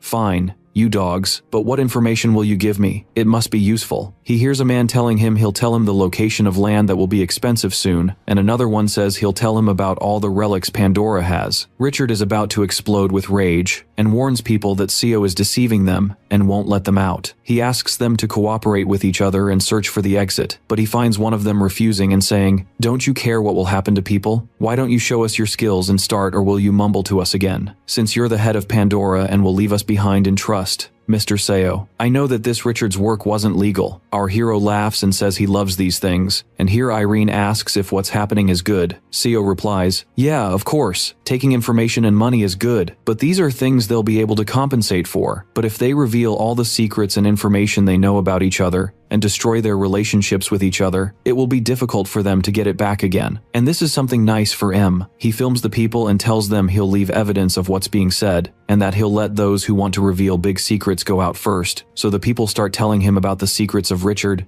whom they hate. To change the subject, Richard starts exposing the secrets of Chief John, and from here they all start backstabbing each other and fighting. At this time, Neuro is watching them, and one of them says fearfully that entering this labyrinth is exactly like suicide. So Richard yells at him, "You're terrified too, so why? When there are so many people around you? How do you call yourselves Pandora members?" Suddenly, they hear the relic say, "It's too late, guys. You must pass through my beautiful labyrinth." They panic and tell him that CO made a deal with them. Then they're shocked that our hero left them behind, and the relic responds. CO says, "Thank you, you idiots, for the information you gave me. Come on, run through the labyrinth." He sets them on fire and the people scream and run. Then Richard reminds them, "Didn't I tell you that this scumbag won't let us out easily? Ah, Seo, you devil." We see the news showing the video that Seo filmed and saying, "This video spread this morning and attracted attention because Pandora members accused each other of corruption. We suspect they're being threatened, and since this video was recorded in the shrine, we deleted everything unnecessary so the video would come out properly. Now there's no interest in joining, and criticism of Pandora keeps increasing, and citizens are organizing a big revolt in front of Pandora headquarters." George is following the news and shocked by what he's seeing, and asks what's happening, and he hears his phone ring, so he answers our hero and tells him he was watching the news and asks him what he did. Then CO answers him, "You should know since you watched the news. The Pandora members in the video were all pretty much fired,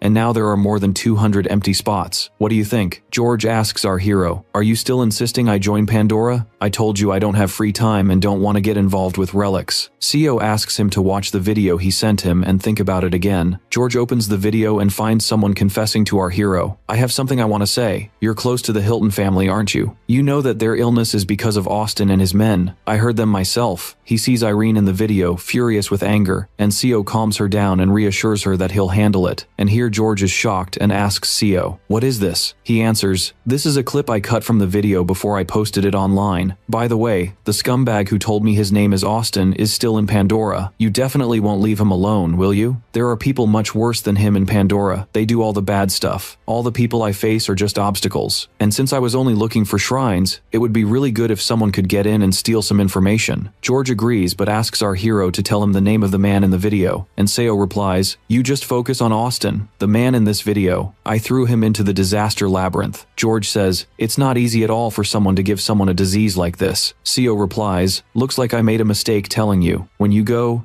take a few men you trust with you because there are many empty spots and it would be good if there were many people on our side, right?" Then George agrees and Seo hangs up, happy that he managed to convince George and now has a good spy on his side. Our hero goes to his house, and as soon as he opens the door, he's surprised by Yuki holding Irene, who has a terrible aura around her, and says to him, "Good thing you came here, boss. Please stop Irene." Seo asks what happened to her, and when he sees Irene unable to control herself, he understands it's from the side effects. And at that moment he finds Irene running to him and hugging him. Yuki asks if he's okay, and Seo, who's fallen on the ground with Irene on top of him, says he's fine, and Yuki continues, "I'm sure she choked you," and he's very shocked by Irene's behavior. After that, our hero and Yuki go out, and Yuki says, "It must have been nice." So Seo asks him what he's talking about, and Yuki answers, "It seems like that, boss, that Irene really likes you." Here our hero clarifies, "No, that was just the relic's effect. You didn't see her apologizing after she came to her senses. The symptoms make the owner act strangely. Honestly, I enjoy seeing them embarrassed afterwards." But Yuki convinces him and says, "But Irene is always like that with you, boss, right? Just a while ago I was trying to stop her from going out to look for you even when she wasn't conscious. How can she act like that with only one person? Shouldn't the relic's effect make her act like that with anyone?" Seo replies while thinking, "You know what?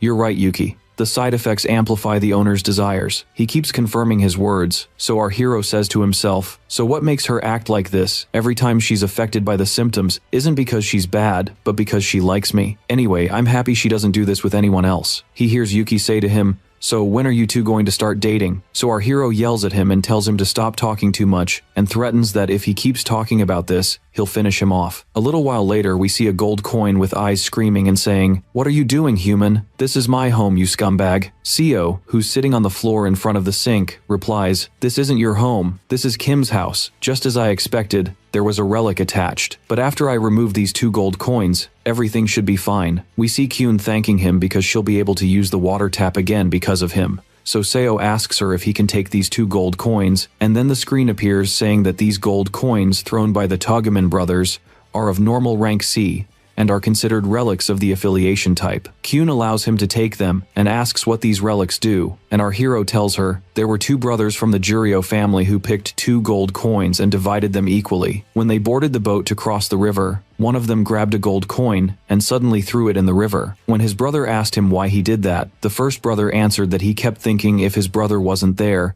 he would have taken both coins, and that he felt relieved after throwing it in the river. From here, the subject of throwing gold from the ship spread. These relics probably turn the place where they sink into gold. Since their rank is low, I suspect the purity of the gold in them will be low. You're asking why I want them? I'll give you money instead of these relics so you can spend it right away. I heard you took a loan and used all the money I sent you. Kyun refuses the money and tells him she hasn't spent any of it. So Seo asks her why, and Kyun answers, "Kim said you worked very hard and worked all over the world to earn all this money. I'll save it and give it all to you when you get married." Then she receives a message that money will be transferred to her, so she gets upset, and our hero tells her, "I make a lot of money. Spend it however you want." Kyun replies, "How long will we just keep owing you these favors?" Seo tells her, "Don't worry about it." After that, Kim comes back, and they have dinner together, and our hero goes home late, and when he enters his room, he's surprised that someone is sleeping in his bed covered up.